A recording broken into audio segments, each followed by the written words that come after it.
centerpiece has a bounty of roses, sunflowers, lilies, and more. Sending this gift brings warmth to any room and color to any Thanksgiving celebration, even if you can't be there in person. For a limited time, when you order the Thanksgiving Harvest Centerpiece from 1-800-Flowers.com, use my name and you'll receive a free upgrade to a larger centerpiece for just $29.99, a $10 savings. That means more beautiful flowers and a larger centerpiece for free. Plus, it's available for same-day delivery. How sweet is that? Don't wait. Order it now. A Thanksgiving arrangement nobody will soon forget. Go to 1-800-Flowers.com from your desktop or mobile device. Click on the radio mic upper right side, enter Colin. That's 1-800-Flowers.com, enter Colin, or call 1-800-Flowers and mention my name. You look at the numbers, that's all great. But for a running quarterback to not run and look downfield, to throw first and run second, that impressed me. He looked like a capable thrower.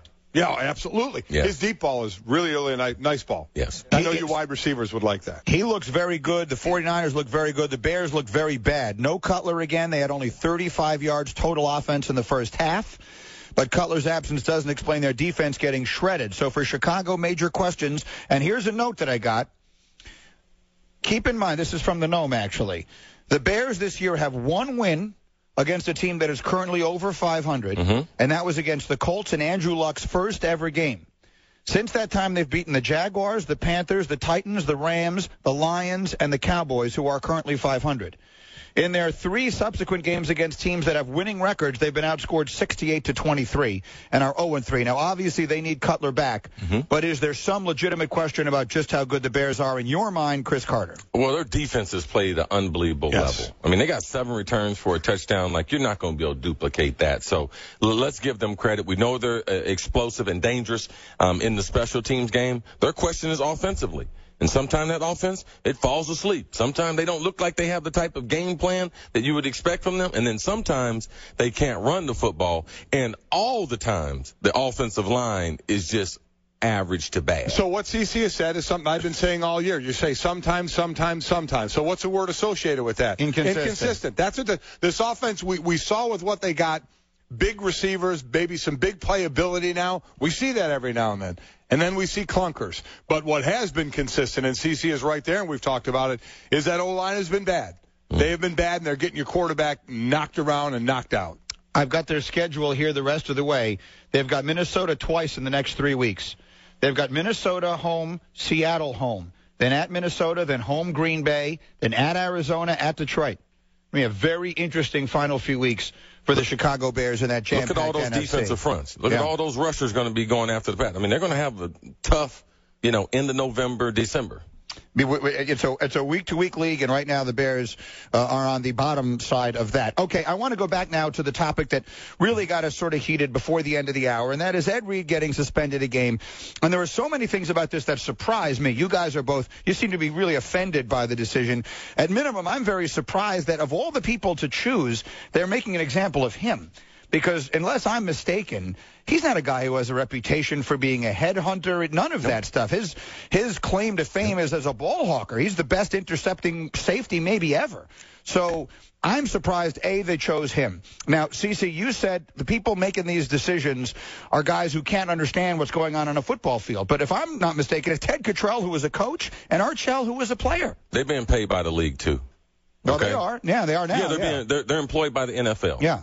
Okay, now if Ted Cottrell can sit here and tell me that Ed Reed can avoid that guy and avoid his helmet hitting that guy some type of way, all right? And if he could get a guy to do that, he wouldn't be working in the league office. He'd be coaching defense somewhere. Exactly right.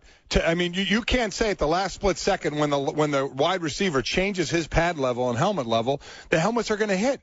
It's a joke. LaShawn McCoy, why did he get knocked out? Because he ducked his head and he tried to bring his helmet to the defender. People never talk about the offensive players. The offensive players, we are trying to use our helmet to protect us and have our helmet hit them before their helmet hits us. That's exactly right. It's exactly what's going on. Listen, let's Adrian Peterson run the football. Let's get down to it. It's because of the lawsuits going on. It's because of the over 2,000 former players that are suing the league. They're trying to protect themselves here, and they're going overboard. And for all the emails I'm getting of people saying they don't want to tackle's poor today. Tackling is bad today, but they're talking about wrapping up. I'm sorry, DBs DBs. No. Did you watch the open to that Monday night game last night? Did you see who they had talking and highlights of? Dick Butkus and Ronnie Lott. Did you see Ronnie Lott's hits when they were showing? He wasn't wrapping up. He was knocking out. That's how DBs hit. DBs come in and try and sling you. They don't come in and wrap up and take it to the ground, not at those high speeds. Let's just keep it from a technical standpoint. Okay, Ed Reed, what was he supposed to do? All right, if he goes down, all right, he jeopardizes hurting himself and also missing. James Harrison last year against Decker from the Denver Broncos took his knee out, hurt his knee. Yes, and we don't want that. As a player, we want the players to stay up. That's what we say in the game. Hey, man, don't hit me low. Stay up and hit me high. Who did we have on? Chris Collinsworth. Said that, yes. Chris Collinsworth said, I would rather have a guy hit me high than low. I'd rather get hit in the head than hit in the knee, is verbatim what he said. Well, Liam, we got to call up either Cottrell or Art Shell. We'd love to have either. My understanding, please. Make sure that I'm right, that those are the guys who are actually making these decisions. On the field decisions, I believe those are the two guys. I believe those are the two guys, and we'll get them on and we'll ask them that question. And they had Gene Washington, a great player, doing it before. Mm-hmm. All right? But let me ask you this. CC, because you were a wide receiver and you were a guy who worked, the middle of the field and all that kind of stuff. Do you think that there is a markedly different level of intimidation or a different factor of intimidation on the field now than there was when you played? Are the receivers less intimidated right now based upon the way the game is being adjudicated than they were about getting hit when you played? Are they less intimidated? The game is easier. I mean, trust me, if you get hit, if a guy gets a good hit on you, they're going to throw a flag, minimum. They are. I mean, that's what the refs are taught now. Good football now, throw a flag. Like a good hit, you can't, unless you're an interior guy. Say, for instance, in last night's game, the linebackers, Bowman, Patrick Willis, those guys made some outstanding hits because they're in the box. Right. But if you're on the perimeter and you make a good hit on a guy, there is definitely going to be either a flag, note in your locker from the game is so much easier. And as I said, I don't blame the refs because the refs are being told to do this. The refs are absolutely being told, err on the side of caution, err on the side of protecting the player. So you're right. Any hard hit. I mean, we've seen unbelievable hits of a shoulder into a rib cage get a flag. Well, where do you want them to hit them? What do you want them to do anymore? Take their knees out? Is that what you're looking for? For everybody to have an ACL injury and we'll see you next year? Hey, but at least you didn't get hit in the head. All's right with the world. I guess maybe the answer to that is your head injuries, as far as lasting damage and quality of life and all that stuff, are more significant than knee injuries. Now, football players who have a shelf life of 3 or 4 years are much more worried about knee injuries than they are head injuries. The answer is maybe they should be more worried about head injuries. I don't know, because I am on your side, but I'm trying to find a devil's advocate. This is the problem, though. The guys at this level are so good. You cannot tackle their midsection like Little League, and you cannot tackle their legs. They're too talented. And by the time you scoop down to go, these guys make you miss. That's why guys are trying to run through them and knock them out and knock the ball out. That's why they hit them up high. That's sort of what the game is. I mean, in some ways, I understand what you're saying. They are kind of trying to legislate the football out of football. If you want to hear what Mike Ditka thought of that, you'll hear that coming up in a moment. He is one of the many you most definitively want to hear from. And two coaches answer the toughest question in the sport. You will hear those as Chris Carter stays with us right after this word from 1-800-FLOWERS, where they know at 1-800-Flowers.com that Thanksgiving is a special time that you spend with family, with friends, and that's why they've created, Mike, beautiful centerpieces that'll bring smiles to your Thanksgiving celebration. Yeah, the Thanksgiving Harvest centerpiece created by 1-800-Flowers.com, created for this holiday. It is beautiful. We both got them. Beautiful autumn colors in there with the roses, the sunflowers, the lilies, and more. And what they're doing now with this offer for a limited time, you get a free upgrade to a larger centerpiece for just $29.99. That's a $10 savings. And with that $10 savings, you're getting more flowers and a larger centerpiece for free. Also, it's available for same-day delivery, so jump on that now. Don't wait to order this or other Thanksgiving arrangements. Go to 1-800-Flowers.com. From your desktop or your mobile device, click on the radio microphone in the upper right-hand corner, type in Mike. That's 1-800-Flowers.com. Type in Mike or call 1-800-Flowers and make sure you mention Mike and Mike for the special, beautiful Thanksgiving offers. Wait till you hear Ditka's thoughts on this, and Chris Carter stays with us. Mike and Mike in the morning. ESPN Radio. Hey, this is Jason Kidd. What's up, this is Raymond Felton. Hey, it's Tyson Chandler. What's up, this is Ronnie Brewer. What's up, everybody? It's Carmelo Anthony, and this is your home for New York Knicks basketball. Tonight, the Knicks Knicks get their first look at #1 draft pick Anthony Davis and a chance to continue another winning streak. Knicks Hornets coverage gets underway tonight at 7:30 on ESPN New York, 98.7 FM. Let's go. AT&T asks, are you that guy? That guy who not only paints his face to cheer on his team, but then paints his entire torso? Well, you don't have to be that guy to prove your fanhood. Switch to AT&T and follow your favorite team like never before. It's much better than perusing the hardware store for this season's color palette of belly paints. You have the speed to get scores, stats, and highlights fast with AT&T. Rethink possible. Visit att.com or store for details. The Heisman and Nissan are built on a heritage of excellence. With Nissan launching 3 all-new models, the legacy continues. The all-new Altima, the all-new Pathfinder, and the all-new Sentra are pulling up to the Nissan Heisman House, a fraternity made up of college football's greatest athletes, the Heismans. Only Nissan gives the fans an official vote for the next Heisman winner. Help recruit the rookie by going to NissanHeismanHouse.com to get to know the Heismans and vote. A Parting Shot with Jeremy Schaap. Our old notions of masculinity and machismo are shifting. When a sports reporter criticized Charles Tillman of the Bears for announcing he'd rather miss Chicago's game against Houston than miss his daughter's birth, there was such a fierce backlash that the writer had to back down. The people had spoken. Most Americans think a father's place is in the delivery room, not the defensive backfield when his wife is in labor. Then, R.A. Dickey won the National League Cy Young Award. Dickey, who was molested as an 8-year-old, says he only came into his own as a pitcher after he summoned the courage to tell his psychotherapist about what had happened to him. Until recently, men were at best discouraged from revealing such things. Both he and Tillman, in their own ways, have demonstrated what manhood is really all about. I'm Jeremy Schaap, and you can listen to The Sporting Life Friday nights at 9 Eastern Time and Saturday mornings at 5 Eastern Time on ESPN Radio and ESPNRadio.com. The Herd on ESPN Radio. To me, there's 8 organizations in the NFL that feel like it's 100% about winning Super Bowl. 8. There may be more, but I get a very strong feeling from ownership down. It is all about winning Super Bowl. New York Giants, Green Bay Packers, San Francisco 49ers with Harbaugh, New England, Baltimore, Pittsburgh, Indianapolis, and Denver. That's all that matters. Not about make it or save it. It's about winning Super Bowl. The New York Jets getting Tebow. Disrupted. We saw it coming. Not about winning Super Bowl. 8 teams in the league. That's all that matters. Then I think there are about 4 teams in the league where I have a very strong feeling, once they lose a few games especially, about making a little more money. Dallas, Washington, Miami, and the Jets. This is The Herd. Weekdays at 10 a.m. Eastern, 7 a.m. Pacific on ESPN Radio and ESPNRadio.com.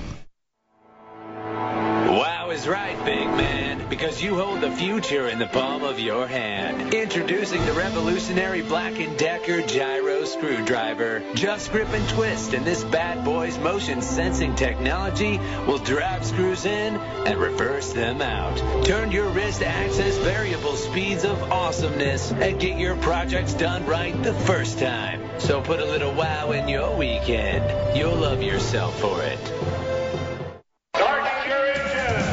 Hi, this is Eric Darnell. This is David Reagan. Jamie McMurray. This is Carl Edwards here for RAD, the entertainment industry's voice for road safety. Want to make a difference? It's simple.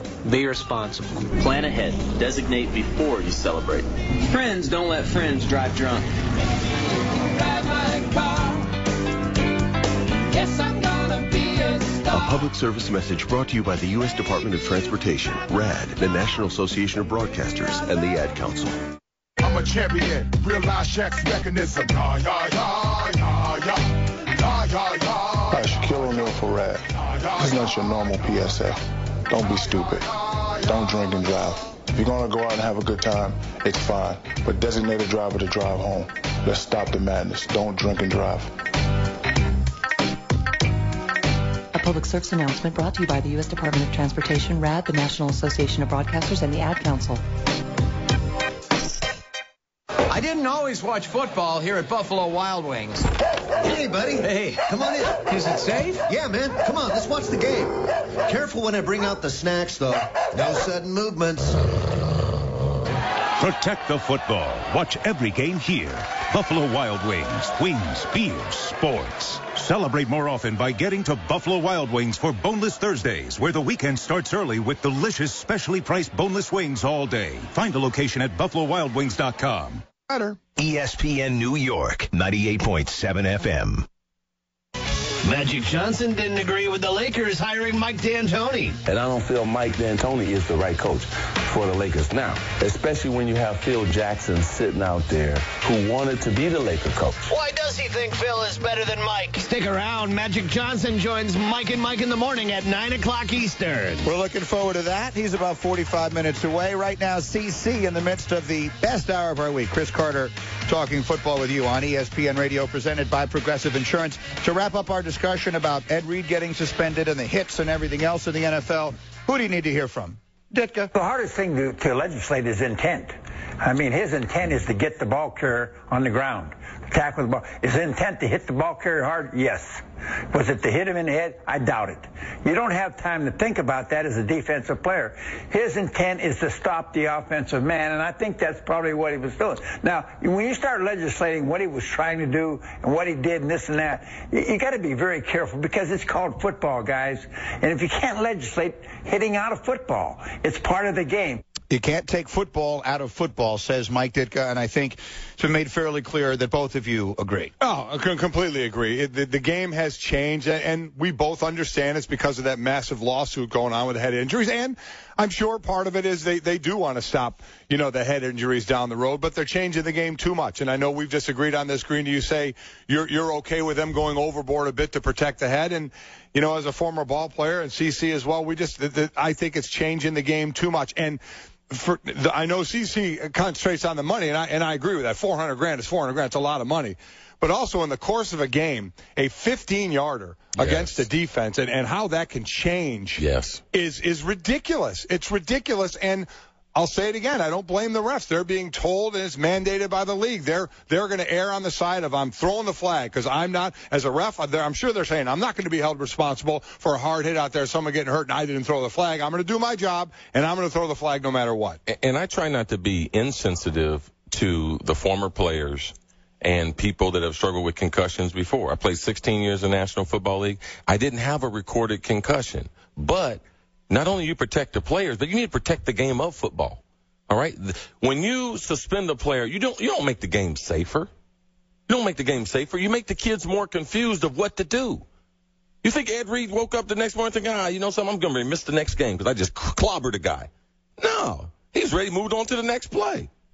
Like, that was not the type of hit that would qualify to lose that type of money. The amount of players present and past that had to look at that hit and just went, really? Well, are you kidding? One of them is a former defensive back. The clarification, the actual person making these decisions is Merton Hanks. He's the NFL VP of Football Operations. He was a member of some of those great 49ers secondaries. He was a DB, and the appeals go to Cottrell and Shell. Right. So it is the appeals that would go to them, but the actual decision comes from Merton Hanks and Ray Anderson. Let's move on to other. I want to get some other stuff in, CC, while I have you here. A lot of talk about getting players off the field. Why were these guys out there and they got injured? Why in the world and late in a game that's already been decided? Two coaches responding to that. The first one, Bill Belichick. Football players play football, and I don't know how. You tell me which guy's going to get hurt, and I'll get him out of there. But, I don't know how you know that. Pretty good line on Gronkowski getting hurt, blocking for an extra point for their 59th point in a 35-point win. Andy Reid also addressing this with Shady McCoy getting a concussion, down 25 points with 2 minutes left. With that, I don't regret it. I mean, it happened. Do I wish he wouldn't have been hurt? Yeah, I do. But I wish he wouldn't have been hurt. But I don't regret that. As the head coach, isn't it your job to tell that player? It's my job to weigh that out. So if you want to put that responsibility, that on me, I fully take that. But I also have a pretty good feel, I think, of our football team. So, CC, let's get to that. You're a star player. You're up 35, or in this case, down 25. Should Shady McCoy be on the field? I think the thing that's cleaner is when you're down, because Golick will know that regardless of what the coach says, we made a pact with each other. that's stronger than the bond with the coach. And that's what we're going to do for each other. And as long as my brother's out here, especially when you're down, I'm going to be out here with them. If that quarterback's going to be in there and they're going to be trying to get first downs, I'm going to be in there trying to help him out. That offensive line is going to have rushers still coming. I'm trying to help them do their job. Now, we're up on the flip side, Gronk. All right? I understand Belichick, how he runs his program. But there are times in the game where you have to take into consideration. There are 3 minutes left to go in the game. They're on first down. They're dropping back, throwing the ball. Like, why? You don't need to do that. They could have run the ball 3 times and settled for a field goal. No, but their intent was to score, humiliate, because that's what they do. Okay, so in that process, your star player got hurt. All right? So what you did, it didn't work because you're without your player. And even whether it's running the ball 3 times or passing in that situation, the NFL is so different than college. You know, we've obviously been talking a lot of college as well. In college, when the game's getting away from you, the first thing you start to do is look to get other guys in the game, especially seniors, and you make a point of doing that in college. In the pros, you just don't. In the pros, basically, who's out there. You know, right. And you don't have the numbers. You don't have the luxury. You're very, very limited. Actually, 45, 46 as opposed to 100 at a home game, 65 or so on a road game. So it is different. But in the NFL, you're out there. That's kind of the way it works. You can choose how you run the end of the game by passing or by running, but normally you're out there, you're going to stay out there. Right. And if the coach decides, and I'm losing, the coach decides to throw the ball, and I'm in a iffy situation, all right, I'm not going to get knocked out like Shady McCoy, like going across the middle late in the game. Like, absolutely not. Like, that does not make sense. One time, Brad Johnson, we were in a game, and I was joking with him. He was like, guys, you know, we gotta try to get a first down. We gotta try to get out of it. We think we're down by a couple touchdowns, less than a minute to go. And I told Brad, I said, bruh, I'm getting ready to go out there and hide behind the defenders. Don't look for me. don't look for me, because I won't be open. Whole band of brothers thing wasn't working there, huh? I had already caught like 7 or 8 balls, was already banged up. No. Mike and CC with us, best hour of our week. All right, one more.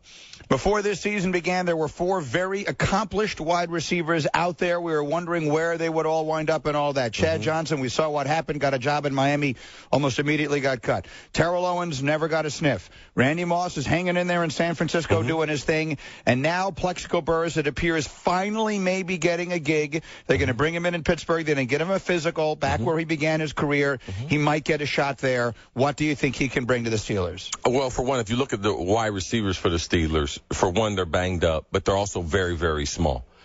Pittsburgh, in trying to win the game on Sunday night, they tried to throw a fade to Mike Wallace. Now, Mike Wallace is a good receiver, but that's not his specialty. Couldn't get his feet down the back of the end zone. They need a red zone receiver. They need someone like his stature on the roster. Also, in this playoff drive, you need people that have been in it, people that have some understanding of what it's going to take. And his skill set is totally different than the other wide receivers for Pittsburgh. And the combination between Mike Tomlin and Todd Haley, they can handle Plaxico's personality. So I believe it'd be a great fit. Quite honestly, it's week 12, and I'm surprised it took him this long. You got Chad, you got T.O., you got other receivers who can do what they do. Yes. As CC just said, he has a particular set of skills, does Plexico Burress, especially in the red zone. I am surprised it took this long for him to get a job. Me too. As you all know, I'm a fan of the Jets, so I watched him last year. He was good.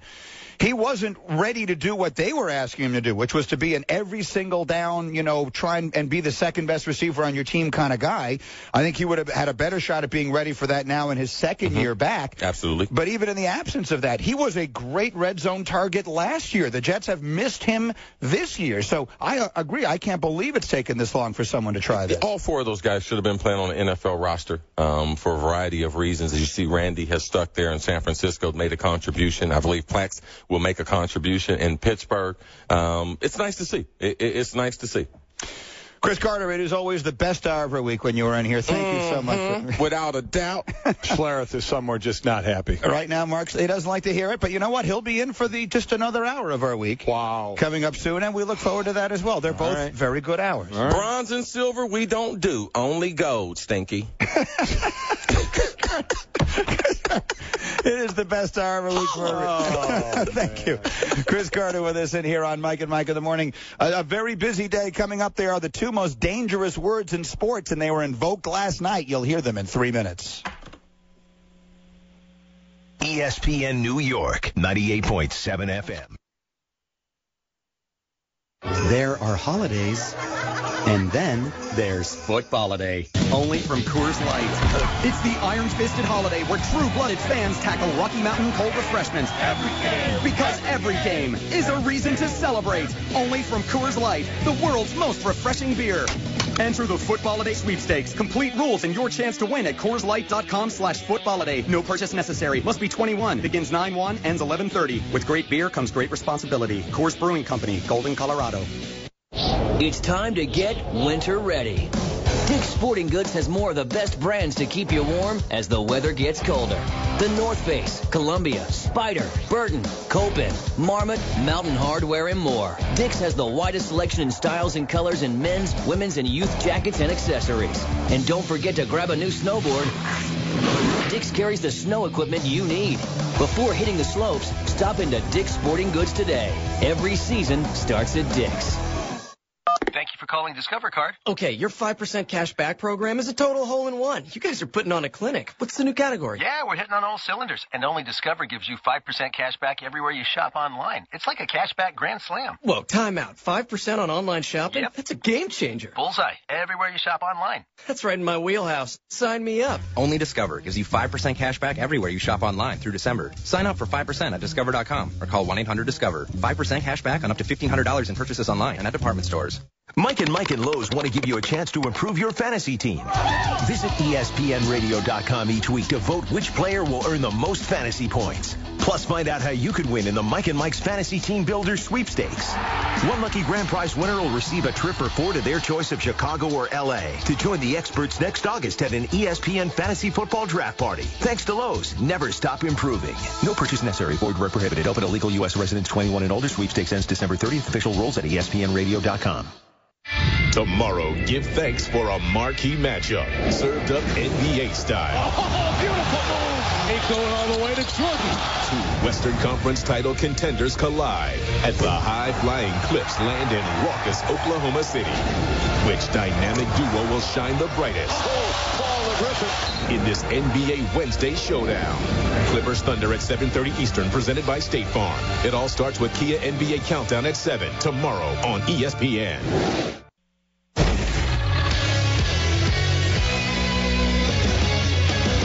Good morning with Mike and Mike at 8:30. I'm Jared Max, ESPN New York Sports Center, brought to you by Allstate. Don't let mayhem leave you stranded. Be protected with Good Hands roadside assistance from Allstate. It's free to join and open to everyone. Register at allstate.com/roadside. 3-yard line. Tukuafu is a blocker.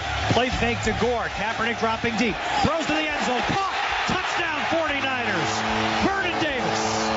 As heard last night on KNBR, Colin Kaepernick, 2 touchdown passes. The 49ers beat up on the Bears 32-7, second straight loss for Chicago. NBA tonight here on ESPN New York. The Knicks visit the Hornets, 8 o'clock in New Orleans. Coverage begins at 7:30 as the Nets look to improve on their 6-2 record, taking on Mike D'Antoni's L.A. Lakers, the former Knicks coach making his debut as coach of the Lakers. ESPN New York, I'm Jared Max. ESPN New York, 98.7 FM. Sports Center brought to you by AT&T. Will and Ravi are on a mission to get into the biggest college football game each week. But to get into the game, they have to tackle a crazy challenge. Watch the videos of where they've been and where they're headed next at way2saturday.com. On the way to Saturday, presented by AT&T. Rethink possible. Tom Waddle was a gritty wide receiver for the Chicago Bears back in the day. Hosts the show that follows ours now on ESPN 1000 in Chicago. He'll join us live in 15 minutes to try and answer some of the questions provoked by the Bears' performance or lack thereof last night. That was, as one who has been a believer in the Bears all year, and I'm not abandoning ship, but the absence of Jay Cutler doesn't explain their defense getting pushed around. Completely agree. They got pushed around. They got out-physicaled by a very big physical offensive line for the 49ers. They got run on. They basically got punched in the mouth, something you don't see a whole lot by a Bears defense. We will ask Tom Waddle his thoughts on that. Meanwhile, Jim Harbaugh last night, after a very nice performance from Colin Kaepernick, asked this question. Is Colin your starting quarterback going forward? We'll see. Usually tend to go with the guy who's got the hot hand, and we got two quarterbacks that have got a hot hand. Thought Colin did an outstanding job. Thought he did a great job, poised in the pocket, pushing the ball, throwing with accuracy. Did a nice job running the game plan. Everything he did was exemplar. Well, exemplar notwithstanding, I don't think anyone expected him to say, we'll see. He said it again. Is he outright competing for Alex on an even or close to even basis right now? Well, yeah, we'll make that decision as we go forward, yeah. We'll make that decision as we go forward. He wasn't committing in any way to Alex Smith being his quarterback, and I think the assumption is that Smith will be cleared to play by next Sunday at New Orleans, and he has had a good year. Now, he is an unspectacular player, and as Chris Carter said when he was in here, and I totally agree, when you look at San Francisco, the biggest question you have is about their quarterback. But if you decide to go with Kaepernick, I do believe that down the road, Kaepernick could be a really good player. But when you have a Super Bowl team, Mike, which they clearly have in every other way, are you willing to take the risk that you're going to have you're going to have ups and downs with the young quarterback, that you're going to get the down at the wrong time with this kid when you have a known commodity in Smith? I think it's great to know that Kaepernick can come in and do what he did, but I wouldn't make the change here right now, not where they are right now. Do I think Alex Smith is a great quarterback? No, I do not. I've said that. I said it since he was picked number 1 overall. But is safe the right word? Means, again, 13 touchdowns, 5 interceptions, 70% completion. The offense is built around others. He's the facilitator of that. I know nobody likes hearing manage the game. That's like an insult to quarterbacks, but, sorry, that's basically the truth. But when he's been asked, especially last year in a playoff game, to come up big, he did. He did. I still would have the ball in his hand right now, but Harbaugh has to be pretty happy of what he's seeing out of his backup quarterback in Kaepernick, should he have to go to him. Steve Young wasn't real happy with what he heard from Jim Harbaugh there. Bear in mind, no one knows about quarterback controversies in San Francisco better than Steve Young does. I actually thought that this was a great opportunity to say that this is a young kid. He's coming along, and Alex, he's been 2 seasons of really solid play, and we have 2 guys, but Alex. To me, in a quarterback controversy, there's 3 places to have it. There's one out on the street. There's a quarterback controversy in the locker room. Both of those are survivable. The one that's not survivable is when there's a quarterback controversy with the head coach. You're in trouble. So if I honestly, it gives me the shivers for what Jim Harbaugh is basically saying. The gauntlet is thrown down. Colin Kaepernick, in my mind, from watching that, I would say that he wants Colin Kaepernick to play. I can't look at it any other way. I want to look at it some other way, but it just by the way, and I'm going to give him post-game. Yeah, I'm going to look at it another way. I'm going to give Jim got stuck. Okay, that's fine, too. Jim got stuck. He said it 3 times. There's no way. This is a guy that played, was a starter, was a backup, admires Alex Smith as much as anybody. There's no possible way. If he knew as those words were coming out of his mouth what that would mean to all the people sitting in these seats, which why as players we don't like these seats. Who doesn't understand what the little bit of spark for a quarterback controversy, especially in this town? Then I'd be kidding me. Shame on him. Very interesting conversation between 2 smart guys, both of whom live there, by the way. Trent Dilfer lives in Northern California, and so does Steve Young. So they're there, they hear it, they see it. They're a little closer to it than most others. And in particular, you heard Steve. He is surprised, and again, he has personal feelings about quarterback controversies because he was embroiled in maybe the biggest in history. But he couldn't believe what Harbaugh said, and to be honest with you, I couldn't believe what he said. I couldn't either. 2 things. Harbaugh is different. He just is. Sometimes you're really not sure where he is. And I don't mean that always in a bad way, because the guy has done nothing but win since he's been a coach, at Stanford and then here in San Francisco. But I also think as we talk about it today, after he talks today, it's pretty much going to be done, because I really think he's going to say, I meant all that as a positive to Colin Kaepernick, but, because he's going to get asked again. Who's your starting quarterback? I'll be stunned if he says the same thing. Now, at this point, he may do it just to spite the media. Who knows? But I really think we're going to hear that Alex Smith, if he's healthy, is going to be the starting quarterback this week. We are Mike and Mike. We're brought to you by Sport Clips. Escape the ordinary haircut? Visit sportclips.com for a location near you. At Sport Clips, it's good to be a guy. Again, Tommy Waddle in Chicago with the Bears perspective in just a few minutes. But, Mike, I have a bone to pick with you. You do? I do. What? I have an issue.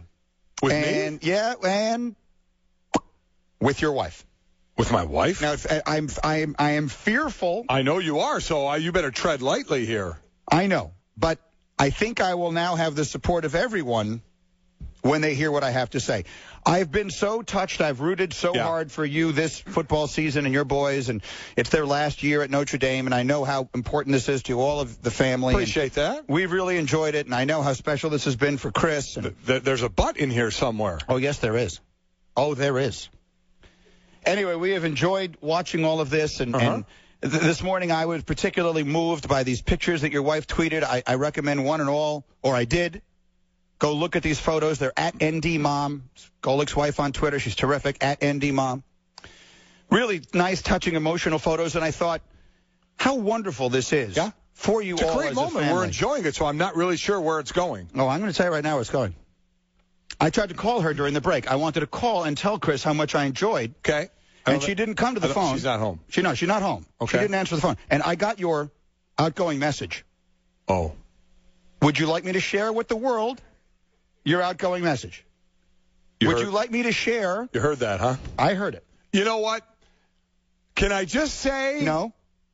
We were caught up in the moment. Hey, thanks for calling the Golicks. Yeah, we can't take your call right now. Because we're busy looking at who's number 1 in the BCS standings. Oh, now who could that be? It ain't Oregon or Kansas State. Is that nice? Is that classy? Again, we got, it was right after the win. We decided to change. We weren't thinking straight. Yeah. Act like you've been there before. Yeah, well, excuse me? Yeah, it's been a long time. It's been a while. Those were the words of a man who played in the Jerry Faust era. That said, a little class. Oh, okay. You know what? Point taken. We will take down that message in a couple of weeks. You better hope you don't have to take it down sooner. Yeah, you're not kidding. Live to Chicago next. Mike and Mike in the morning. ESPN Radio. The Michael K. Show, weekdays at 3. But who knows? If they pull an upset on the Patriots, then the whole season looks completely different. Well, I think offensively, efficient will beat the Rams. Efficient will beat the Jaguars. Efficient will beat the Buffalo Bills. But is efficient going to beat the New England Patriots on Thanksgiving? I'm not sure. The Michael K. Show, weekdays at 3. ESPN New York, 98.7 FM. AT&T asks, are you that guy? That guy who not only paints his face to cheer on his team, but then paints his entire torso? Well, you don't have to be that guy to prove your fanhood. Switch to AT&T and follow your favorite team like never before. It's much better than perusing the hardware store for this season's color palette of belly paints. You have the speed to get scores, stats, and highlights fast with AT&T. Rethink possible. Visit att.com or store for details. Norm Miller here, chairman of Interstate Batteries. Now, I don't mean to brag, but I recently learned auto technicians prefer Interstate Batteries 5-to-1 over any other battery. Oh, who am I kidding? Of course I mean to brag. 5-to-1, that's a landslide. All right, I'm done bragging. To find the dealer near you that prefers us, head to interstatebatteries.com. Interstate Batteries, outrageously dependable. And that's not bragging, it's just the truth. If you've got a business, you qualify for the official Mike and Mike office stimulus package. When you move from your office into a gorgeous Regis office, not only will you save a fortune, you'll get 2 months absolutely free. Your Regis office comes beautifully furnished in a prestigious building. You get a receptionist, meeting rooms, and state-of-the-art video conferencing with no long-term lease. And you get 2 months free by mentioning Mike and Mike. All you have to do is call 1-800-OFFICES. That's 1-800-OFFICES. Now available. A brand new ESPN radio app, both for the iPad and iPhone. Not only can you listen live to your favorite ESPN radio shows from over 30 stations across the country, you can customize your own station with the best interviews and analysis of your favorite sports teams and players. Plus, if your show already started, you can rewind for up to an hour. The all-new ESPN radio app. It's sports for your ears. Colin Cowherd. The Atlanta Falcons are very similar to Ben Affleck. I really liked Argo, and I loved the town, but I can't forget Jersey Girl, Pearl Harbor, or 200 cigarettes. So listen, Atlanta, I am impressed with your recent films, but a 24-2 drubbing to the Giants last year in the playoffs, or a 48-21 drubbing to Green Bay at home, very fresh in my mind. Colin Cowherd, weekdays at 10 a.m. Eastern, 7 a.m. Pacific, on ESPN Radio.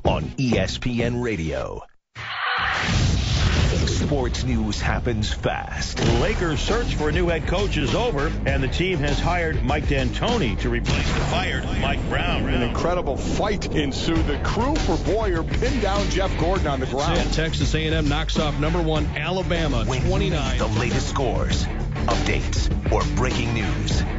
Turn to Sports Center on ESPN Radio and ESPNradio.com. While cutting molding with a 12-inch dual compound miter saw, while holding a newborn baby in your arms, when face-to-face with a congregation of alligators, with the ball in your hands and the entire freaking season on the line. There are a million places you'd never consider texting. Getting chewed out by your so why would you do it while driving? NASCAR driver Casey Kane here, asking you to please stop the text, and together we can stop the wrecks. Brought to you by the Ad Council and the National Highway Traffic Safety Administration. Get the message at stoptextstopwrecks.org. Get your daily dose of NFL insight all week long on ESPN. Tune in to NFL Live weekdays at 4 Eastern for real-time coverage from Trey Wingo and the best analysts in the business. With the receivers that he has, he can make a lot of plays in the passing game. Then at 6 on ESPN2, Susie and Mort break down every story from around the league on NFL 32. This is the team in the AFC to beat. NFL Live and NFL 32 on ESPN, where fans go for football.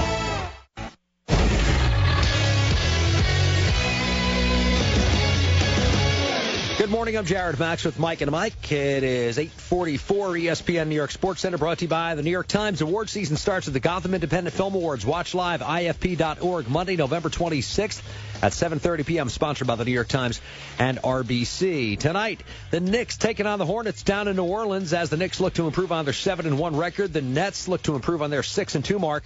They visit the Lakers in Los Angeles. Mike D'Antoni making his coaching debut for the Lakers. Monday Night Football, 49ers beat up the Bears 32-7. Chicago just 143 yards total offense. Aldon Smith of the Niners, a Monday Night Football record, 5.5 sacks. I'm Jared Max.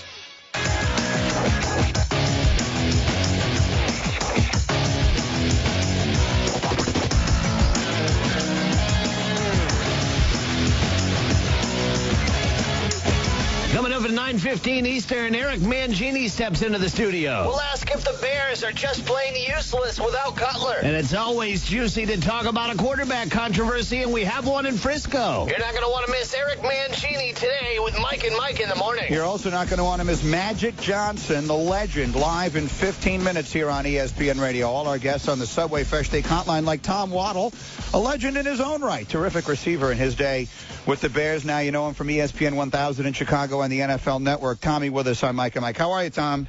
Well, I've been better. That wasn't a lot of fun to watch last night, that's for sure. It was not. Now, let's take it apart from a variety of different directions. First and foremost, the absence of Jay Cutler does not in any way explain that mighty defense getting shredded and really pounded last night by the 49ers. What's the explanation for that?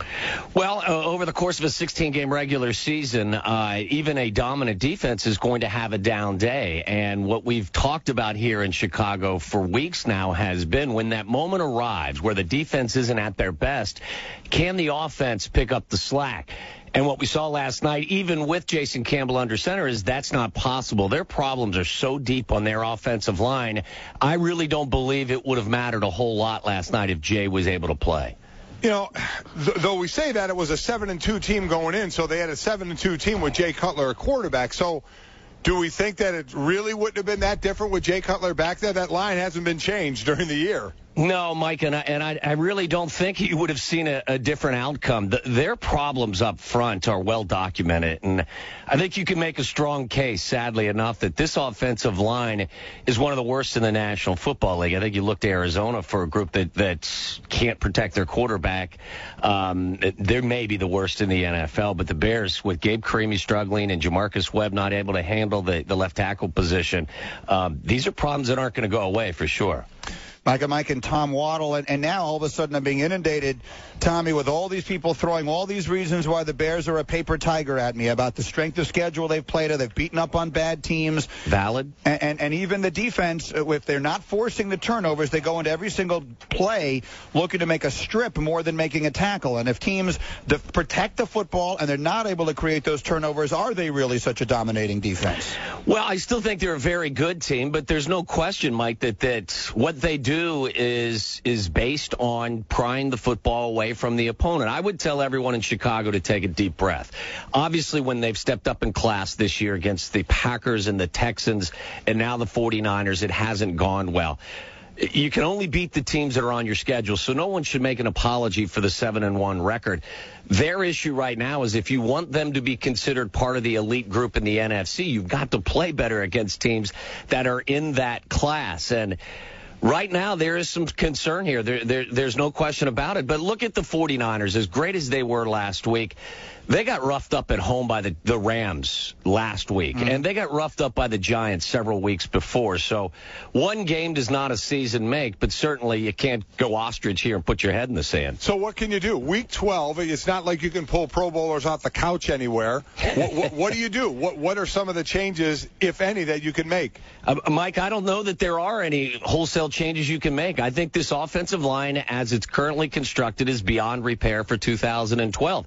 You can do some things to help out. You can keep tight ends. You can chip with backs. But ultimately, third and long, you're going to have to ask your tackles to protect your quarterback. Your quarterback's going to have to find a receiver who's won his individual battles. So all is not lost. The hallmark of Lovie Smith teams has been when they get down, they don't stay down. They bounce back up. They've got a chance to right the ship, but certainly there are some issues here. And there are issues that I've had all season long. Even when they were 7-1, as excited as I was about how well the defense was playing, we've seen this offense struggle. We have not seen the improvement week to week that would encourage you and make you believe that, yes, they should be talked about in the same class as the 49ers and the Packers and others. Mike, Tom Waddle is with us. I'm going to ask you to do what everyone hates doing, and that is look into a crystal ball. Here's the remainder of the Bears schedule.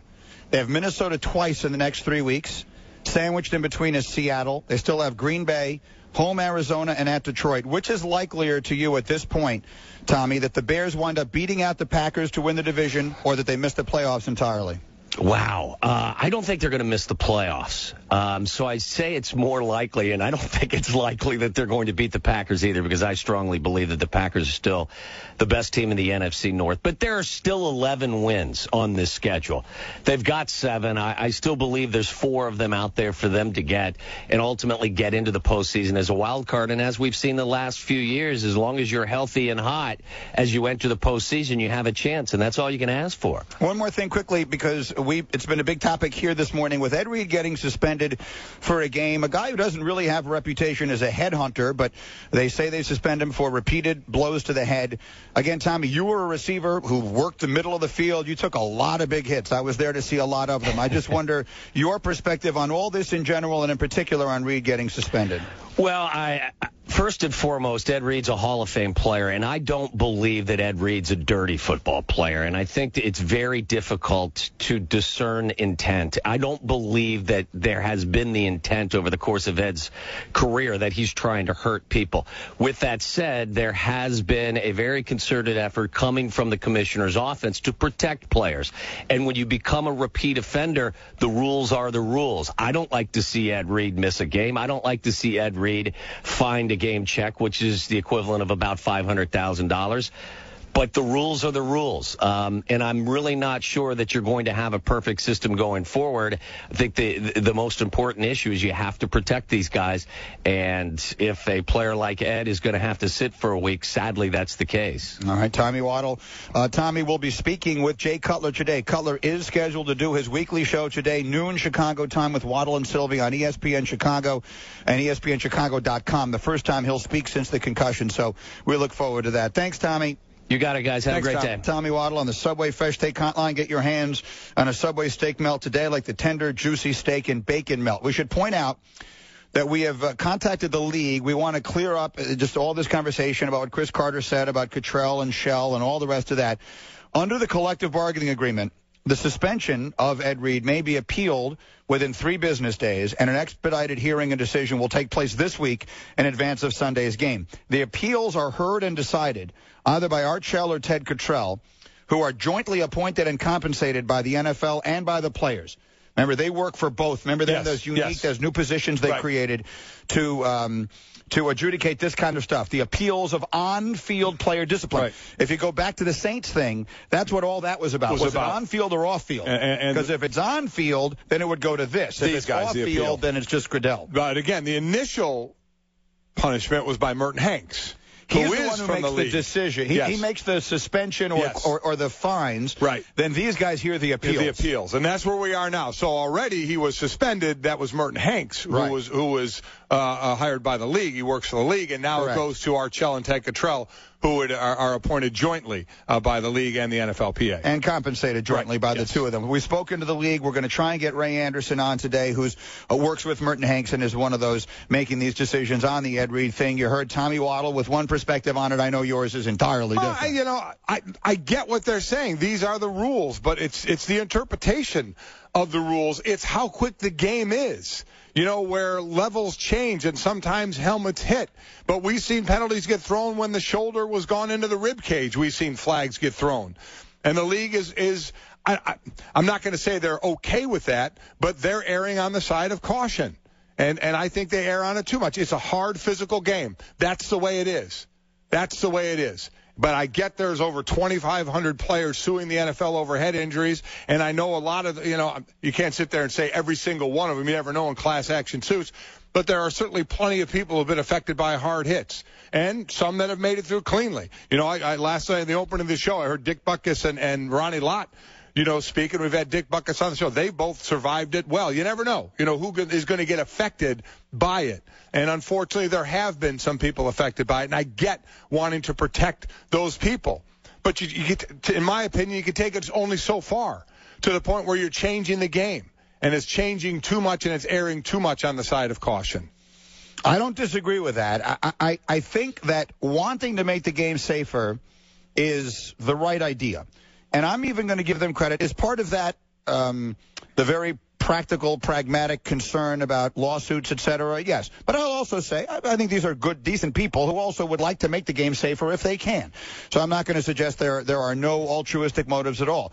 The problem is it is a game that is inherently dangerous. Yes. When the aim of the game is for one man to knock another man to the ground and other men to move others against their will, people are going to get hurt. Yes, they are. And there's just no way you're going to change that. And helmets are going to hit. It's the way it happens. That's the game. Magic Johnson live next, Mike and Mike. With raised expectations, the Knicks are getting it done. Lays it up, misses. Chandler sticks it back. 5 to shoot, right wing kid, pull up 3, got it. How far can they go? And they're playing championship basketball. They're legitimate contenders. You got to give the Miami Heat #1 billing in the East. The Knicks are right there. Hear about them, talk about them. Catch every Knicks game right here. What's up, everybody? It's Carmelo Anthony. We are the home of the New York Knicks. We are ESPN New York 98.7 FM. Watching sports on Xfinity from Comcast is like having a front row seat to the biggest moments. With NFL Red Zone, you get every touchdown from every game Sunday afternoons. ESPN Goal Line brings you the best of college football. And the Watch ESPN app lets you take the action wherever you go. This is Sports on Xfinity. This is awesome. Call 1-800-XFINITY for a great offer. Xfinity, your home for the most live sports. Restrictions apply. Not available in all areas. Programming varies depending on level of service. Visit Comcast.com for details. I didn't always watch football here at Buffalo Wild Wings. Hey, buddy. Hey. Come on in. Is it safe? Yeah, man. Come on, let's watch the game. Careful when I bring out the snacks, though. No sudden movements. Protect the football. Watch every game here. Buffalo Wild Wings. Wings, beer, sports. Celebrate more often by getting to Buffalo Wild Wings for Boneless Thursdays, where the weekend starts early with delicious, specially priced boneless wings all day. Find a location at BuffaloWildWings.com. Wow is right, big man, because you hold the future in the palm of your hand. Introducing the revolutionary Black & Decker Gyro Screwdriver. Just grip and twist, and this bad boy's motion sensing technology will drive screws in and reverse them out. Turn your wrist to access variable speeds of awesomeness and get your projects done right the first time. So put a little wow in your weekend. You'll love yourself for it. It's time to get winter ready. Dick's Sporting Goods has more of the best brands to keep you warm as the weather gets colder. The North Face, Columbia, Spyder, Burton, Copen, Marmot, Mountain Hardwear, and more. Dick's has the widest selection in styles and colors in men's, women's, and youth jackets and accessories. And don't forget to grab a new snowboard. Dick's carries the snow equipment you need. Before hitting the slopes, stop into Dick's Sporting Goods today. Every season starts at Dick's. Windows 8 changes the game. How? Let's do a play-by-play. Greeny, Golick hits the start screen. Bam! It's on. Scrolls through live tiles, glances up, sees stocks up. Weather is 55 and sunny. Wife emails, parents are coming for dinner. His buddy Derek IMs, you in Golick? Swipes through sports apps, launches ESPN NBA. Opens video, pulls an email. Replies to wife, working late. IMs Derek, I'm in. See you soon. Wife responds, don't worry, I understand. Golick's in the clear. Sounds to me like you can do anything on a Windows 8 tablet. Check out Windows 8 at windows.com. Thank you for calling Discover Card. Okay, your 5% cash back program is a total hole-in-one. You guys are putting on a clinic. What's the new category? Yeah, we're hitting on all cylinders. And only Discover gives you 5% cash back everywhere you shop online. It's like a cash back grand slam. Whoa, time out. 5% on online shopping? Yep. That's a game changer. Bullseye. Everywhere you shop online. That's right in my wheelhouse. Sign me up. Only Discover gives you 5% cash back everywhere you shop online through December. Sign up for 5% at Discover.com or call 1-800-DISCOVER. 5% cash back on up to $1,500 in purchases online and at department stores. An ESPN Radio Extra Point with Colin Cowherd. It's the two most shocking stories in college football. USC is shockingly bad and Notre Dame is shockingly good. Where I really notice the difference with these two teams, USC doesn't do the little things right. Notre Dame does virtually all the little things right. And what Notre Dame has, which I never considered, 29 seniors. Folks, that's a huge number. You don't win all those close games just by coaching. You got to have guys in that locker room who believe in each other. When new coaches come in, some seniors rise, some flush out. Kelly flushed out a couple of guys that were problematic. He kept the good guys, made them better. And Notre Dame, in my opinion, wins Saturday, plays for the national title. Nobody is more shocked than I am. This is The Herd with Colin Cowherd. The young people always make the same mistake in sports. You judge everything on wins and losses. It's not just that. It's called discernment. Tebow can win individual games. You can't build franchises around guys who are mechanically flawed and who can't make basic NFL throws. You're going to have to be so good everywhere else to win games, and no general manager, owner, or head coach wants to have to build a team that's so great everywhere else that a mechanically flawed quarterback can win. A lot of you young people just don't get this. Go ask your more successful older brother. It's not about talent. It's, am I willing to build a company around you? Cam Newton can win games. Do you want to build an organization around his persona and maturity? So when you're building an organization, a National Football League team, you're asking a lot of big questions that go beyond talent. Colin Cowherd, weekday Weekdays at 10 a.m. Eastern, 7 a.m. Pacific on ESPN Radio. Thursday, the Jets spend Thanksgiving with the Patriots. Coverage begins at 6:30. WEPN FM, WEPN HD1, New York. ESPN Radio Sports. With us, Mike and Mike in the morning. Every hour starts with SportsCenter. The great Magic Johnson standing by. He'll be live right after the SportsCenter Golic, which begins with the two most dangerous words in football: quarterback, controversy. Colin Kaepernick may have put the 49ers in that position. The backup got a start last night. The 49ers rolled the Bears 32-7. Kaepernick throws for 243 yards, 2 touchdowns, no interceptions. Moved well in the pocket defensively. Aldon Smith was a monster for San Francisco. As a team, they had 6 sacks. He had 5.5 of them. That set the Monday Night Football record. Ravens safety Ed Reed, as we've been talking about this morning, suspended 1 game for repeated headshots. We both completely disagree with that, but, league didn't ask us. Broncos wide receiver Willis McGahee, he has a torn MCL and also has a fracture and a bone in his lower leg. Team says he could be out 6 to 8. He says maybe 4 to 6. Out this week at quarterback for the Steelers is their backup, Byron Leftwich. He cracked a couple of ribs in the loss to Baltimore. Looks like Charlie Batch is going to be a go there. And also, Plexico Burress working out for the Steelers today. They've had some wide receiver injuries. You may see Plexico back with the Steelers. You made me laugh out loud there. Thank you. That was well played. Basketball last night. Again, we'll have Magic Johnson here. Clippers have won 6 straight. They beat the Spurs by 5. Jazz over the Rockets 102-91. James Harden didn't play much of the night. Fever and upper respiratory infection. Warriors beat the Mavericks in overtime 105-101. College hoops, Indiana, Carolina, Arizona all win. Chaminade beats Texas last night at the Maui Invitational. And the Toronto Blue Jays have a new manager. He's their old manager. John Gibbons, who was the skipper there from 04 to 08, hired to take over the new team. And that is SportsCenter brought to you by Black & Decker. Get the new Black & Decker Gyro screwdriver. It's the world's first motion-activated screwdriver that controls variable speed and direction. For more information, go to blackanddecker.com/gyro. Let's go.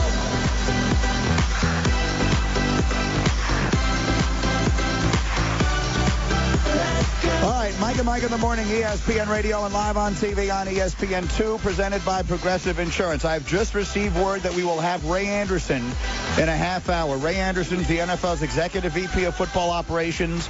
It is under his purview that these decisions, the Ed Reed suspension and others, get made. So my advice, be listening. Golic's conversation with Ray Anderson coming up 9:30 Eastern, 8:30 Central. I am certainly looking forward to that. But no more than I'm looking forward to this. Let's talk basketball with one of the all-time greats. ESPN's own Magic Johnson is on the Subway Fresh Take Hotline. How are you, Magic? Everything's good. I just want to congratulate my friend over there at Notre Dame, #1. I appreciate that, man. You know the great thing about it, Magic, is you still have all the Notre Dame stuff after you lost the bet with me at Michigan State that you can wear as you cheer ND on. Mike, you're absolutely right. I didn't burn it yet. But you know what? I'm cheering for them. It will be an exciting national championship game if they're in it. So thanks, good luck, okay? Thanks. It was a lot of fun to watch, certainly. All right, Magic, let's go to your former team, the Lakers, who certainly have created a whole lot of interest. Mike D'Antoni appears ready to come coach his first game soon. Where you stand right now, what is your take on the hiring of D'Antoni? Well, of course, I was cheering for Phil Jackson. I thought that, bringing an 11-time NBA championship coach back to the Lakers a third time would have been great. He knows the players. I thought the triangle would have fit the talent that the team has. But they decided to go in another direction in Mike D'Antoni. Now, to his credit, Coach D'Antoni, the last 2 games the Lakers have played, now he hasn't been on the bench, but he's been at practice, and you can see the team is definitely more exciting. They're playing, they're moving quicker, the ball is moving, and the fans have really taken to, you can see his system starting to take effect on this team, and the guys are happy that he was named the coach. So I just hope that he can come in and make them a championship caliber team, not just an exciting team. With this offense, in the first couple of games, okay, we see, but 10, 20 games into this thing when they kind of get settled into it a little bit more, who on the floor could be maybe hurt most by this offense? Well, you know what, Mike, I think that what he wants to incorporate is a spread-type offense, make sure that the spacing is there, and that way the creators can now get their shot. That's going to really affect Steve Nash's game in a positive way, and then he becomes the creator like he was in Phoenix. But I think more than who it hinders or stop, it actually helps Gasol, it helps Dwight Howard, but the Lakers really need more outside shooting for this offense to really do well. So I don't think it hurts anybody. We just don't have some of the right players still that Coach D'Antoni's system needs to really take full effect, and that means we need a couple more outside shooters. Mike and the great Magic Johnson is with us now. We saw D'Antoni for several years in New York, and there were some moments, some flashes, but generally speaking, a guy like Carmelo Anthony, for whatever reason, clearly didn't like playing in that offense. And I thought to myself, a guy who wants the ball to create his own thing didn't like it. Overall, long term, how is Kobe Bryant going to like playing for Mike D'Antoni? That's going to be the big question. I think that right now he's saying all the right things, that he loves playing for him, and he loves the system because it allows them to be free. It allows him to pick and choose when he can go do his thing one-on-one. And so he got a triple-double the other night. So we have to wait and see. I think that it's too early to tell. I think that Kobe now has to become more of a leader and really help not only his teammates but also help D'Antoni. He has to almost be like Steve Nash is going to be. Steve will be the first coach on the team, but Kobe has to be the second coach, because there's going to be tough times. There's going to be a time when we lose back-to-back or a few games in a row, and it's going to be Kobe's leadership that's going to help the guys get through that tough period. And so I know that he was looking for a change. He's found that change in Coach D'Antoni. Now the players got to step up, because this is what they wanted. So now they have to step up and become better, too, on that basketball court, especially on the defensive end. No, that's where we go now, Magic, because offensively, everybody knows what a fun offense it is offensively, and to run around scoring a lot of points. But you mentioned when they lose some games, and if they're losing them 120 to 115, and there's nothing on the defensive end, explain to us the defensive side of D'Antoni's system, and is everybody right in saying there really is none? Well, people have always said that he didn't coach on the defensive end of side of the basketball.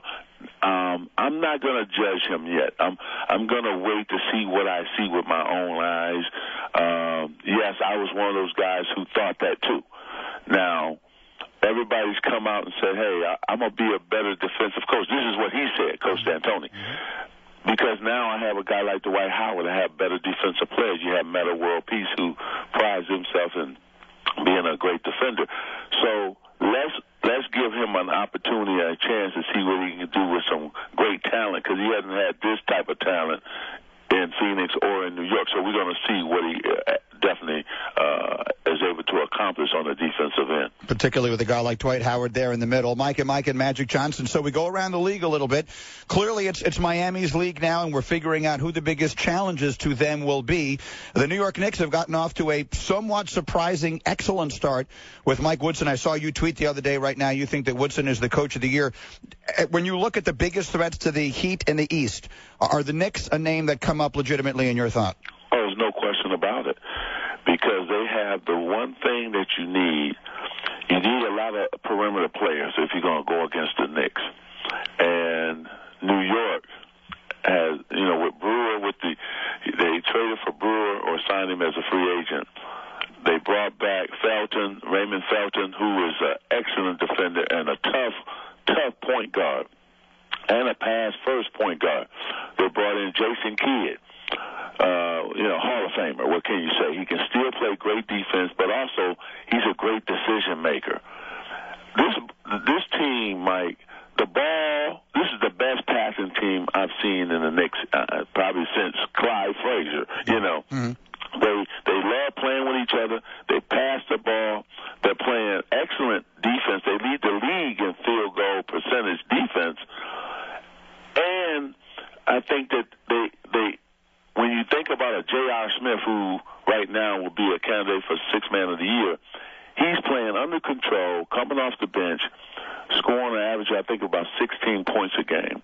So now Carmelo Anthony has the help he needs, and I think keeping him at power forward is an advantage to the Knicks because they play three-point guards, basically, and Carmelo at the 4, and then Tyson Chandler, who is probably the most unselfish guy in the league because he doesn't care about shooting. He just sets the tone defensively and grab all the rebounds. And then I think a key pickup, too, was Rasheed Wallace. Why? Because Rasheed and Jason Kidd have won the championship as well as Tyson Chandler. Now they're helping the guys understand what they need to do to win the championship, not make the playoffs, but to win the championship. So I think those perimeter guys will go well against the Miami Heat perimeter guys. No, you can't stop LeBron James. No, you can't stop Dwayne Wade, but you can help try to contain those guys. And you got enough fouls now to throw at them. And then when Shumpert comes back, who is the most athletic player that the Knicks will have on their team, he's another 6'5", 6'6" perimeter player. Now, that's another guy you can throw at the Heat. So the problem is going to be for the Knicks, or what are they going to do when Amari comes back? That's the number one question. They get slower if they throw him into the starting five. To me, Amari should look and say, hey, Coach Wilson, I'll do whatever it takes for us to win. If that means coming in off the bench, I'll do that because I think their advantage is the small team, so he should come off the bench. Well, that'll be very interesting to see when the time comes. Magic, it is always such a pleasure. And listen, Golic is on his way out to L.A. because the Irish are playing there. Yep. I don't know if he has any plans for Thanksgiving, but maybe he can come by your house for a little turkey. I don't know. What do you think? Well, Mike, I would have been happy to host you and your incredible family, beautiful wife, the boys who are playing in the game. But I'm going to be in Michigan with my family. Matter of fact, I'm going to be at the Michigan State basketball game tonight. So, I always take my dad. This is an annual trip for my wife and I and my family. But I can tell you, any place you want to go in L.A., I'll set you up with a driver. Anything you need, you got it in L.A. Wow, I appreciate that very much. Every time I mention anything, he takes care of you. He's phenomenal, and it sounds like a great trip you got going with your family in Michigan State. That's a cool thing. Magic, Enjoy that. Thanks for everything, as always. We'll talk to you soon. Happy Thanksgiving. Happy Thanksgiving to both of you guys, okay? God bless you guys. Thanks, Magic. That's the great Magic Johnson with us on the Subway Fresh Take Hotline. Last time I mentioned anything, he's sending you jerseys. He's such a good guy. He's way better than you. Better than me. Be sitting here. He makes you look like a Mike and Magic sack of inner tubes. I agree, Mike and Magic. A sack of inner tubes? Well, it's a sack of something. I'll tell you what, you're a big sack of something. Okay. Eric Mangini, John Clayton, and don't miss Ray Anderson from the league on the suspensions, all on the way here with Mike and Mike after a word from Stamps.com. Now listen, in the time it takes you to go to the post office, you could probably finish a handful of other important tasks on your busy schedule. Why would you keep wasting your time when you can use Stamps.com to get postage right from your desk? It's a convenience thing, gang. So wherever your printer is in your house, it's now the official post office for you. And this is great-looking postage, so whether it's for personal use or if you have a business, you can use it as well. And how about using it as home? You still don't have to go to the post office. Give the letters to the mailman. If you have boxes, we're going to throw in a digital scale here. You get the weight. You get the exact postage. You have a lot of boxes. Call them and get a free pickup, and you'll get all taken care of. So you're saving time and money. Special offer if you use our name, Mike, is the promotional code. It's a no-risk trial. It's a $110 bonus that includes the digital scale and up to $55 in free postage, so don't wait. Go to Stamps.com before you do anything else. Click on the microphone at the top of the homepage and type in Mike. That's Stamps.com and enter Mike. Don't miss Ray Anderson from the league coming up. Mike and Mike in the morning. ESPN Radio.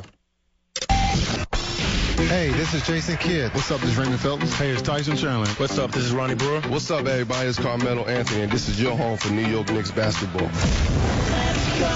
Tonight, the Knicks get their first look at #1 draft pick Anthony Davis and a chance to continue another winning streak. Knicks Hornets coverage gets underway tonight at 7:30 on ESPN New York, 98.7 FM. Let's go.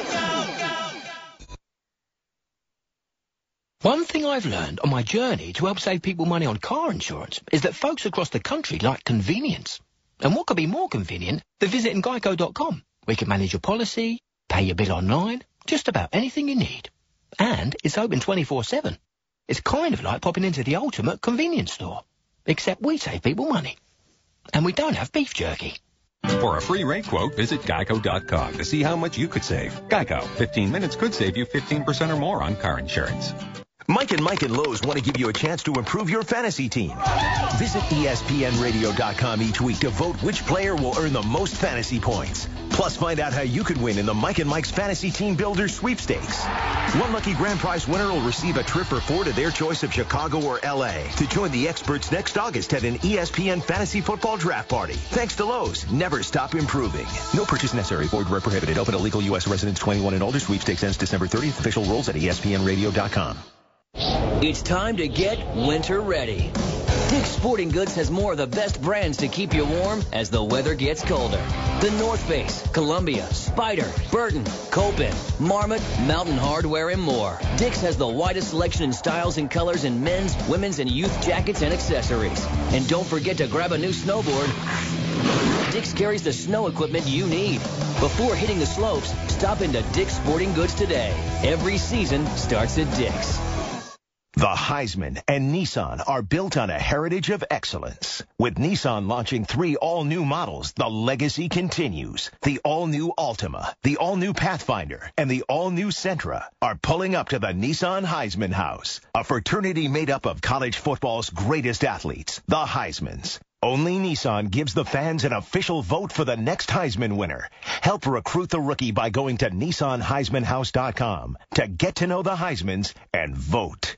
Thank you for calling Discover Card. Okay, your 5% cash back program is a total hole-in-one. You guys are putting on a clinic. What's the new category? Yeah, we're hitting on all cylinders. And only Discover gives you 5% cash back everywhere you shop online. It's like a cash back grand slam. Whoa, time out. 5% on online shopping? Yep. That's a game changer. Bullseye. Everywhere you shop online. That's right in my wheelhouse. Sign me up. Only Discover gives you 5% cash back everywhere you shop online through December. Sign up for 5% at Discover.com or call 1-800-DISCOVER. 5% cash back on up to $1,500 in purchases online and at department stores. This holiday season, spend less time shopping for a new Mercedes-Benz and more time for yourself. Announcing the Rally Motors Less is More event, where buying a new or certified pre-owned Mercedes-Benz has never been easier. At Rally, it's simple. You spend less time, less hassle, and less worrying when you purchase a Mercedes-Benz. And during this holiday season, you'll enjoy more incentives, more inventory, and more leasing and financing options. Don't settle for the status quo. Expect more. Rally Motors. View all specials online at RALLYEMotors.com. It's a top 20 doubleheader in the ACC Big Ten Challenge. The best squads in the country prepare to battle. First, explosive CJ Leslie leads NC State as they face off with Michigan in its dynamic backcourt. Then Roy Williams and the Tar Heels face a steep test against Cody Zeller and number 1 Indiana. The ACC Big Ten Challenge. NC State versus Michigan at 7:30 Eastern. UNC Indiana at 9:30. Tonight on ESPN. Here's what Ben and Skin are talking about in Dallas. In a game in which the offensive line probably set football back by about 19 years. I mean, that was bad. The Cowboys are probably going to face a fine from the NFL for just putting such an embarrassing unit out there. Yeah, an ineptitude fine? Yeah, an ineptitude fine. The commissioner's looking into it. My sources tell me it could happen. Catch up with the latest from 103.3's Ben and Skin at ESPNDallas.com. AT&T asks, are you that guy? That guy who not only paints his face to cheer on his team, but then paints his entire torso? Well, you don't have to be that guy to prove your fanhood. Switch to AT&T and follow your favorite team like never before. It's much better than perusing the hardware store for this season's color palette of belly paints. You have the speed to get scores, stats, and highlights fast with AT&T. Rethink possible. Visit att.com or store for details. From ABC News, Wall Street now. Shaking off the post-election blues, U.S. stocks got off to a good start for the week with optimism about fiscal cliff talks. The feeling is perhaps the president and Congress could reach a budget deal to avoid tax hikes and spending cuts due to kick in on January 1st. Yesterday's home sales report also came in better than expected. This morning, a new survey coming out on housing starts. European stocks are down today after the ratings agency Moody's downgraded France France, stripping it of its AAA rating. Moody's cited France's weak economic growth and exposure to European debt as reasons for the downgrade. Hostess brand stays alive for at least one more day. The company and union it's fighting with will hold more talks today. A federal bankruptcy court judge asked for mediation and delayed the Hostess plan to sell off its factories and brands. After plunging recently, Apple shares jumped 7% in a single day. Richard Davies, ABC News. A parting shot with Jeremy Schaap. Our old notions of masculinity and machismo are shifting. When a sports reporter criticized Charles Tillman of the Bears for announcing he'd rather miss Chicago's game against Houston than miss his daughter's birth, there was such a fierce backlash that the writer had to back down. The people had spoken. Most Americans think a father's place is in the delivery room, not the defensive backfield when his wife is in labor. Then, R.A. Dickey won the National League Cy Young Award. Dickey, who was molested as an 8-year-old, says he only came into his own as a pitcher after he summoned the courage to tell his psychotherapist about what had happened to him. Until recently, men were at best discouraged from revealing such things. Both he and Tillman, in their own ways, have demonstrated what manhood is really all about. I'm Jeremy Schaap, and you can listen to The Sporting Life Friday nights at 9 Eastern Time and Saturday mornings at 5 Eastern Time on ESPN Radio and ESPNRadio.com.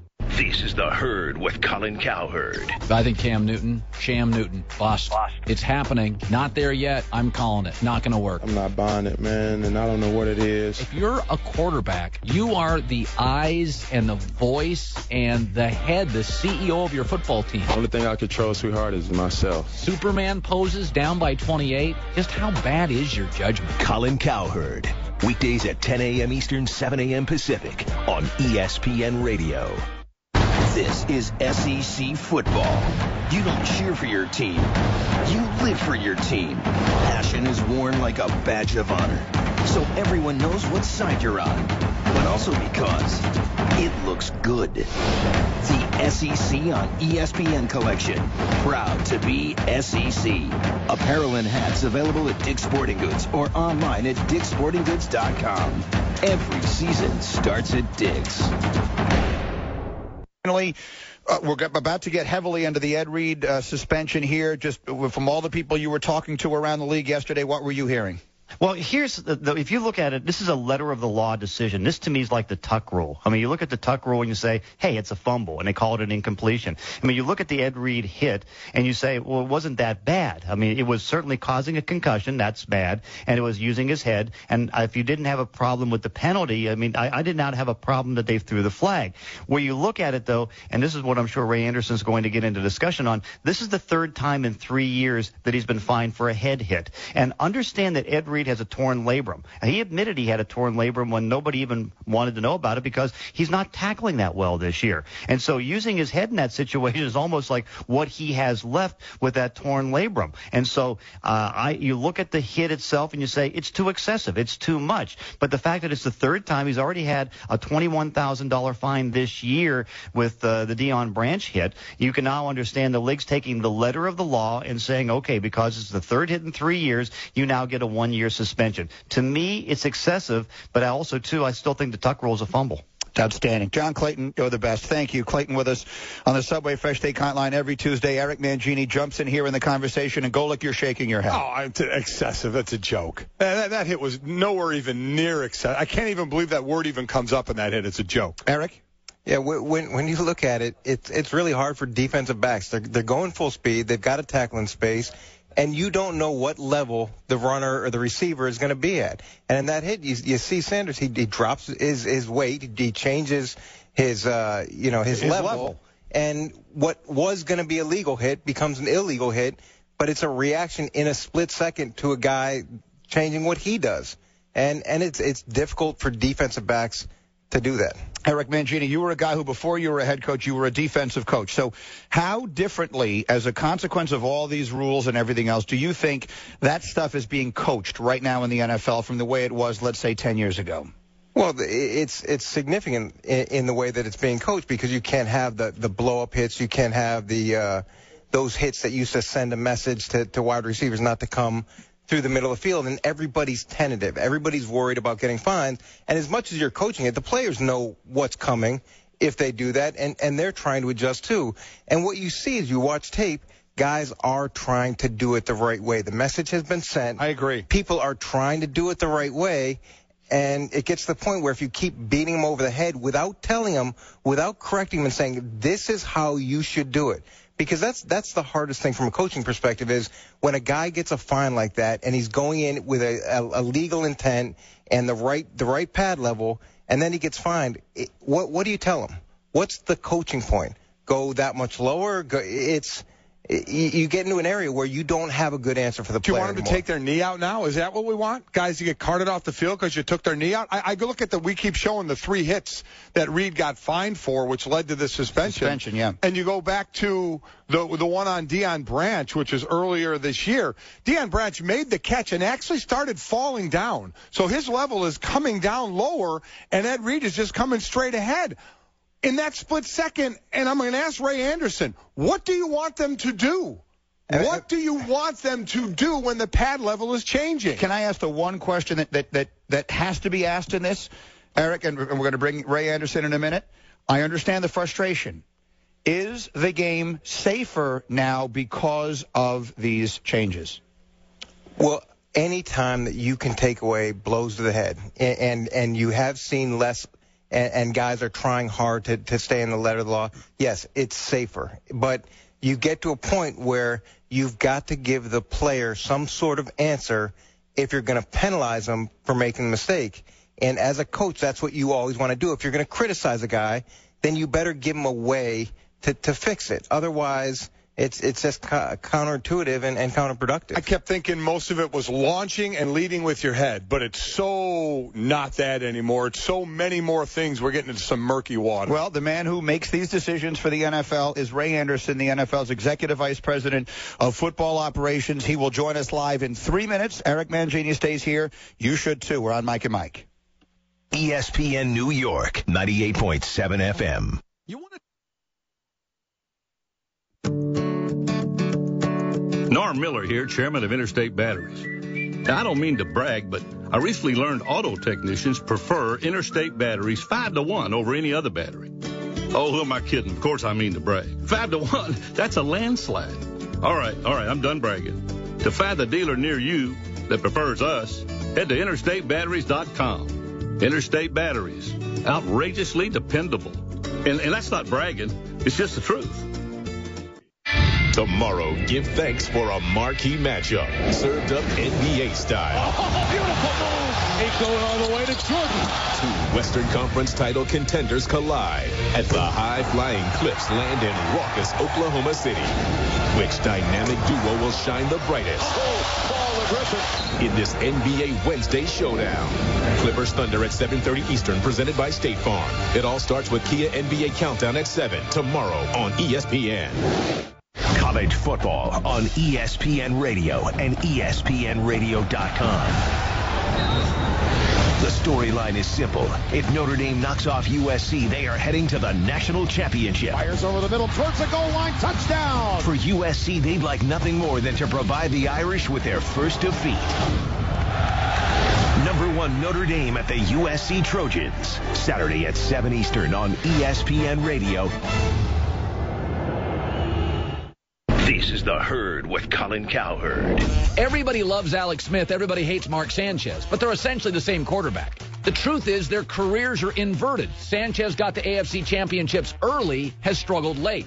Alex struggled early, success late. And what it proves is we're in a now society. Whatever's happening now is the truth. This is The Herd. Weekdays at 10 a.m. Eastern, 7 a.m. Pacific on ESPN Radio and ESPNradio.com.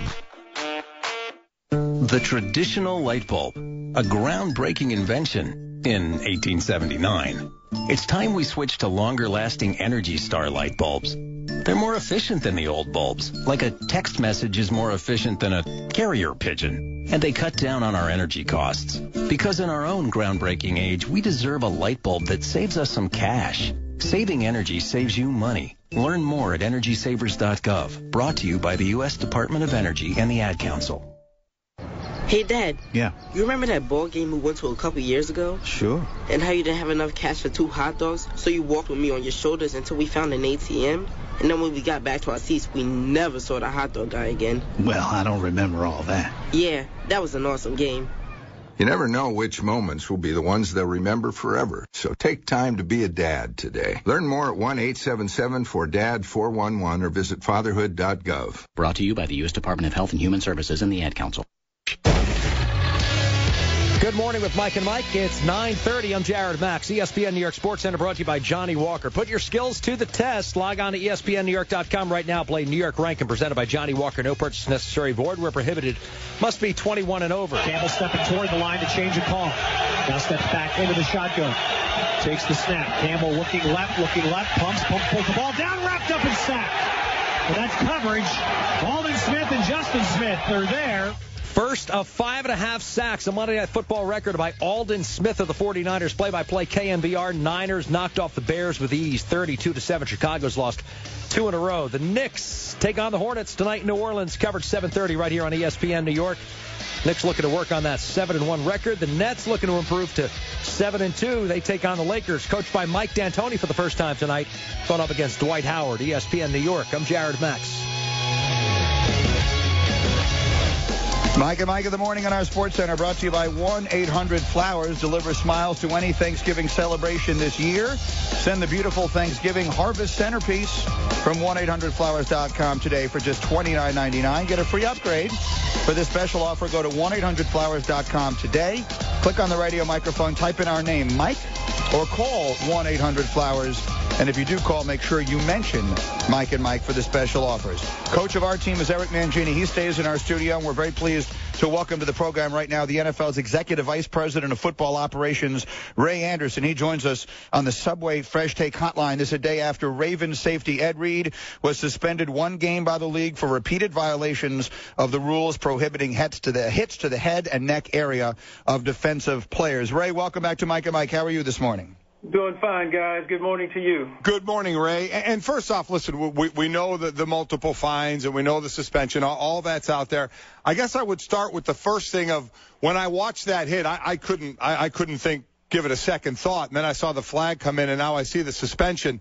I guess my first question as we expand this is, how does the league want Ed Reed to hit Emmanuel Sanders in that situation? We want him to hit below the head and neck area. We like to see him use his shoulder. We like to see him wrap up in a more traditional technique. But we absolutely do not want to see head-to-head, shoulder, forearm to head or neck area. No real attempt to wrap and just going almost missile-like up high. We cannot have those in the game any longer. Okay, well, our first disagreement, in no way did he even launch. He never even left his feet in that one. And, I mean, did we see hits from Ronnie Lott in the opening of Monday Night Football last night? I'd like to see how many times he wrapped as well in some of these DBs that have hit. And also, Ray, do you guys take into account the fact that right before that hit, where Ed Reed was actually starting to go with his shoulder, that Emmanuel Sanders, he lowered his head? So if Emmanuel Sanders didn't lower his head, Ed Reed would not have hit him in the head. Emmanuel Sanders lowered his head. He changed his pad level so the helmet's hit. Why is Ed Reed suspended and fined for that? Well, Ed Reed, unfortunately, is a repeat offender, and we put it on the burdens on the defender to alter his target in those situations where a guy is defenseless.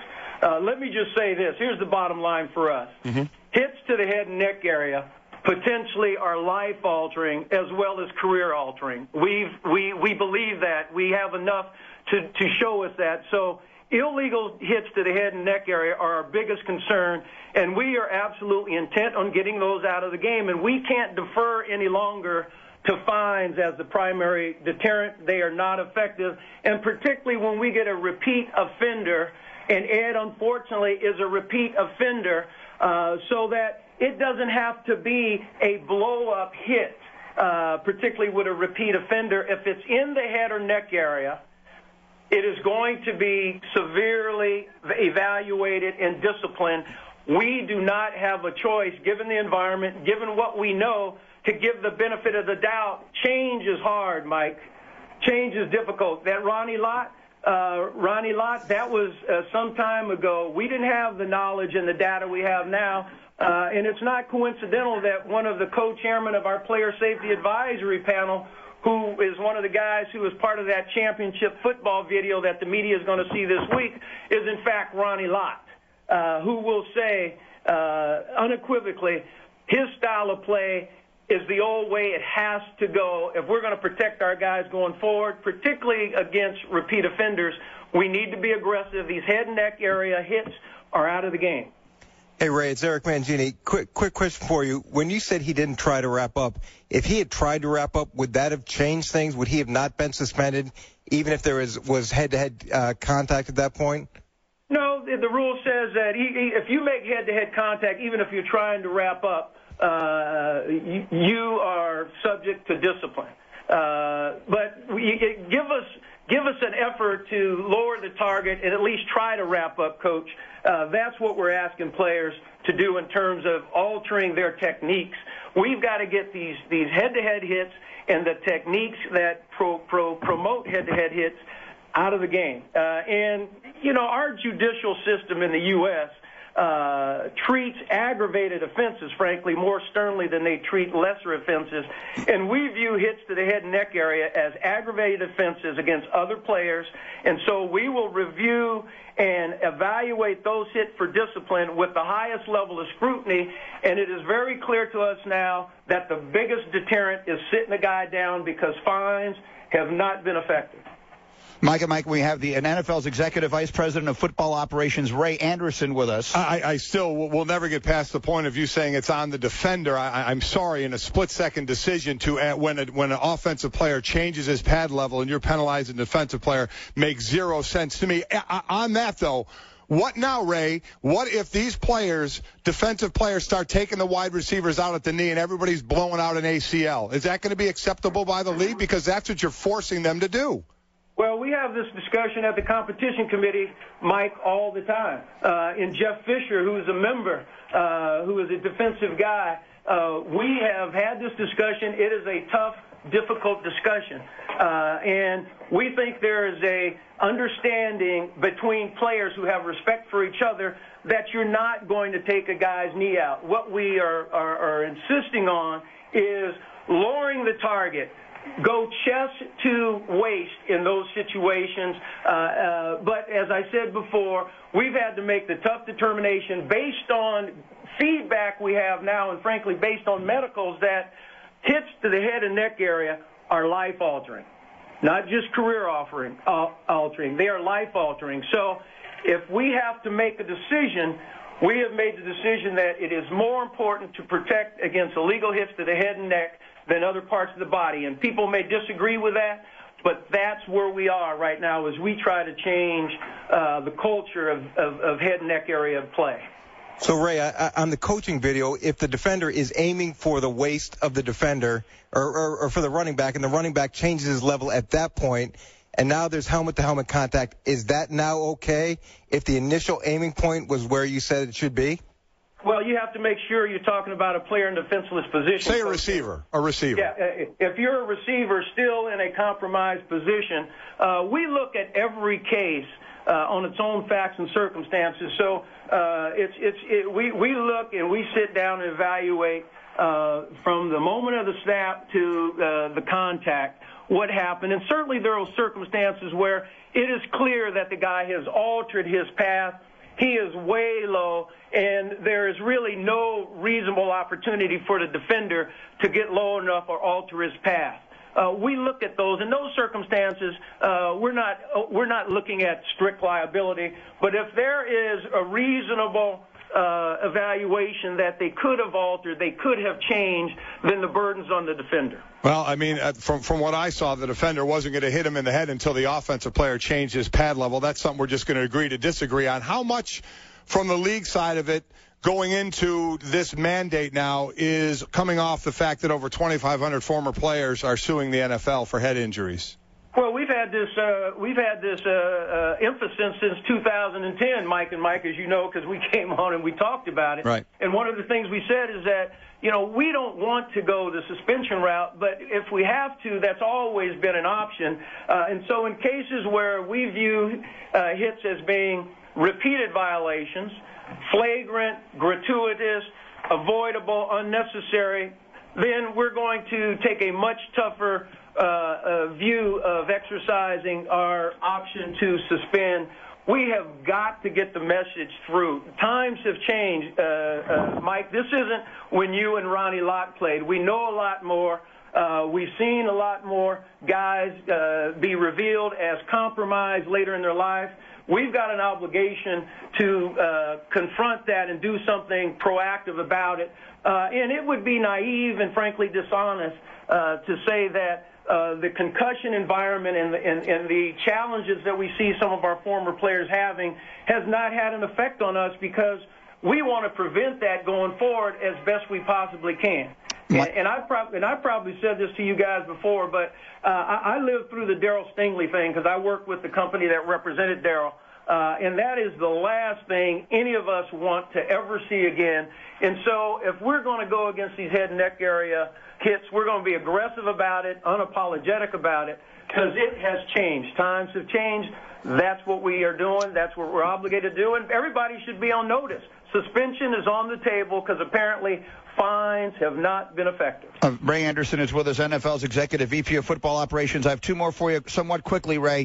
First off, there seems to be some question about what Ed Reed's appeals options are now. Can you, in somewhat quick fashion, explain exactly what his rights to appeal are and how that goes about happening? Certainly. Under the negotiated CBA, we have two jointly appointed and paid appeals officers, Art Shell and Ted Cottrell. And so Ed has, in fact, filed his appeal, and that hearing will be held and heard by Ted Cottrell. Frankly, that will happen this morning, and it's then up to the neutral arbitrator to make his determination, and whatever determination he makes, that's final. And then quickly also I would ask, because we've heard so much reaction to this here, and the overwhelming majority of it has been negative. What feedback do you get from players about this new policy? What are you hearing from people actually playing the game about this suspension and about the new policies in general? Very frankly, because it's been less than 24 hours, I haven't personally had any calls from players or coaches directly. Mike, if you asked me that question in 72 hours, I'd be happy to answer it. But I haven't had any direct feedback thus far, other than the things I've heard from you all and others.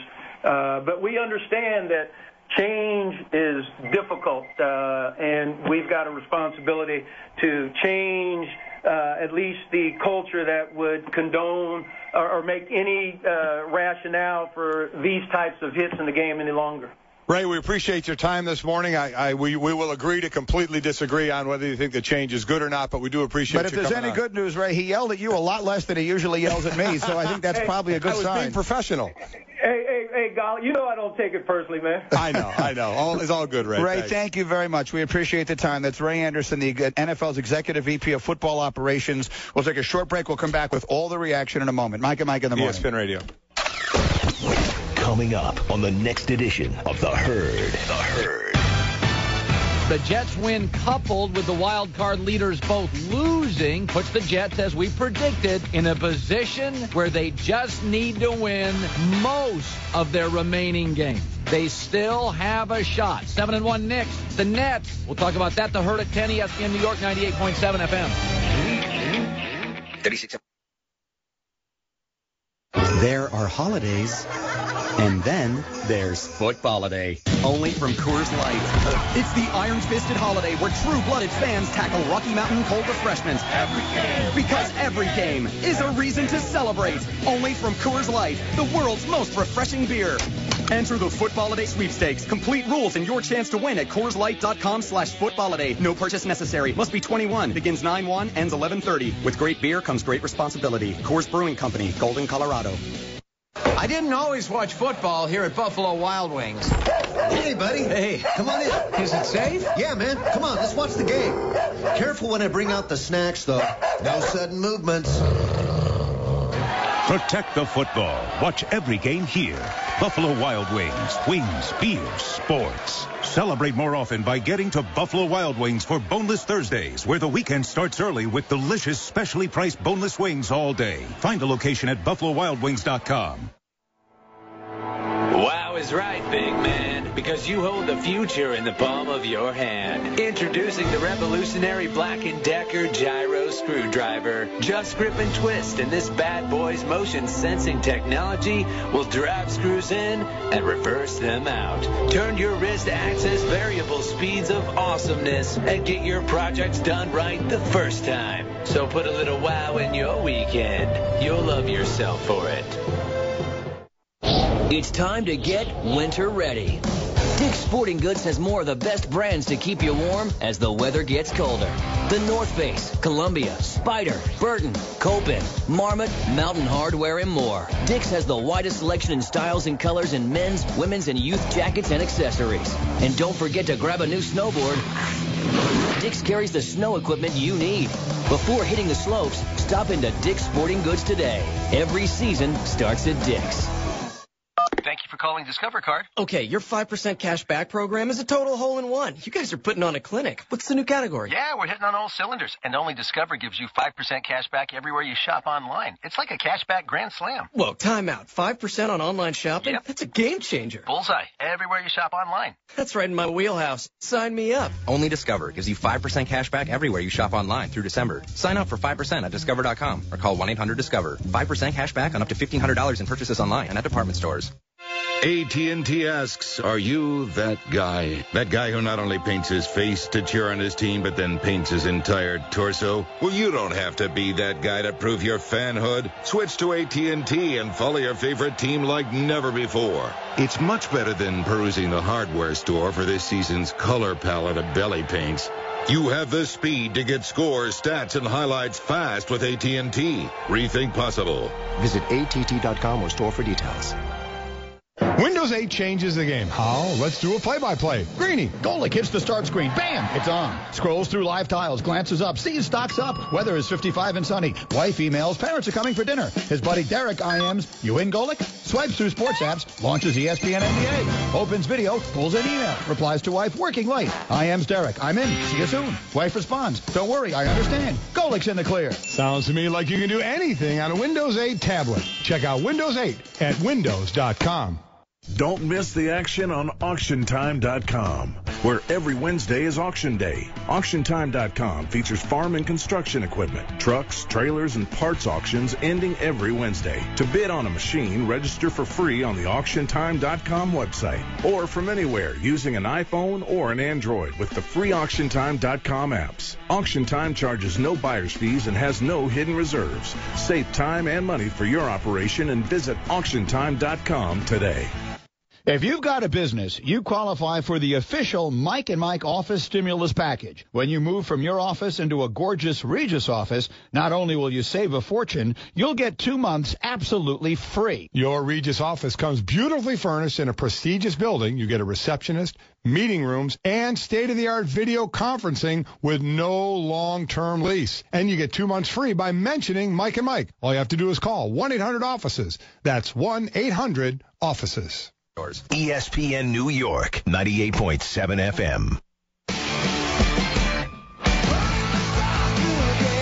Mike of the morning. What an interesting morning that was. ESPN Radio and live on TV on ESPN2. Eric Mangini good enough to stay with us a little extra time today so we can all react to our conversation with Ray Anderson from the NFL, who just gave what I would describe, and he was on with us live for 13 minutes, a completely unapologetic, direct explanation and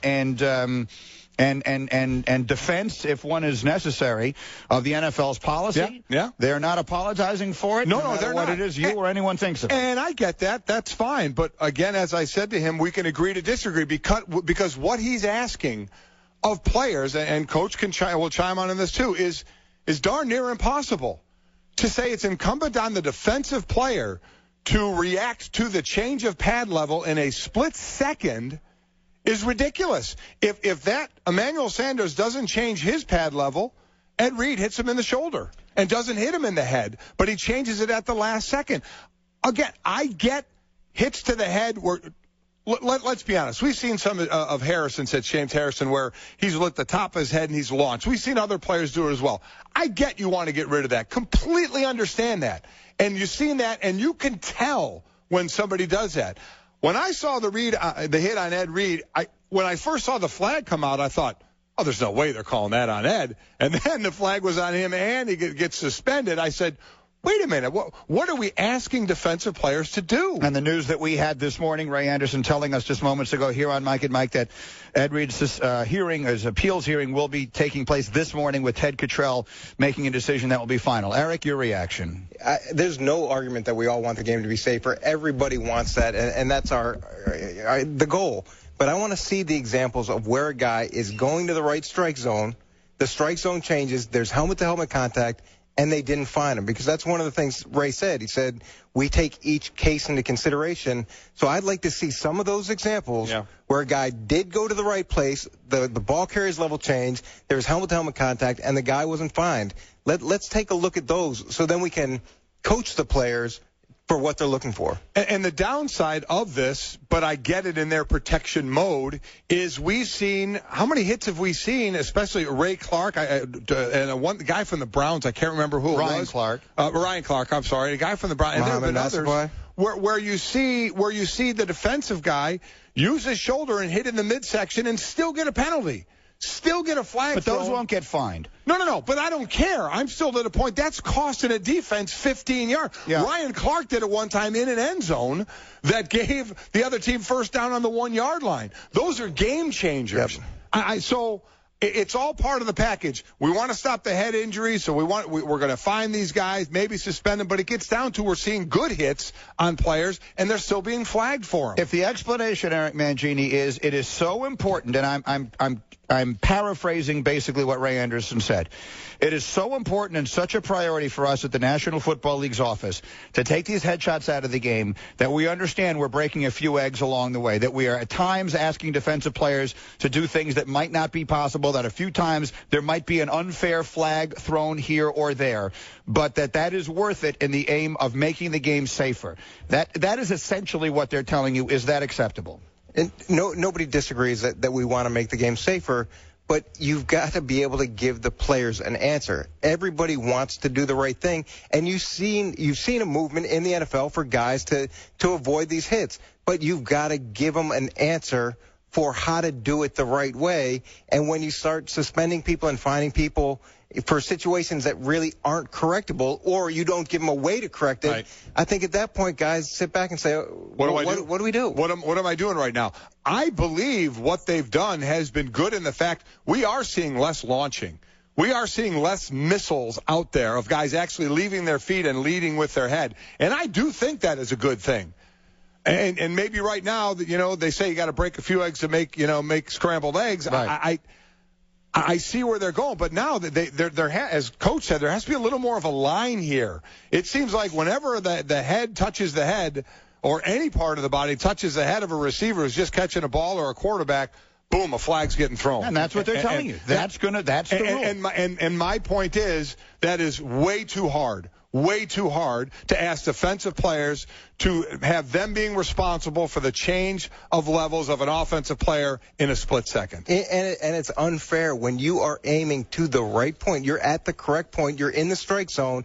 That guy dramatically changes his level at the last minute, and now there's contact, and to be, whether it's suspended or fined for that, what do you do differently? What do you do differently? And that's the answer you'd like to hear. Just to make it clear, because sometimes I worry people hear change in pad level. The guy ducked.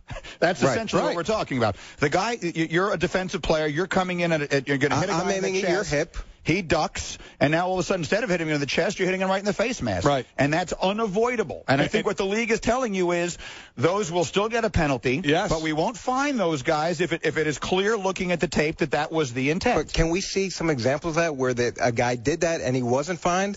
I hear what they're saying. Let's see the examples of where that actually happened either this year or last year. Or flagged, because flags hurt too. No, I get that. But, I mean, the flags you're not going to be able to do anything about because that's happening so fast. Oh, you know what? What are you going to do about it? It's the message they're sending the referees. Right. But they're not changing that message. Well, then they're not apologizing. Then that's wrong as well, and I'm not apologizing for saying that they're wrong. And for the officials, they get graded down if they miss those calls. So they're going to err on the side of throwing it. All right, the entire interview will be up on the Mike and Mike page at ESPNRadio.com. If you missed it, it is up now. Eric Mangini, thanks a million. Thanks, Coach. Everybody, we'll see you tomorrow. Mike and Mike in the morning. ESPN Radio. Knicks head coach Mike Woodson with Stephen A. Smith and Ryan Rucco. How do you continue to play such great basketball? The good thing about, this team versus last year's team, we're a little bit deeper, and guys have bought into what we're trying to get done on the basketball floor. They bought it off the court, too. They are committed, and that's the only way you're going to win at a high level, I believe.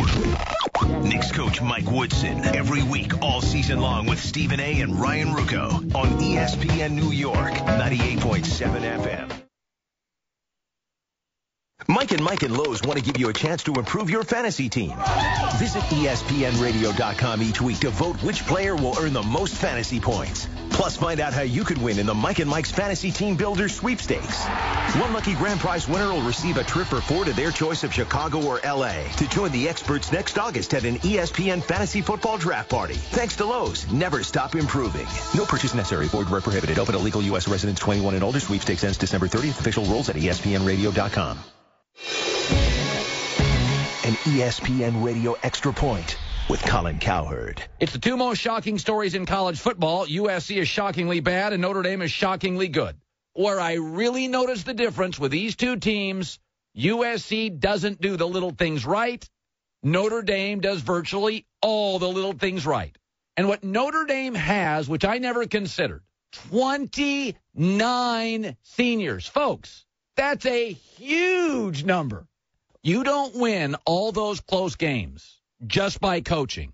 You got to have guys in that locker room who believe in each other. When new coaches come in, some seniors rise, some flush out. Kelly flushed out a couple of guys that were problematic. He kept the good guys, made them better. And Notre Dame, in my opinion, wins Saturday, plays for the national title. Nobody is more shocked than I am.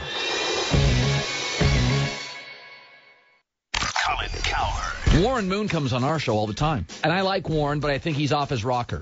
He said the criticism of Cam Newton is possibly racist. I would say you give me an African-American quarterback in football. I'll find you a contemporary Caucasian that gets as much or more heat. Want to play the game? Let's go. Great African-American rookie quarterback, RG3. He's getting far more praise than Andrew Luck. How about pouty quarterback? Cam, racism. I know Jay Cutler has a winning record, and for 5 years has been clobbered by you, the fans, and the American sports media. How about an enigmatic quarterback who wins? Michael Vick, that's racism. Well, Tony Romo gets more. I mean, Romo's the most criticized quarterback with a winning record in league history. Folks, quarterback's a criticized position. It's the highest profile position in sports. This is The Herd. Weekdays at 10 a.m. Eastern, 7 a.m. Pacific on ESPN Radio and ESPNradio.com. Get your daily dose of NFL insight all week long on ESPN. Tune in to NFL Live weekdays at 4 Eastern for real-time coverage from Trey Wingo and the best analysts in the business. With the receivers that he has, he can make a lot of plays in the passing game. Then at 6 on ESPN2, Susie and Mort break down every story from around the league on NFL 32. This is the team in the AFC to beat. NFL Live and NFL 32 on ESPN, where fans go for football. Sports news happens fast. The Lakers' search for a new head coach is over, and the team has hired Mike D'Antoni to replace the fired Mike Brown. An incredible fight ensued. The crew for Boyer pinned down Jeff Gordon on the ground. Texas A&M knocks off #1 Alabama, 29. The latest scores, updates, or breaking news. Turn to Sports Center on ESPN Radio and ESPNradio.com. This is Terry Bradshaw. I've won a lot of games by 1 point, so I know the value of an extra point. My friends at Ferguson are fond of extra points, too. Ferguson's been the leader for plumbing and HVAC supply since 1953, so you always get what you need fast. Touchdown! And now when pros order online with Ferguson, you'll get Pro Plus Rewards points. Use these points to get stuff like sports gear, gadgets, and more. Check out Pro Plus at Ferguson.com and tell them Terry sent you. Do you have unfiled tax returns or owe the IRS or state more than $10,000? If you don't take action now, your tax problem is only going to get worse. Seizure of property, bank levies, wage garnishments, and potential criminal prosecution. Call the experts at U.S. Tax Shield for help at 1-800-226-8184. Our tax advisors adjusters will review your case for free, inform you of your rights, and give you a guaranteed quote. And we have an A-plus rating with the BBB. So get protected. Call U.S. Tax Shield now at 1-800-226-8184. Thursday, the Jets spend Thanksgiving with the Patriots. Coverage begins at 6:30. WEPN FM, WEPN HD1, New York. ESPN Radio Sports Center.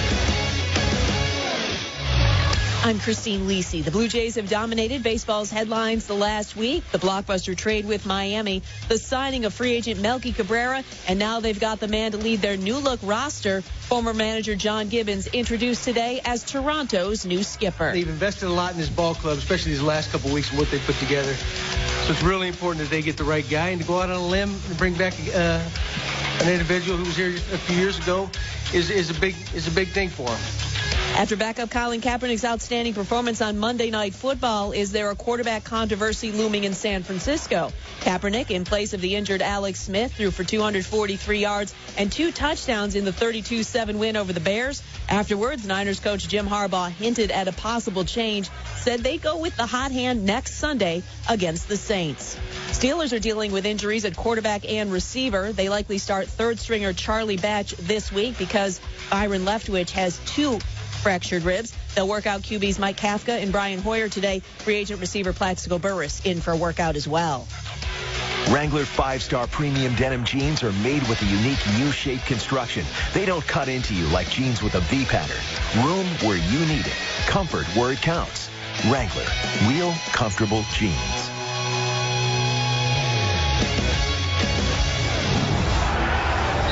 Now, The Herd with Colin Cowherd on ESPN Radio. And ESPNRadio.com. It's The Herd on ESPN Radio. Wherever you may be, however you may be listening, thanks for making us part of your day. Presented by Progressive. All of our guests via the Subway Fresh Take Hotline. Simulcast on ESPNU. John, great to have you back on the show. You were gone yesterday. I imagine it was Thanksgiving preparation for you, John. Is that what it was? Yeah, I had to get my kitchen ready. Oh, I had to get your kitchen ready for the Big John single guy Thanksgiving dinner. Everybody pours in at ESPN to John's house. Gotta get that beer pong table ready. I totally get it. So I'm watching the Niners and the Bears last night, and there's this old tradition, old belief, and like most old beliefs, it's out of touch, that you can't lose a job due to an injury. You could at my company. You get hurt, backup comes in and delivers, gets hot, he's the guy, sorry. I don't live in 1920. We live through the windshield, not the rearview mirror. NFL today is win games or get fired. If you can't separate yourself in life and your understudy outperforms you, that is on you. Look in the mirror. We live in a need and a blame society. Stop blaming. Be accountable for your mediocrity. Okay, like it's just like every company in this nation offers you 2 weeks off for sick. You have a right to take it, but if you do, the bosses will think less of you. You either compete or you don't. You get 2 weeks off. But if I had a producer and he took every sick day every year, I'd find a way to replace him. Sorry, wouldn't advertise it, wouldn't tell him, but every manager I've ever worked with agrees. Compete. Colin Kaepernick, San Francisco 49ers, backup quarterback, comes in last night for the still banged-up Alex Smith.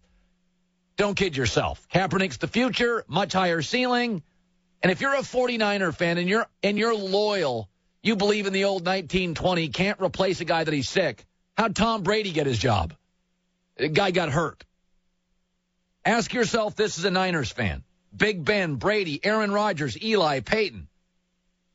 Matt Schaub, going to beat those guys with Alex Smith? Yeah, if your defense is amazing, but one is it not all the time.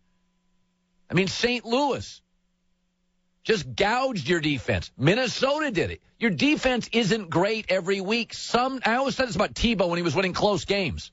It's great the defense was wonderful, but when the defense wasn't great against Brady and the Patriots twice, Tebow got crushed. You can't have a quarterback that can beat just mediocre offenses. You get in shootouts in this league. It's a passing league. You get into shootouts. Even the Niners, great defense. Vikings moved up and down the field on it. Rams moved up and down the field on it. Don't kid yourself. Jim Harbaugh is as good a football coach as America has. He was amazing in college. He was amazing in the NFL. I mean, he knows his eyeballs told him he was asked last night. Who's starting next week, Coach? Here's Jim Harbaugh. Starting quarterback going forward? We'll see. Usually tend to go with the guy who's got the hot hand, and we got two quarterbacks that have got a hot hand. Thought Colin did an outstanding job. Thought he did a great job, poised in the pocket, pushing the ball, throwing with accuracy. Did a nice job running the game plan. Everything he did was exemplar. You know it's Colin Kaepernick's job because Harbaugh's the ultimate competitor. You know, it's like Pete Carroll. They brought Matt Flynn in to be the starter. Russell Wilson beat him out. Sorry, you got to compete. I mean, if Colin Kaepernick had that game with Aaron Rodgers or Brady, we'd all say this morning, well, it's great that we have a wonderful backup, but Aaron's still the guy. It's great that we have Colin Kaepernick, but Eli, Brady, Big Ben's still the guy. The reason we're saying this morning, Kaepernick's the dude, is because Alex Smith, 8 years in the league, that's not a small sample size, has completed 51, 58, 48, 60, 59, 61% of his throws. Not big, not strong, can't push the ball up the field as much as you like. So, I mean, listen, the 49ers told you what they thought of Alex Smith in the offseason. Number one, they pursued Peyton Manning, and number two, they offered Alex a short deal. They told you what they thought of him. So it's survival of the fittest in the NFL. Jim Harbaugh, after the game, all you had to do was listen. He was asked if Kaepernick was competing for the number one quarterback spot. Is he outright competing for Alex on an even or close to even basis right now? Well, yeah. Well, I mean, we'll make that decision as we go forward. Yeah. Yeah. I just don't buy in that. Never have. It's one of those sayings that it feels like you should believe it. Like, man, a guy gets hurt, you can't replace him. It feels right? Like, that's cold, that's harsh. This is not a .org. It's the NFL. It's not a church. It's not a homeless shelter. It's an NFL. It's survival of the fittest. It's Wall Street. It's the entertainment business. You know, that's what it is. It's not an emergency room. It's not a veterinary. It's not a .org. It is the National Football League. Best wins. I mean, some of the best coaches aren't the best people. Some of the best players aren't the best humans. But you don't really care. Let's be honest. If your star player got involved off the field with something ugly, but there was a big game Sunday, you know it and I know it. You'd want him on the field. Opening Rant and the Herd brought to you by Regis. They know meetings. With your fully furnished Regis office, you have to access the meeting rooms when you need them. And with no long-term lease, call Regis now. 2 months free, 1-800-OFFICES. The other thing this morning I'm thinking about this is Thanksgiving this year. It used to be you got Lions football, and they were terrible, but the Lions now are fun to watch. They have a great passing game. And you get the Cowboys-Redskins game. That'll be fantastic. You know it's going to be close. Then you get the Jets in New England. That's going to be great because the Jets are always tough with New England, and Gronk is out. And who do the Lions play? The Lions now are a pretty fun team to watch. Oh, they'll play the Texans. There you go. Great football game. So we get 3 great games. A lot of people don't like a lot of the media always wonders, and a lot of people do, should we play games on Thanksgiving? If I'm an owner, I'm all in. I mean, come on, the whole world's watching. The ratings are huge. Great for branding. But secondly, if I'm a fan, I'm 100% all in on a Thanksgiving football game. Can we be honest about Thanksgiving? It's just overrated. It's my least favorite holiday. Now, you don't have to agree with me, but number one, the house is 100 degrees because you're cooking all day, and Grandma comes over, and she doesn't like a cold house, so Grandma's over, and the house is 100 degrees all day. And number two, you got to dress up for relatives. Instead of sweatpants, it's khakis and an itchy sweater. And number three, you're forced to sit in chairs and on couches that you wouldn't normally sit in because now you have relatives, and you got to be a nice person. And number four, I'm not a gorge or a binge eater. I'm kind of a picker. So by the end of the day, you're just a mess physically. If I could scrap all that and go to a football game with my kids or my buddies, are you kidding me? It's not even close. I can ditch Grandma and the itchy sweater for a couple cocktails and a huge NFL game, Jets-Patriots. I'm completely 100% in on that. And I've told you before, I'm not a Christmas guy, and I'm not a Thanksgiving guy. We do it every year. I've told you I have my list on the best holidays, and here it is. Let's go Colin's favorite holidays. I said Thanksgiving, I get the meat sweats. And Christmas, I get a big bill. Number 5. St. Patrick's Day. And not just for the drinking, but you also get March Madness. So if you go to an Irish bar, I get a Guinness, and I get college basketball. You get a little sports, you get a little beer. And people are usually in a really good mood on St. Patty's Day. Number 4. I'm going to go New Year's Eve, New Year's Day. I get great bowl games, I get a day off with football, and it's a cocktail holiday. That beats searching for eggs in the backyard, does it not? Number 3. Father's Day. It's the one day of the year for like 3 hours my family pretends to like me. Number 2. I'm going to go Labor Day. Kids are back in school. So the labor stands for no more laboring with my kids. Number 1. 4th of July. I get a pool, I get a beach, I get to blow stuff up, I get to grill my favorite foods. The best holiday is the 4th of July. So there you go. St. Patty's Day, New Year's Eve, Father's Day, Labor Day, 4th of July. You can have Thanksgiving, giving me the option of bailing on Grandma on the itchy sweater and getting an awesome college or pro football game with my buddies or with my kids. I'll take it every time. Coming up next, why does the Big Ten want Rutgers? Was the NFL too harsh on Ed Reed? Span the globe, next in the Herd on ESPN Radio. Well, the people have spoken. No, not about Obama and Romney, about the Yankees. 3,000 empty seats a game right now. It means that the fans are exhibiting much better recognition of what they're seeing than the Yankee hitters are these days. The Mike Lupica Show, coming up today at noon on ESPN New York, 98.7 FM.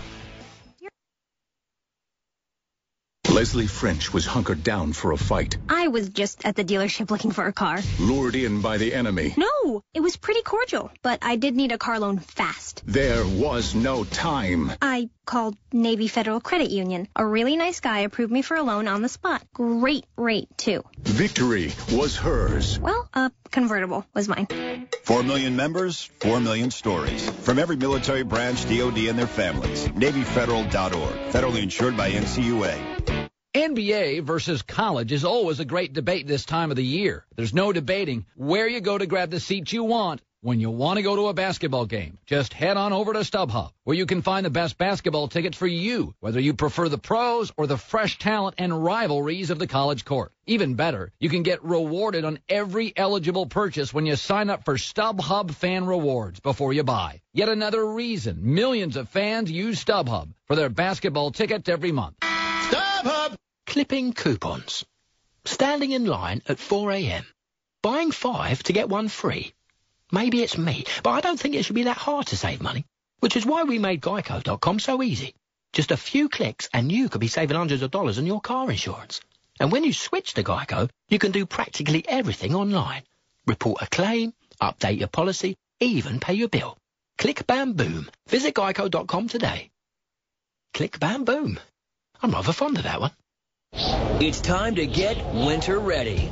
Dick's Sporting Goods has more of the best brands to keep you warm as the weather gets colder. The North Face, Columbia, Spyder, Burton, Copen, Marmot, Mountain Hardwear, and more. Dick's has the widest selection in styles and colors in men's, women's, and youth jackets and accessories. And don't forget to grab a new snowboard. Dick's carries the snow equipment you need. Before hitting the slopes, stop into Dick's Sporting Goods today. Every season starts at Dick's. The Heisman and Nissan are built on a heritage of excellence. With Nissan launching 3 all-new models, the legacy continues. The all-new Altima, the all-new Pathfinder, and the all-new Sentra are pulling up to the Nissan Heisman House, a fraternity made up of college football's greatest athletes, the Heismans. Only Nissan gives the fans an official vote for the next Heisman winner. Help recruit the rookie by going to NissanHeismanHouse.com to get to know the Heismans and vote. AT&T asks, are you that guy? That guy who not only paints his face to cheer on his team, but then paints his entire torso? Well, you don't have to be that guy to prove your fanhood. Switch to AT&T and follow your favorite team like never before. It's much better than perusing the hardware store for this season's color palette of belly paints. You have the speed to get scores, stats, and highlights fast with AT&T. Rethink possible. Visit ATT.com or store for details. Norm Miller here, chairman of Interstate Batteries.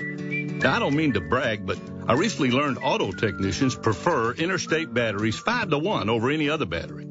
Oh, who am I kidding? Of course I mean to brag. 5-to-1, that's a landslide. All right, I'm done bragging. To find the dealer near you that prefers us, head to interstatebatteries.com. Interstate Batteries, outrageously dependable. And that's not bragging, it's just the truth. You gotta wake them up. Every weekday morning. Wake up to Mike and Mike in the morning. On ESPN Radio. In all the years we've been doing this show, Golick has booked a guest like twice. And this is one of those times. He is the head coach of the #1 team in the BCS for the first time in a long time. The head coach of the Notre Dame Fighting Irish, Brian Kelly, is with us on the Subway Fresh Take Hotline. Before I just step away and let the two of you talk, congratulations, Coach, on a great win Saturday and an unbelievable season. Thanks, Mike. I appreciate it. And congratulations to your Wildcats on a great win. It was a very nice win for us. We'll set aside some time to talk about that later. Go ahead, Golick. Coach, before we even get to what happened over this weekend, the last couple of weeks, the win over the BC, the triple overtime over Pitt, and you're sitting at number 3, still kind of on the outside looking in, and everybody talking about using the term style points.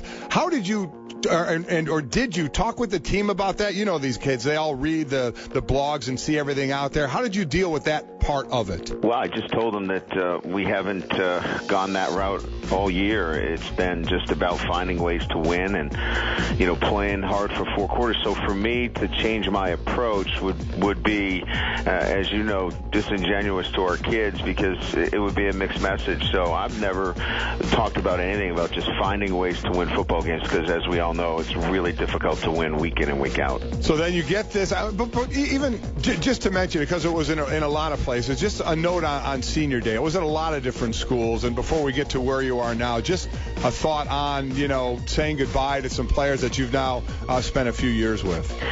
Well, first of all, 29 of them. So, you've got such a huge piece of your football program, and this 2012 team is about our seniors, and of course your boys in particular, and the impact that they've had. And, coming in under, tough circumstances and showing grit and resolve and going through a transition of a coach and doing everything we've asked them to do. So it gets, for me, a bit emotional when you talk about it after the fact. Now, before it's all about playing the game. It's about the opportunity to play and the enthusiasm. But, when you look back on it, when you have 29 seniors, they make a huge impact.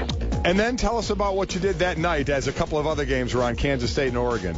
We had such little time with the family. We usually go to dinner or have dinner at the house, and we'll throw the TV on and have it as a kind of a backdrop. But quite frankly, we were watching both games with great interest, and it started as just a family dinner. And about the third quarter, we had neighbors I never knew I had coming into my house. It's Mike and Mike in the morning, weekdays on ESPN Radio and ESPNRadio.com.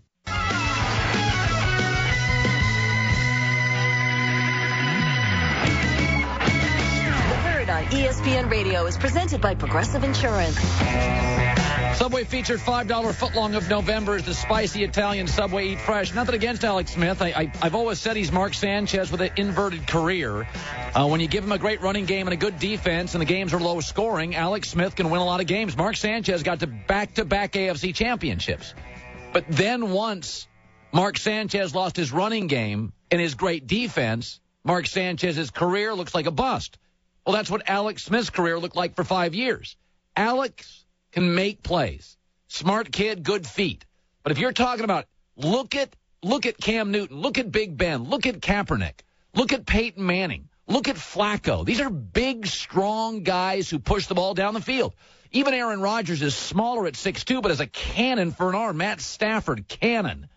In this NFL, your eyeballs will tell you Eli Manning. Big and big arm is becoming more important. I told my wife this last night. Didn't matter 15 years ago. Didn't even matter 10. But you watch guys play now, size matters for a quarterback in the NFL. Kaepernick is just a big, strong kid with a howitzer. All right, let's span the globe.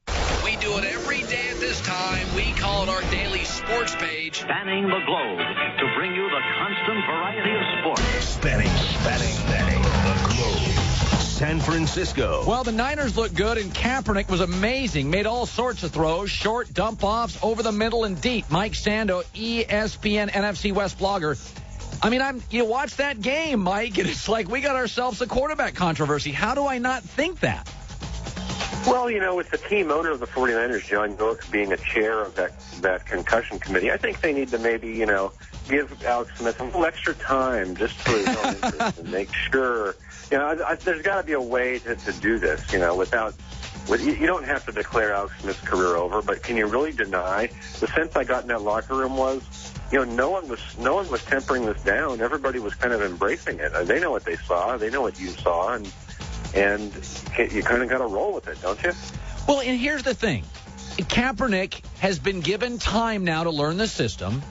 He doesn't have to come in and save the team. They run the football, good offensive line.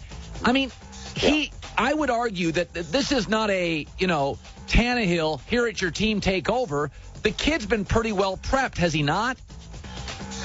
He has been more than I thought. I mean, I didn't think he would be so accurate on top of the game plan. And we'll see. I think the Bears were selling out to stop the run and got surprised because they came out throwing, and no one expected that to happen. But you talked about the throws, and here's a stat from ESPN that's really amazing. The Bears, before this game, had played Luck, Rodgers, Bradford, Romo, Stafford, Newton, and Schaub.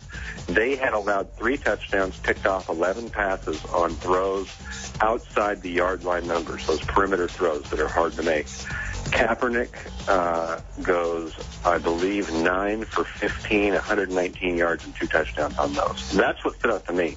The types of throws he made were pretty stunning.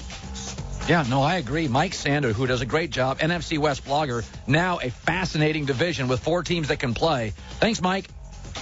Thank you. College football. Rutgers to join the Big Ten. Our friend Michelle Steele, ESPN. First of all, why does the Big Ten want Rutgers? The Big Ten doesn't want Rutgers for the strength of its football program. The Big Ten wants Rutgers because it represents the state of New Jersey. And while they already have, we've all heard it before, Colin, right? It's all about the money. I covered a lot of this stuff when I was at Bloomberg News right before ESPN, and I covered Rutgers specifically. Rutgers hardly makes any money at all from the Big East TV deal, the one that's expiring right now. It's somewhere in the range of $8 million. The Big Ten promises its members $24 million a year thanks to the Big Ten Network, and plus they've got an expiring TV deal coming up, and they can double that. So the Big Ten wants more subscribers for the Big Ten Network, and they think they can get that by having a school that represents the sort of the tri-state area. And it remains to be seen whether or not subscribers are going to demand having the Big Ten Network in the Northeast as part of their basic sports package. But that's what Jim Delaney and the Big Ten administrators are hoping for. I get why Rutgers likes it. They get a big check. I'm not sure why the Big Ten wants Rutgers. I hear that realignment's good for New Jersey taxpayers and parents who have apparently been footing a bill. Can you explain that? Yeah, sure. When I was at Bloomberg, we actually did an analysis of all of the 54 state schools in the 6 sort of so-called power conferences, all the BCS conferences. And no school, no public school subsidizes their athletic department as much as Rutgers. So the sports department at Rutgers costs something like $60 million a year. Of that, football is around 30%. They can't pay for any of it if they just, sell tickets and sell concessions.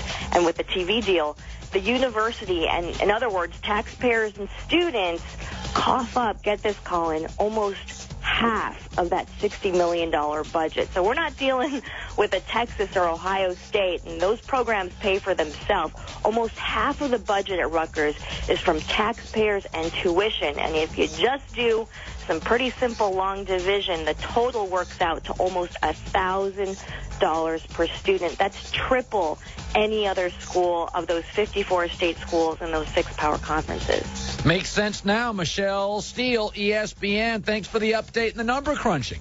Absolutely.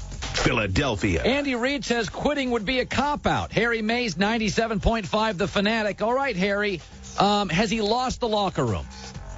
I think he has, Colin, and you're starting to see this team break into little factions and cliques on the sideline during the loss against the Redskins. They're finger-pointing at each other now, and that never used to happen under Andy Reid. I mean, we've lost 6 in a row here in Philly, 7 of the last 8. This weekend we experienced rock bottom with all 5 senses when it comes to the Eagles. Andy Reid, then, therefore, Harry, would be done, right? That's absolutely done, right? I don't see this turning around. I mean, they're 3-7.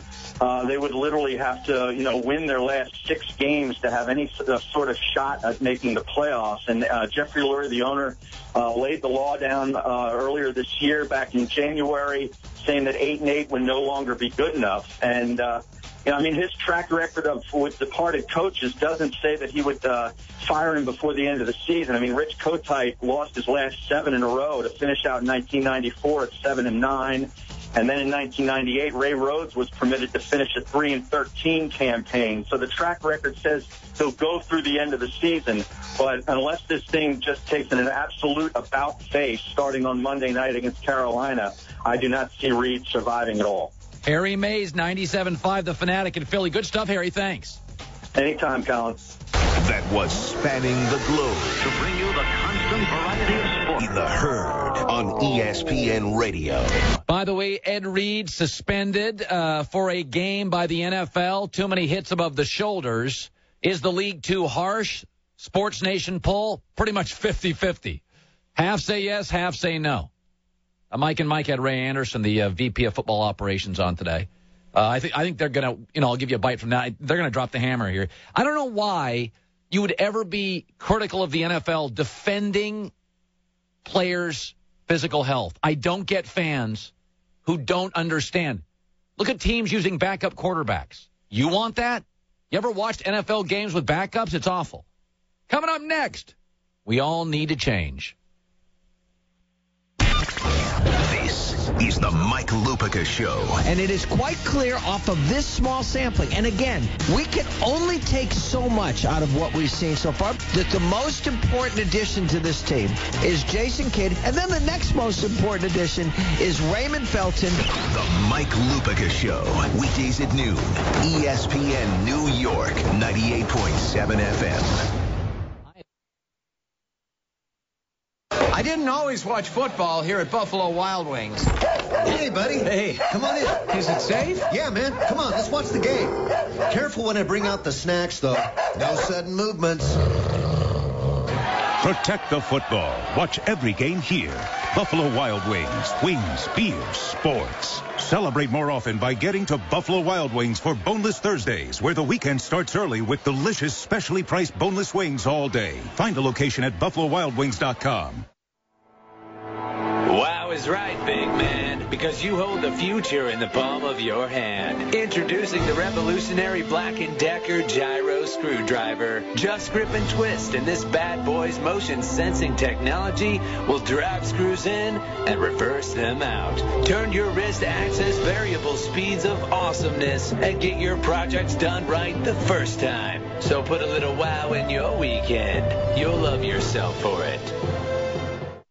Thank you for calling Discover Card. Okay, your 5% cash back program is a total hole-in-one. You guys are putting on a clinic. What's the new category? Yeah, we're hitting on all cylinders. And only Discover gives you 5% cash back everywhere you shop online. It's like a cash back grand slam. Whoa, time out. 5% on online shopping? Yep. That's a game changer. Bullseye. Everywhere you shop online. That's right in my wheelhouse. Sign me up. Only Discover gives you 5% cash back everywhere you shop online through December. Sign up for 5% at Discover.com or call 1-800-DISCOVER. 5% cash back on up to $1,500 in purchases online and at department stores.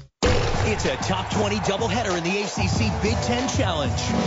The best squads in the country prepare to battle. First, explosive C.J. Leslie leads NC State as they face off with Michigan in its dynamic backcourt. Then Roy Williams and the Tar Heels face a steep test against Cody Zeller and number 1 Indiana. The ACC Big Ten Challenge. NC State versus Michigan at 7:30 Eastern.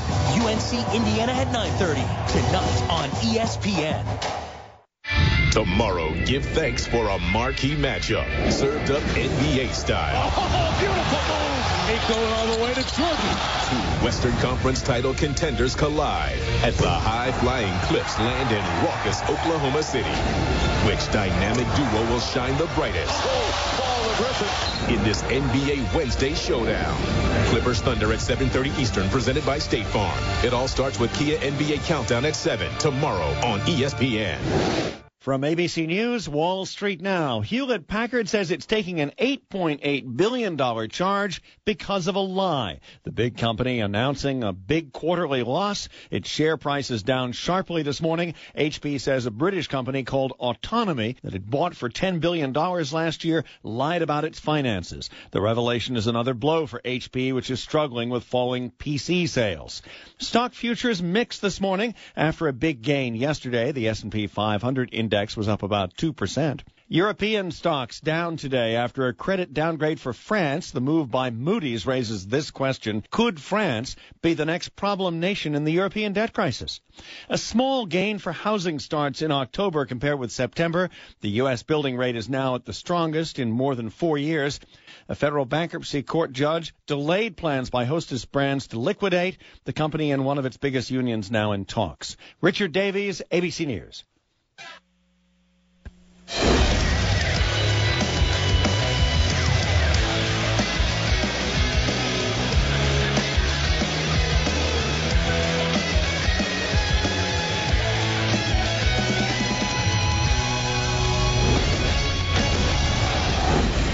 ESPN Radio Sports Center. I'm Christine Lisi, developing story on Baltimore's Ed Reed. NFL Executive VP of Football Operations Ray Anderson told Mike and Mike Reed's appeal of his one-game suspension for repeated hits to the head and neck of defenseless players will be heard this morning by an independent arbitrator for the NFL. That arbitrator's decision will be final. Should be an interesting week in San Francisco. Coach Jim Harbaugh has hinted at a possible quarterback change after backup Colin Kaepernick's first career NFL start. 243 yards passing, 2 touchdowns in the big win over the Bears. Starting Kaepernick over Alex Smith, not the right call, believes former NFL quarterback Vinny Testaverde. Certainly, Alex has been playing great. Colin last night had a fantastic game, but, I would tend to go back to my veteran player and continue to develop this young quarterback who obviously has shown some really good promise. Vinny Testaverde on Mike and Mike. Smith was out with a concussion. Baseball, an old friend back in Toronto for the Blue Jays. They've introduced former skipper John Gibbons as their new manager. NBA, Mike D'Antoni tries to make his Lakers coaching debut tonight. He's been recovering from knee surgery. Set your alarms to get in early for great savings from the Sears Auto Center on Black Friday and get a $100 Sears Award card instantly when you buy 4 qualifying tires, and save on all tires this Friday from 4 a.m. to 1 p.m. Exclusions apply. See store for details. Coming up in the herd, how much of an impact can Mike D'Antoni have on this Lakers team? Our expectation to win a championship. We have the team and players to do that. We ask ESPN NBA analyst Flip Saunders in studio in 15 minutes in the herd. It's just amazing. I have been on one side of this issue from the very beginning, and I've always believed I'm right. I do not understand people who take the other side, and many people at this company, ESPN, do. When it comes to NFL football, we are asking you, the fans. I don't pay for the games. I get in free. I'm lucky. I'm a press guy. We're asking you, the fans, to pay more money, PSLs. All the price does is go up, up, up, up, up. All you do is get asked every year by the National Football League to pay more. You want to go watch backups? Oh, you don't. Why? It's not worth the money. So you're paying 10 times more now than 20 years ago. Do you want to watch a backup quarterback? Why anybody would argue against keeping the quarterbacks as safe as possible is a moron. It's bad business. It's bad television ratings. It's bad for the fans. I mean, it's bad for human beings' personal health. It's bad for lawsuits 20 years from now. If you love football, you want less violence. And I know there's guys out there, hey, don't put a scud on. Ever gone to an NFL game, playa? Only safe guy is a third-string quarterback. Nobody's healthy. It is becoming increasingly violent because people are bigger and stronger. It's like being a commercial crab fisherman in Alaska. You ever see the show The Deadliest Catch? You got to put regulations to make it less dangerous. Even with that, people will die. Even with major restructuring like we've seen in the NFL with hits. Teams are falling apart. Quarterbacks are falling apart. How'd you like that Steeler game this past weekend? Yeah, a pretty fun game to watch, wasn't it? Oh, it wasn't. Hey, Bear fan, how'd you like that game last night? Why in the world would you want quarterbacks going down? You got to get rid of these headshots to receivers. I don't understand the other side of it. People are like, oh, put a skirt on. You've never been on an NFL field then. The violence is getting more intense at the college level. Even these college games, you can't keep teams healthy. Alabama's already lost 2 running backs, wide receivers. That's college. High school football, you get kids paralyzed. There are kids in high school, 7, 8, 9, 10, 11-year-old kids, concussions. What do you think? And that's against kids that bench press 160 pounds. These guys bench 450. My whole point is it's got tons of violence. All you're doing is taking away headshots. It's like MMA fan doesn't get this. Some do, some don't. Like MMA fan was like, oh, you're taking away eye gouging and this and that. You still have so much violence in MMA, you just had to peel back to avoid lawsuits, to attract advertisers, and in the end, attract the right crowd. If you want the advertisers in and a more affluent crowd, you got to reduce some violence. And for another reason, ethically and morally, you don't want a bunch of handicapped fighters. You don't want it to become boxing where it just appeals to the most desperate human beings to be fighters. MMA, one of the great things about it, most of the fighters have a college degree. They're not desperate losers. They're like guys who have options in life that love the sport, that just don't love the violence. The guy that loves violence in the MMA weeds himself out. The guy that wins understands the violence, but he's a pro. He understands the discipline it takes. So, no, you're not getting flag football. Get over it. You're not even close to it. By the way, Ray Anderson, Vice President of Football Operations on Mike and Mike this morning, the league is, and they're right, is going to use any way necessary to put an end to headshots. We don't want to go the suspension route, but if we have to, that's always been an option. And so in cases where we view hits as being repeated violations, flagrant, gratuitous, avoidable, unnecessary, then we're going to take a much tougher view of exercising our option to suspend. We have got to get the message through. Guys, pilots have to retrain every year. In any walk of life, you've got to retrain, evolve. Accountants have to deal with new laws every year. They go in for retraining. So do pilots. So do surgeons. Surgeons have to go to conventions every year, learn the newest technology. So do guys that work on engines. 50 years ago, you had a wrench. Hey, give me a spark plug. It's not the way we do it now under the hood. You need real pros. Chefs have to take new courses every year. What's wrong with football players having to learn different ways to tackle? Everybody in this country, every politician, every pilot, every chef, everybody's retraining. I mean, everybody's retraining. JJ, you're in the herd. Go ahead. Colin, I agree with you, but only to an extent. I mean, who wants to watch backup quarterbacks? Nobody does. And you're right, it is terrible for ratings. But honestly, I've seen some really ticky-tacky calls lately. I mean, honestly, I've seen textbook tackles that aren't helmet-to-helmet that are getting 15-yard penalty calls, which I think is just... Yeah, but you know what, JJ? I'm not seeing that, and I bet the games and do very well, which means I watch a lot of football. I don't see what you're seeing. I don't see textbook tackles being called. I don't. Maybe one a weekend. That's guy who just wants more violence. And by the way, violence doesn't sell the NFL. It's a myth. If violence sold football, why didn't anybody watch the XFL? Why didn't anybody watch the CFL? They tackle there, too. We watch for offense. By the way, why did you all complain last year? Alabama, LSU, you did not want to see a rematch. You know why? Because it was 6-3 the first time they played. You don't like defense unless it's yours. You don't want to watch anybody else's. Yet all of you wanted to see Ohio State Michigan play again 5-6 years ago. Why? Because the first time they met it was 44-39. You don't watch for violence. It is a myth. You watch for quarterbacks, offense, and great plays. You do. It's a myth. It's like saying I fly for turbulence. No, you don't. You talk about it when you're on a plane that's bumpy. Oh, my God, you should have seen our flight. But that's not why you fly. This idea that we watch football for violence is a myth. You want to know the most watched teams in the league? New England, the Packers. They're finesse teams. The finesse teams. Teams that throw the ball down the field. Denver, Pittsburgh with Roethlisberger. You know who's not watched? Teams that are tough and pound the ball. They're physical. San Francisco doesn't do as well as New England does. New England throws the football down the field. It's a complete myth. We watch the game for violence. No, we don't. We watch it because it's good on TV. We love the scoring. We love the parity. Every game matters. We like betting it. Fantasy football. Violence is about 9th on the list. And I can give you every stat to prove it.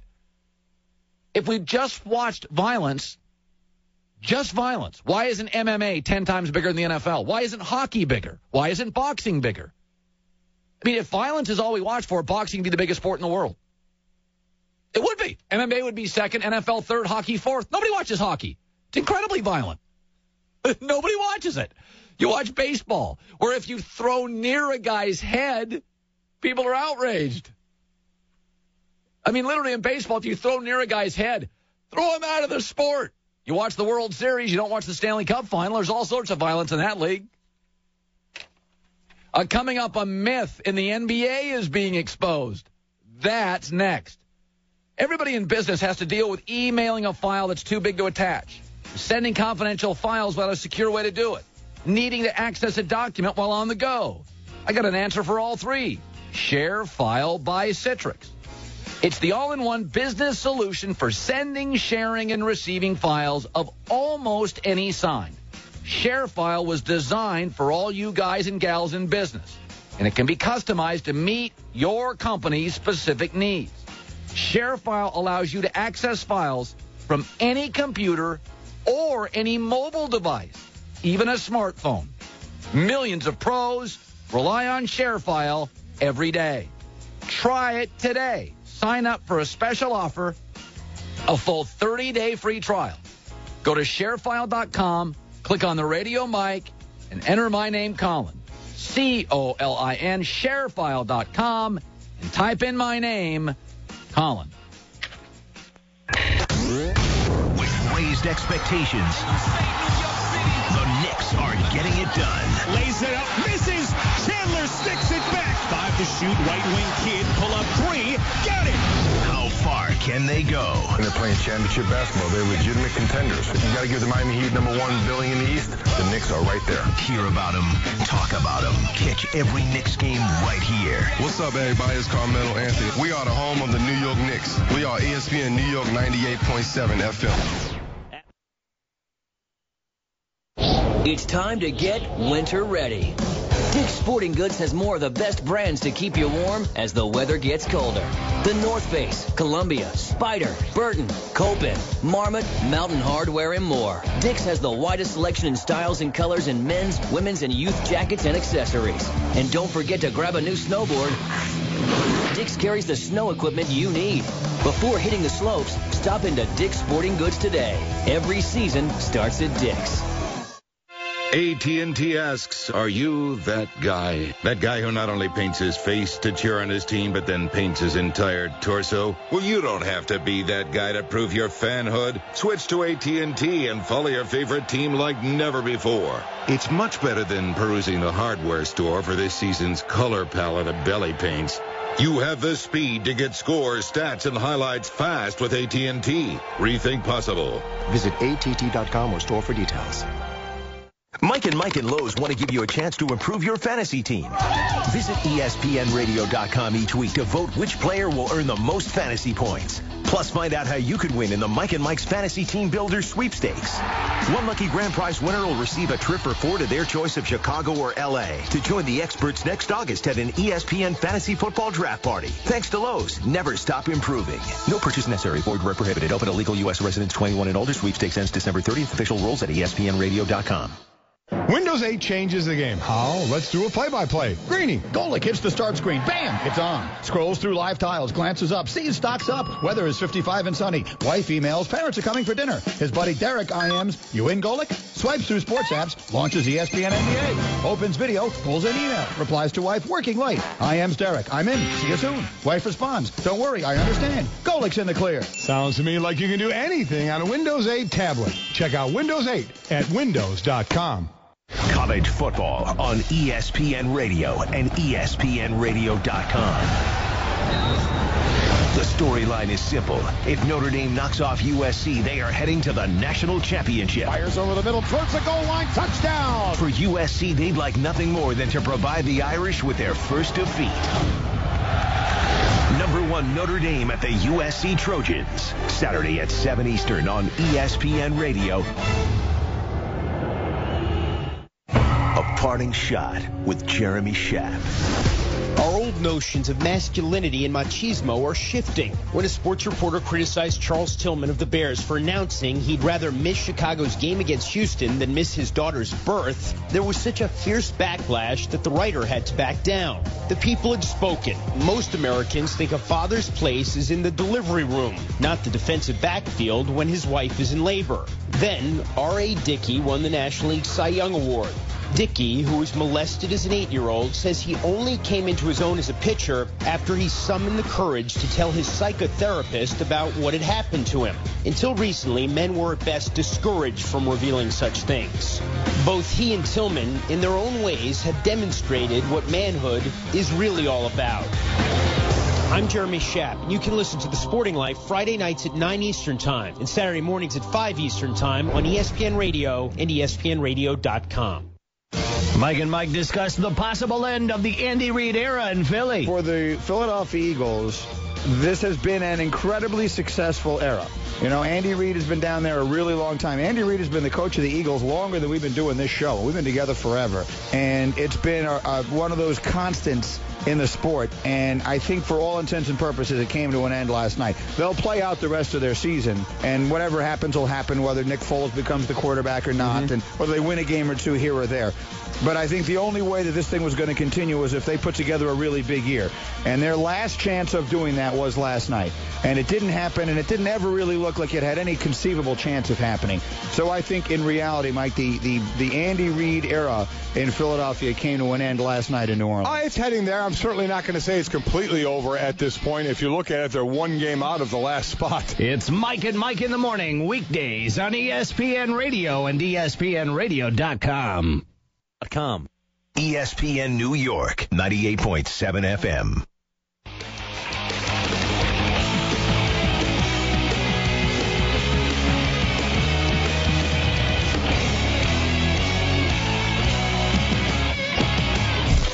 Coming up in the herd. Is it fair for an NFL player to lose their job because of an injury? We asked 6-time Pro Bowler Jason Taylor in studio at 11:15 Eastern, 8:15 Pacific. In the herd. By the way, James Harden fooled a lot of NBA-aholics when he had a couple of big games from Oklahoma City, but now teams will watch film. This is what happens in the NBA, and they have game plans to stop you. Last night, James Harden 1 for 6. Night before, 7 for 18. Night before, 8 for 18. Whole different ball game when you're coming off the bench and have a Durant and a Westbrook the defense has to pay attention to. Now you're Durant, and they play real defense in the NBA when you're the go-to scorer. Flip Saunders joining me in studio. I would argue with an 82-game schedule, I would rather play for a winner. You've been in this league, empty arenas, full arenas. It's a long, hard league. I still contend Harden made a mistake, but everybody talks about the dough. Well, dough has something to do with it. He's going to get paid no matter where. And I think if you look at where he's at now, when he ends his career, whether he stayed in Oklahoma City or whether he goes to Houston, the money's going to be pretty close. You know, it's just a matter of extra years. So I've always said when they talk about how much money you make by going somewhere else and they give you an extra year, if you're a good player, you're going to make it anyway. You're going to play. You've got a window of opportunity. You're going to play 16 years, whether you play for Houston or Oklahoma City, and you're going to get paid for 16 years. And so I'm with you. I really believe, having been in Detroit, where I was there, and I think we played in front of, we had 256 straight sellouts, and just the atmosphere when you walk in there is unbelievable. Changes your life. Oh, yeah. You want to go to work. It makes it easy to go and play. You look forward to it. And when you're doing that and you're winning, when you're around town, everyone is excited about it. I always have a saying to tell my players that when you lose, the next day, no matter how much toothpaste you use, you're going to have that bad taste in your mouth. So where you can be somewhere where you got a chance to win and win 60 games, you can't just take that for granted. And the other thing I've always said in trades, that either trades or free agency, success is not guaranteed. Well, you could be successful somewhere else. Just because you go somewhere else, that doesn't mean you're going to have the same success. I went through that with Stephon Marbury. He had unbelievable success in Minnesota with Garnett, and I thought he was on verge to be a Hall of Fame type player, him and Garnett together. And then by him leaving, his career kind of went, Phoenix to the Knicks. Went down. Phoenix to the Nets. Knicks went on the downside. And so you can't just guarantee, because success isn't guaranteed. So sometimes where you're somewhere and you're in a situation, you're comfortable, you know the players like you know management, they appreciate you. You can't take that for granted. Flip, I'm a broadcaster. Everybody in my field wants to get to the really good company so people can see them. It's the same in the NBA. I just don't understand, like you said, 16 years of guaranteed millions, play for a winner. It's what every coach, scout wants to work for. I said a year ago I thought the Knicks were the Dallas Mavericks, the same makeup of the Dallas Mavericks who won a title. Now, because the Knicks didn't play well in the end, my audience destroyed me. The New York Times had the same article a week ago. Vindication. Hey, the New York Times is always right. They only print what's fit to print. Tyson Chandler in the hole, one go-to guy, Melo and Dirk, and then a combination of seasoned veterans who can help and guys who can score the ball. I think the Knicks are fairly real. You're wrong on one thing. All those. But you know why Dallas won? And it's the same reason why the Knicks are good? Their defense. The year that Dallas won it, they went to that zone. They played a lot of zone, and they became a very, very good a team that was very bad defensively. All of a sudden, they became pretty good. And so their kind of zone defense carried them. Right now, the Knicks are sixth in the league in field goal percentage. That is huge compared to where they were 2 years ago, where everyone thought if you go play them, you're going to score 120 points against them. So that's a Mike Woodson effect. Yeah, Mike Woodson has done a great job in that aspect. Melo's changed. You had a number that was pretty interesting on Melo. Melo has gone from maybe per se a full court player to 87% of his plays right now are in the half court, which is unbelievable. That's for the record, that's playoff basketball. That's playoff basketball. And what he's doing is that they're playing him at 4 and they're playing him at 3. When he plays the 4, he's rebounding that spot, but most fours don't know how to guard people out at the three-point line or off the dribble or guys that move without the ball, so he's destroying those 4s. Then when they put him at the 3 and gets a smaller guy on him, they're putting him at that elbow or putting him down on the block, and right now he's posted up 25% of the time, which is extremely high for him. And so what he's doing is he's punishing those little guys as far as on the block. So right now he's playing by far, I think, the most efficient basketball he's played right now in the NBA. He's a little bit like Gronk of the Patriots. He's too big for a safety, too fast for a linebacker, and that's sort of what Melo is. Right. He's a matchup nightmare. Flip Saunders joining us. I'm all excited for the Lakers. Steve Nash eventually, one of these months, will come back. I am not as negative toward the D'Antoni hiring as some. I do believe this potentially could be an exceptional offensive team. With Mike Brown, I think it's old. I don't see it ever as a great defensive team on the perimeter. What do you expect when Nash comes back? What will we see? Yeah. Well, I think, first of all, the point you made about Mike D'Antoni, I think that people look at just what you could have had. It's not what you had, because I think Mike is a very good coach, and I think that he's going to bring a lot of excitement as far as to that arena. They're going to score a lot of points, because they're going to get up and down the court. They're going to shoot that thing. They're going to spread the floor, and they're going to be really hard to guard. Right now, without Nash, Kobe's becoming the facilitator. He's running more pick and rolls. I think twice as many pick and rolls as he's run last year, as far as what he's doing. And I think when you look at when Nash comes back, the floor is going to be spread. It gives them another spot up. He's a great three-point shooter, Steve is. And I think they're going to have a lot of success. When he comes back, that's still a question. When he got hurt, that night he got hurt, I was on air.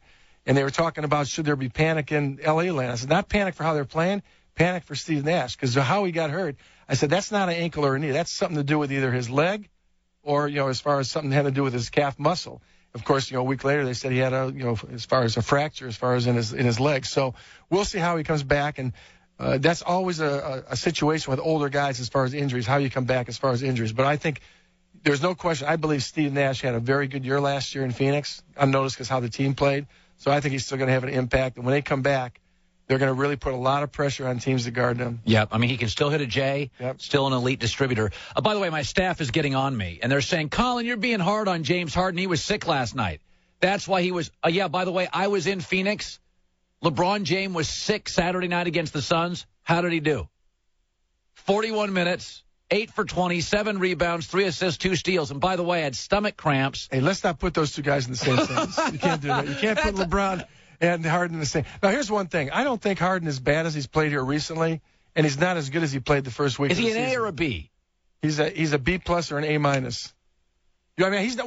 When I say that, boy, I don't give very many A's. Wish you were my teacher in high school. Well, holy man! No, and I say that for this. I mean, you got to look around the league, though. The guy did make he was on the Olympic team.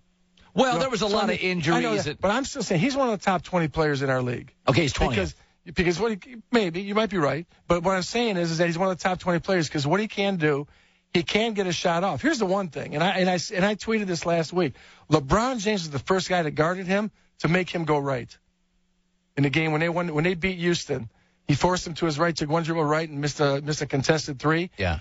I think that, as you said earlier, just on the show, that when people start watching more film and they see how to guard him, there's going to be more traps that are going to force him to his weaknesses. Flip Saunders, good stuff. Packed next hour coming up, including Eric Mangini on the Dallas Cowboys. He likes them, the Herd. Mike and Mike in the morning. Against the Patriots, so they always play tough. Short week, no Gronkowski. If the Jets win, you look at the rest of their schedule. I'm not saying I'm talking playoffs yet, but the reality is it ain't over. Beat New England, and there's a heartbeat. Mike and Mike, mornings at 6. ESPN New York, 98.7 FM. There are holidays, and then there's Football-a-Day, only from Coors Light. It's the iron-fisted holiday where true-blooded fans tackle Rocky Mountain cold refreshments every game. Because every game is a reason to celebrate. Only from Coors Light, the world's most refreshing beer. Enter the Football-a-Day sweepstakes. Complete rules and your chance to win at CoorsLight.com/Football-a-Day. No purchase necessary. Must be 21. Begins 9/1, ends 11/30. With great beer comes great responsibility. Coors Brewing Company, Golden, Colorado. Thank you for calling Discover Card. Okay, your 5% cash back program is a total hole-in-one. You guys are putting on a clinic. What's the new category? Yeah, we're hitting on all cylinders. And only Discover gives you 5% cash back everywhere you shop online. It's like a cash back grand slam. Whoa, time out. 5% on online shopping? Yep. That's a game changer. Bullseye. Everywhere you shop online. That's right in my wheelhouse. Sign me up. Only Discover gives you 5% cash back everywhere you shop online through December. Sign up for 5% at Discover.com or call 1-800-DISCOVER. 5% cash back on up to $1,500 in purchases online and at department stores. An ESPN Radio Extra Point with Colin Cowherd. It's the two most shocking stories in college football. USC is shockingly bad and Notre Dame is shockingly good. Where I really notice the difference with these two teams, USC doesn't do the little things right. Notre Dame does virtually all the little things right. And what Notre Dame has, which I never considered, 29 seniors. Folks, that's a huge number. You don't win all those close games just by coaching. You got to have guys in that locker room who believe in each other. When new coaches come in, some seniors rise, some flush out. Kelly flushed out a couple of guys that were problematic. He kept the good guys, made them better. And Notre Dame, in my opinion, wins Saturday, plays for the national title. Nobody is more shocked than I am. Here's what Ben and Skin are talking about in Dallas. In a game in which the offensive line probably set football back by about 19 years. I mean, that was bad. The Cowboys are probably going to face a fine from the NFL for just putting such an embarrassing unit out there. Yeah, an ineptitude fine? Yeah, an ineptitude fine. The commissioner's looking into it. My sources tell me it could happen. Catch up with the latest from 103.3's Ben and Skin at ESPNDallas.com.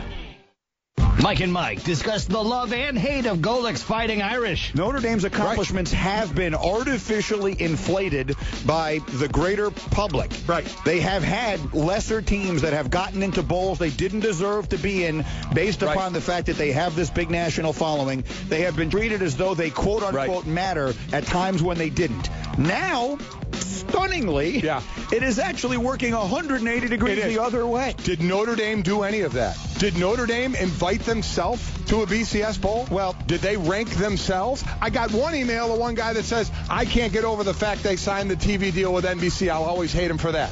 If your school was approached by a network and said, we'll sign you for a X amount of years for X amount of millions of dollars, you're going to tell me you would tell your school not to do it. And I'll call you a liar. I'm sorry. Any school would take the deal. It's Mike and Mike in the Morning on ESPN Radio and ESPNRadio.com. Get your daily dose of NFL insight all week long on ESPN. Tune in to NFL Live weekdays at 4 Eastern for real-time coverage from Trey Wingo and the best analysts in the business. With the receivers that he has, he can make a lot of plays in the passing game. Then at 6 on ESPN2, Susie and Mort break down every story from around the league on NFL 32. This is the team in the AFC to beat. NFL Live and NFL 32 on ESPN, where fans go for football. That way, the Joe Namath Hour, every Monday at 6 p.m. on ESPN New York, 98.7 FM. Thursday, the Jets spend Thanksgiving with the Patriots. Coverage. ESPN Radio Sports Center. I'm Christine Lisi. Ravens safety Ed Reed will likely soon find out if he'll have to serve a one-game suspension for repeated hits to the head and neck of defenseless players. NFL Executive VP of Football Operations Ray Anderson told Mike and Mike that Reed's appeal will be heard this morning by Ted Cottrell, an independent arbitrator for the league. Cottrell's decision is final. How much did 49ers coach Jim Harbaugh like Colin Kaepernick's first career NFL start? 243 yards passing, 2 touchdowns in a big Monday night win over the Bears. So much so that Harbaugh hinted at a possible quarterback change in San Francisco. Usually tend to go with the guy who's got the hot hand, and we got 2 quarterbacks that have got a hot hand. Thought Colin did an outstanding job. Thought he did a great job, poising the pocket, pushing the ball, throwing with accuracy. Did a nice job running the game plan. Everything he did was exemplar. Jim Harbaugh, he also dismissed the notion Alex Smith shouldn't lose his starting job because of injury. Baseball, former Blue Jays skipper John Gibbons introduced today as Toronto's new manager. Thursday, the Jets spend Thanksgiving with the Patriots. Coverage begins at 6:30. WEPN FM, WEPN HD1, New York. America's love of the car rolling right along. Long love cars, not just oil, Pennzoil. Now, The Herd with Colin Cowherd on ESPN Radio. And ESPNRadio.com. It's The Herd on ESPN Radio. Wherever you may be, however you may be listening, thanks for making us part of your day, presented by Progressive. All of our guests via the Subway Fresh Take Hotline, simulcast on ESPNU. Please watch us and support our advertisers. Great to be here today. An hour from now, Peter King will stop by.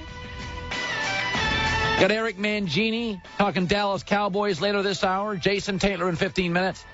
You know, one of the things I like demographics. I look at them all the time. Probably should have majored in demographics, although I'm not sure it existed at a major where I went to college. But I have a wine store. It's not drinking the wine. It's the architecture of the store I enjoy. How to build a store. I like how to build things.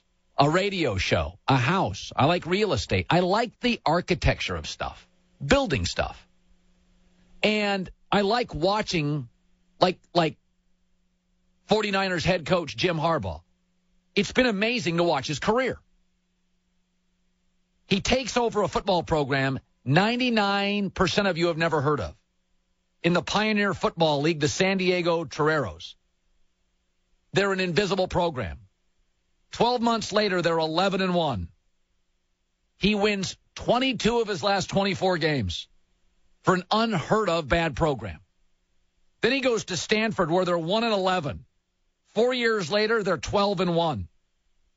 He goes to the Niners, they're 6-10. 1 year later, 13-3. By the way, he has won 20 of 25 games as a head coach. He's just a great coach.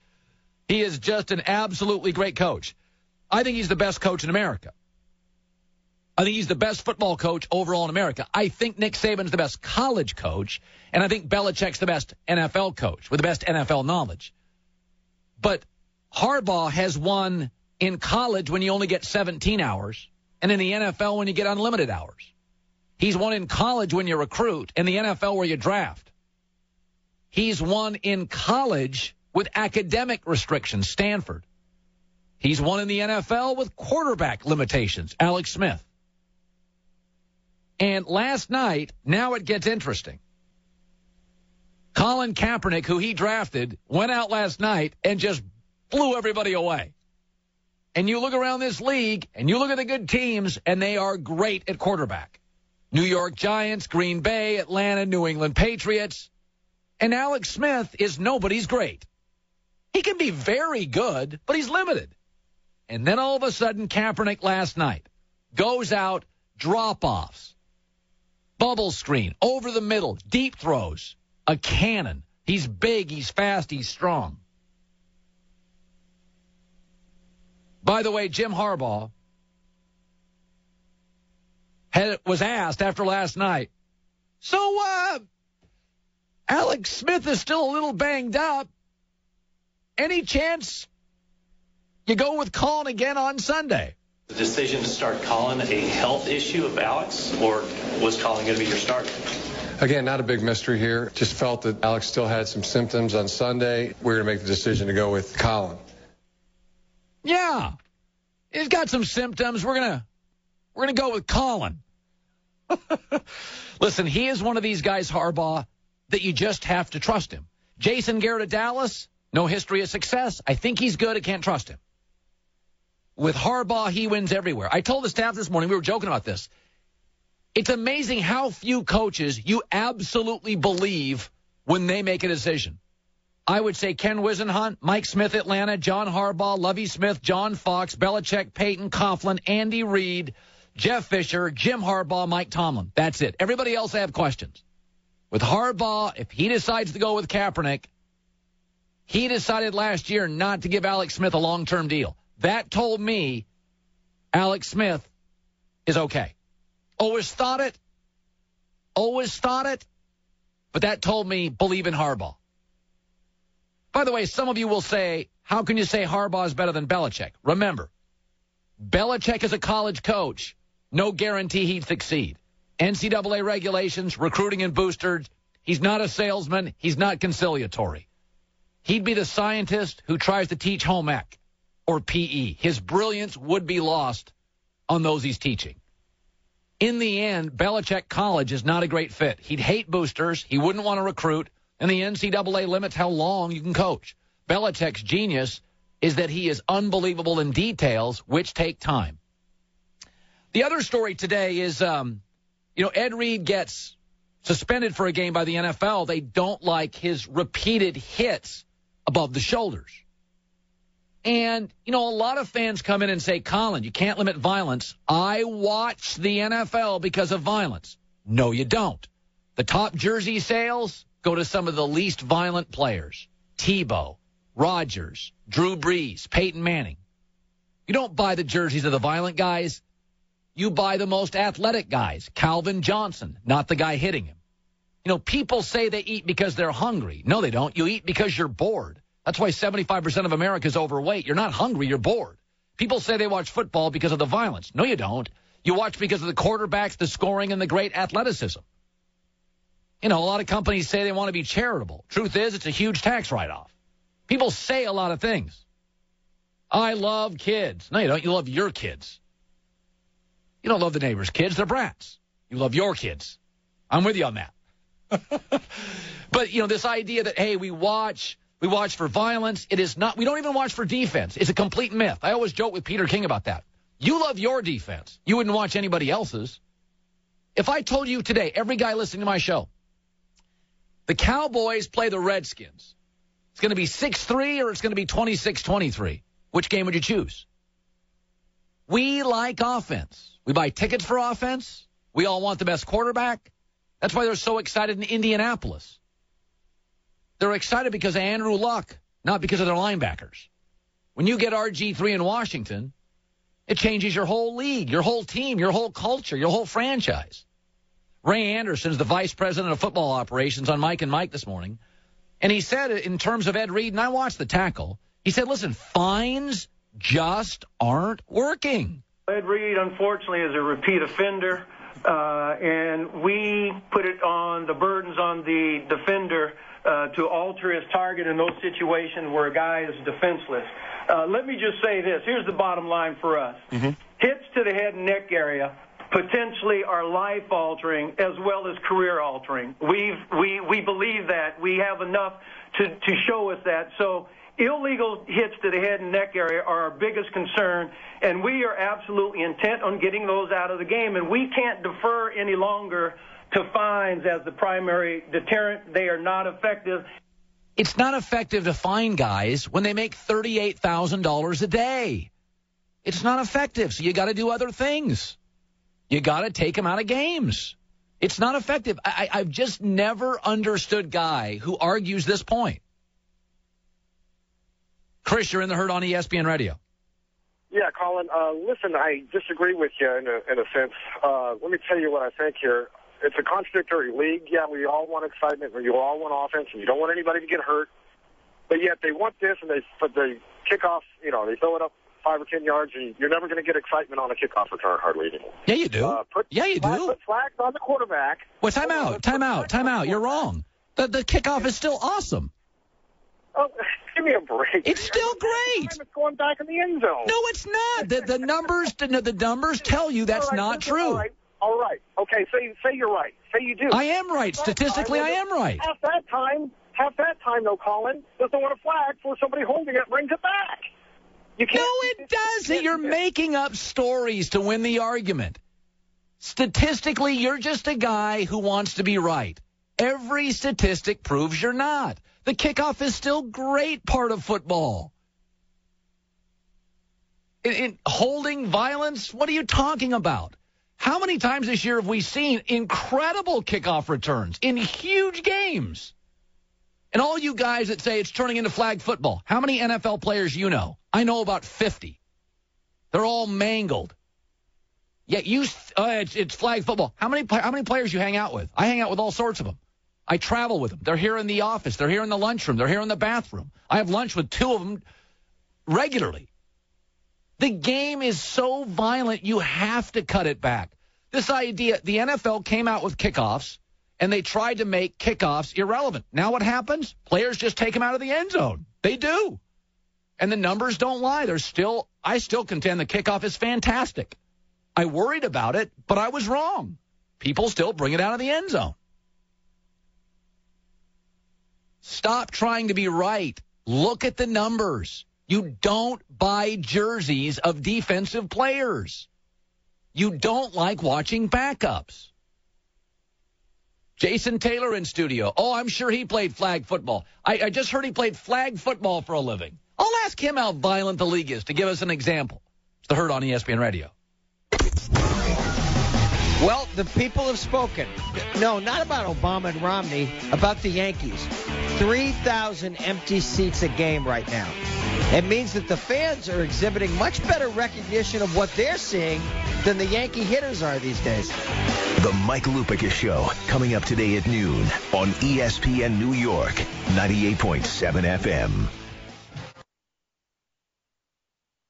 I didn't always watch football here at Buffalo Wild Wings. Hey, buddy. Hey. Come on in. Is it safe? Yeah, man. Come on, let's watch the game.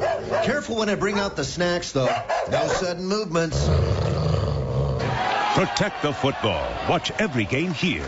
Buffalo Wild Wings. Wings, beer, sports. Celebrate more often by getting to Buffalo Wild Wings for Boneless Thursdays, where the weekend starts early with delicious, specially priced boneless wings all day. Find a location at BuffaloWildWings.com.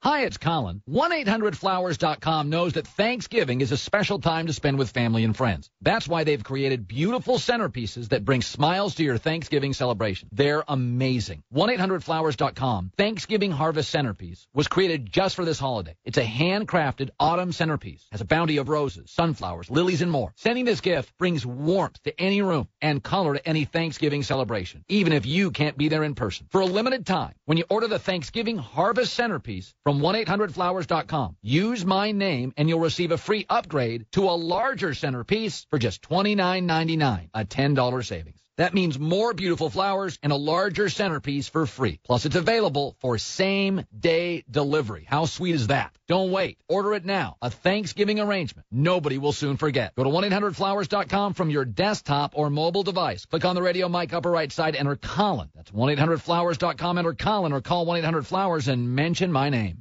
Jennifer Howdy was a woman on a mission. Yep, saving money for a Caribbean vacation. Undaunted by any obstacle. You flatter me. But with Navy Federal Credit Union's Cash Rewards credit card, I get cash back with every purchase. Skillful, yet humble. You make everything sound so dramatic. And unafraid to speak the truth. Unafraid. I love it.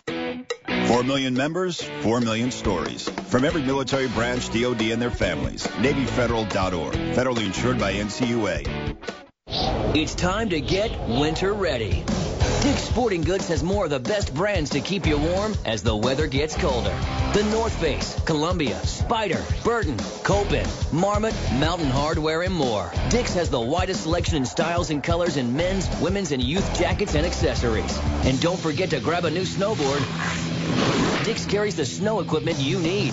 Before hitting the slopes, stop into Dick's Sporting Goods today. Every season starts at Dick's. Wow is right, big man, because you hold the future in the palm of your hand. Introducing the revolutionary Black & Decker Gyro Screwdriver. Just grip and twist, and this bad boy's motion sensing technology will drive screws in and reverse them out. Turn your wrist to access variable speeds of awesomeness and get your projects done right the first time. So put a little wow in your weekend. You'll love yourself for it. AT&T asks, are you that guy? That guy who not only paints his face to cheer on his team, but then paints his entire torso? Well, you don't have to be that guy to prove your fanhood. Switch to AT&T and follow your favorite team like never before. It's much better than perusing the hardware store for this season's color palette of belly paints. You have the speed to get scores, stats, and highlights fast with AT&T. Rethink possible. Visit att.com or store for details. Norm Miller here, chairman of Interstate Batteries. Now, I don't mean to brag, but I recently learned auto technicians prefer Interstate Batteries 5-to-1 over any other battery. Oh, who am I kidding? Of course I mean to brag. 5-to-1, that's a landslide. All right, I'm done bragging. To find the dealer near you that prefers us, head to interstatebatteries.com. Interstate Batteries, outrageously dependable. And that's not bragging, it's just the truth. The Heisman and Nissan are built on a heritage of excellence. With Nissan launching 3 all-new models, the legacy continues. The all-new Altima, the all-new Pathfinder, and the all-new Sentra are pulling up to the Nissan Heisman House, a fraternity made up of college football's greatest athletes, the Heismans. Only Nissan gives the fans an official vote for the next Heisman winner. Help recruit the rookie by going to NissanHeismanHouse.com to get to know the Heismans and vote.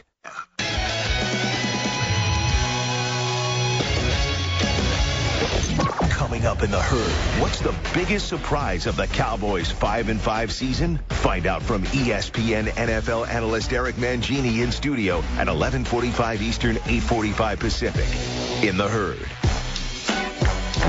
All right, we got a lot of stuff to disagree about. Jason Taylor in studio. First of all, I will argue with fans all day. Fans have no concept of how brutally physical the NFL is. And all they're talking about is you're taking away the violence in football.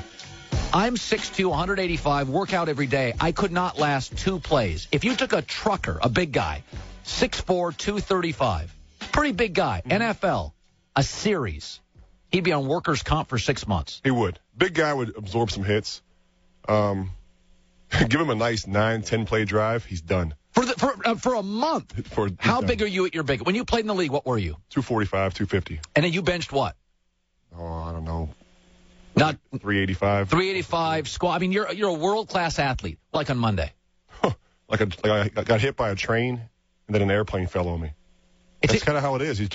It's like, people don't understand. You're basically in a car accident 50 times a day, 50 times a game. Yeah. You know, if someone gets in a car accident, depending on the severity of it, and I understand some are more severe than others, but If you're in a car accident and you feel your neck get jarred, well, the next day you're all sore. Or you bang your shoulder on the side door, yeah, you're sore.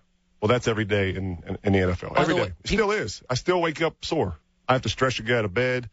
You know, it hurts to go to the bathroom. You know, you try to walk to the bathroom and get a shower. It's part of life. So that's why I always argue that I understand fans not wanting it to be flag football, but it is still unbelievably violent, even with the curtailing of rules. The second thing is, we had a caller say, well, now in Denver, because of the mile-high altitude, a lot of kickoffs do go out of the end zone. Mm-hmm. But this idea that the NFL, they wanted to curtail violence on the kickoffs because statistically it was the most dangerous play, which it is, most concussions. So the NFL scooped up the kickoff. By the way, the kickoff's not dead. Outside of Denver. I mean, you watch the kickoff now, it's all changed. Exactly. You know, the first few weeks, guys were disappointed, and everybody was up in arms about it. No, they're taking the fun out of the game, and the kickoff's out of the game. Let's put the ball on the 20-yard line. But after about 2 or 3 weeks, these guys got privy to it and said, okay, well, if it's kicked 6 yards in the end zone, block, because I'm coming out. Absolutely. If it's, depending on the situation of the game. Or the player, if it's 8 or 9 yards deep, they'll come out. Yeah. So outside of Denver, anybody like Tampa sea level, sorry, ball's coming out. Yep. All right. I say, and you looked at me, I mean, you couldn't believe this. Colin Kaepernick's the new starter in San Francisco. I have a hard time with that one right now. Why? Who's better? Kaepernick played very, very well last night. He really did. Against the Bears. Against a good team, a good football team. A good defense. But that team was inundated last night from go. I mean, just offensively, defensively, the Bears looked bad. Yes. Special teams were horrible. What do your eyeballs tell you? Jay Cutler's more important than people think. And what do your eyeballs tell you about Colin Kaepernick and Alan Smith? I'm trying to avoid that one. Come on. That's my whole point. My eyeballs. The eyeball says Kaepernick, yes. But Alex Smith missed a game for concussion. Yeah, but he has 8 years to prove how great he was. And he did a darn good job last year. And I give him the benefit of the doubt because of that. Now, as we talked about off air, Kaepernick, this is his second year in this system, so he's not a brand-new rookie coming in, not understanding some things. He's not Tannehill, where you're asking him to carry the franchise. I would argue San Francisco is basically asking you as a quarterback, hand the ball off, throw 22 times a game, mostly out of play action. Right. This is not, it's a little bit like Seattle's quarterback spot. Mm-hmm. You're not asking Russell Wilson to win games. It's Sanchez 2-3 years ago with the Jets. Right. You're not asking Kaepernick to say, play good D, run the ball, and take some shots every once in a while. Play action to your great tight end. Did you hear Harbaugh after the? So you came to me today and you said, "What is Harbaugh doing?" Yeah, I did. I thought he got caught up in the moment. I think he just kind of, and you could tell he's very fiery. He's very in the moment kind of guy. From the handshakes after some of the games, and he's still got some player in him. He's still got a little bit of feistiness as a player in him. What are guys saying in that locker room this morning in San Francisco? When guys got in their Mercedes, their Range Rovers, those Niner players, Jason, and they drove home, what were they saying? Last night they were saying a different thing than they're saying this morning. Last night they were saying, damn, Kaepernick is great. Yeah, and then this morning heading in, when they heard what Jim said last night, they're probably like, uh-oh.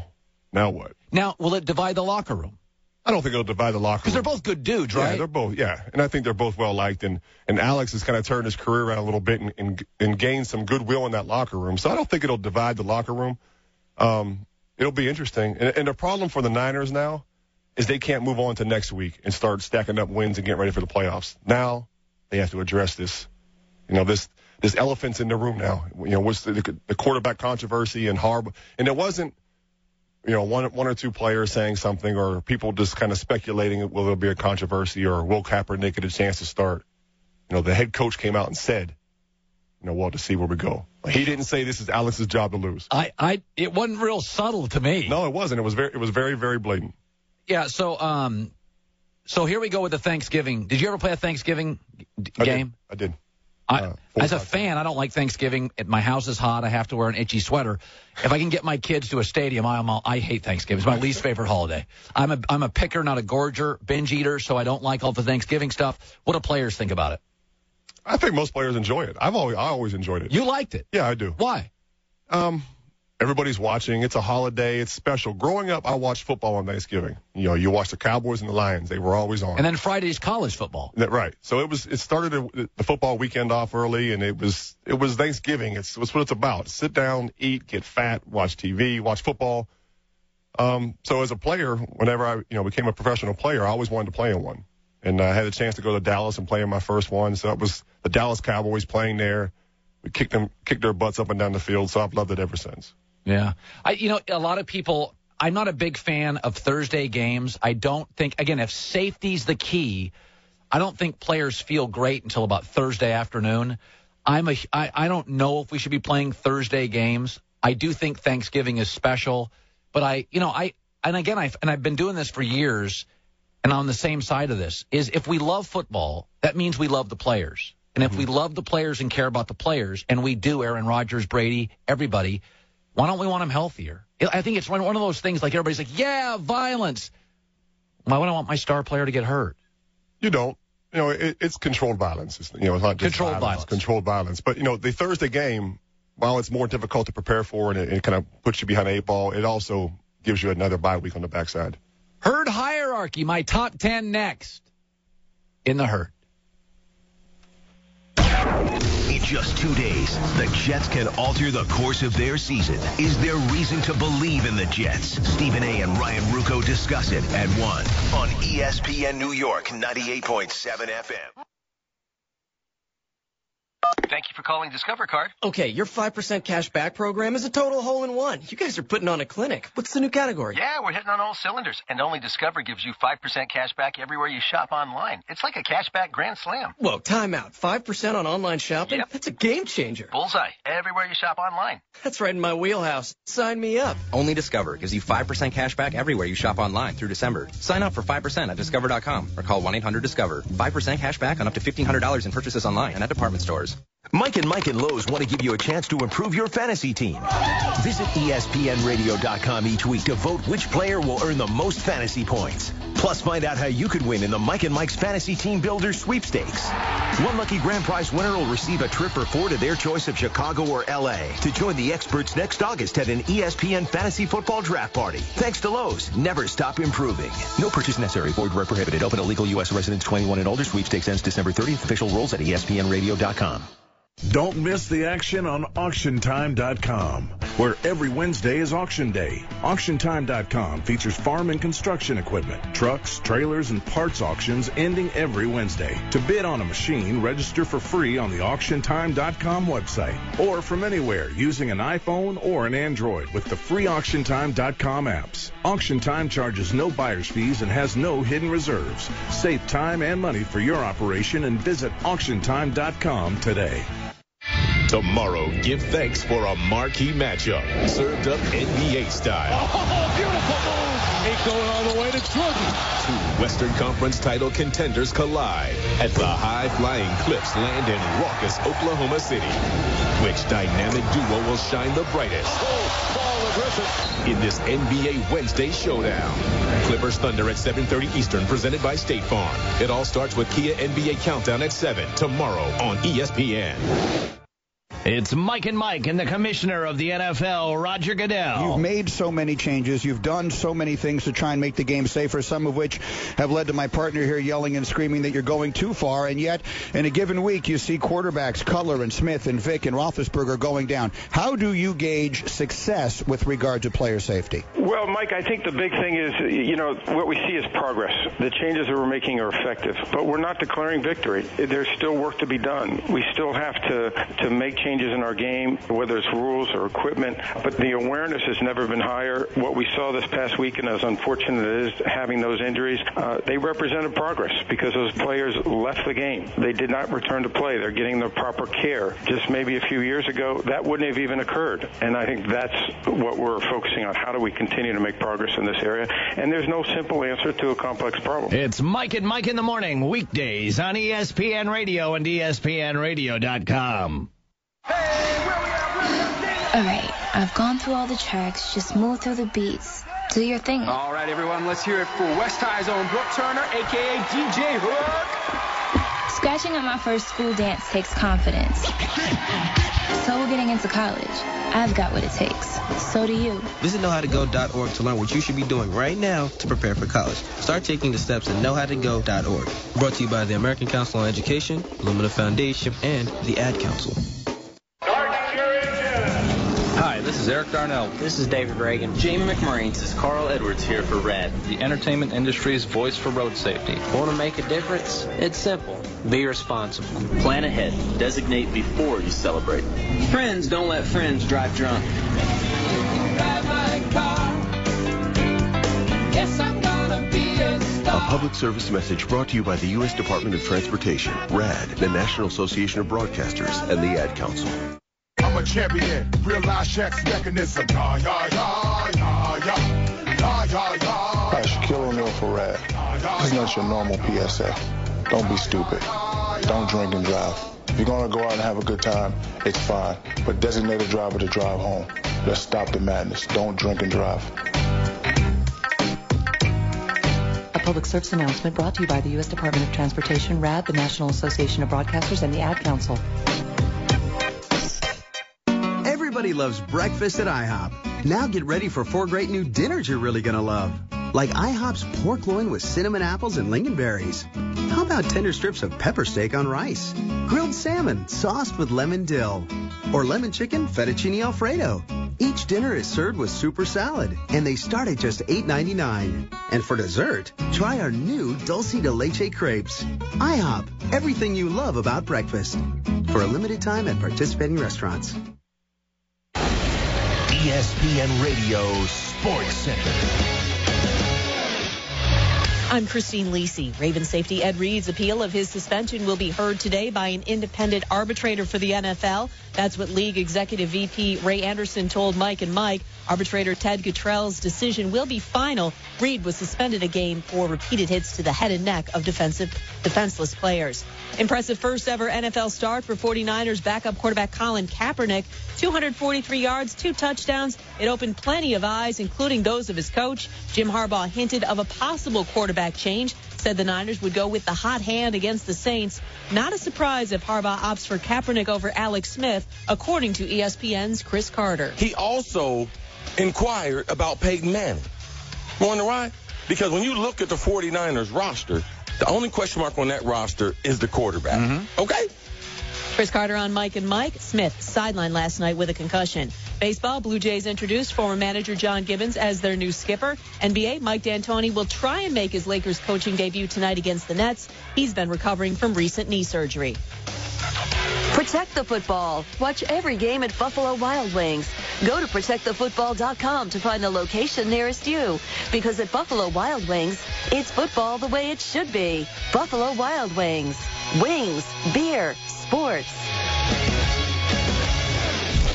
Coming up in the herd, how many NFL head coaches have the complete trust of their owners? We ask SI.com's Peter King via the Subway Fresh Take hotline at 12:15 Eastern, 9:15 Pacific. In the herd. This is my favorite time of the week. I always say this, John. I'm 39 and 16 or 39 and 17 picking NFL games. I clearly watch a lot of the NFL. I'm beating Vegas. So I obviously, to some degree, but before this year, I was always about 58, 60%. I'm pretty good about the NFL. I know the NFL. I follow the NFL. I'll sit and watch for 7 hours every Sunday. I'll alter my travel plans. I'll fly overnight from the West Coast home sometimes so I can sit and watch NFL all day. But yet, every week, the same people who listen to my Blazing Five, you know football, every week I do my top 10. What are you talking about? It's amazing to me. I get more hate mail based on my top 10. Basically, I use my top 10 to make my picks. It's the same guy, same league, same sports, same teams. You love me on Friday, you hate me on Tuesday. We do it every week. It's my herd hierarchy. Who do I believe are the top 10 teams in the National Football League? Cue the music and let's go. Number 10. Listen, after last night, there's every reason to doubt the Chicago Bears. I still think the Chicago Bears, despite the fact most of their wins are over mediocre, below 500 teams, my eyeballs tell me when Jay Cutler is there and Matt Forte is picking up yards with a smart veteran staff and smart veteran players, it's a really good football team. Last night, they averaged 2.6 yards per play against San Francisco. But San Francisco was coming off its worst performance defensively of the year. So you knew San Francisco got beat up by Harbaugh at practice all week and were totally geeked up. By the way, the Rams, who came off their best offensive performance, then played the Jets and couldn't score. You don't get the same team every week in college or the pros. Niners played elevated football because of the previous week, and Chicago had a backup quarterback. How'd Pittsburgh look with a backup quarterback? I still like the Bears' personnel. Number 9. Again, San Francisco a week ago was outplayed by St. Louis at home. Let's not overreact to San Francisco. A team that if they play Alex Smith is limited pushing the football down the field. They're allowing 13.4 points per game, lowest in the NFL. It's impressive.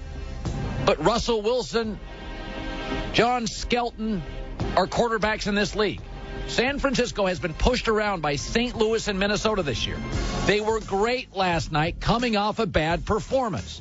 I still have questions if they go with Alex Smith pushing the ball down the field vertically.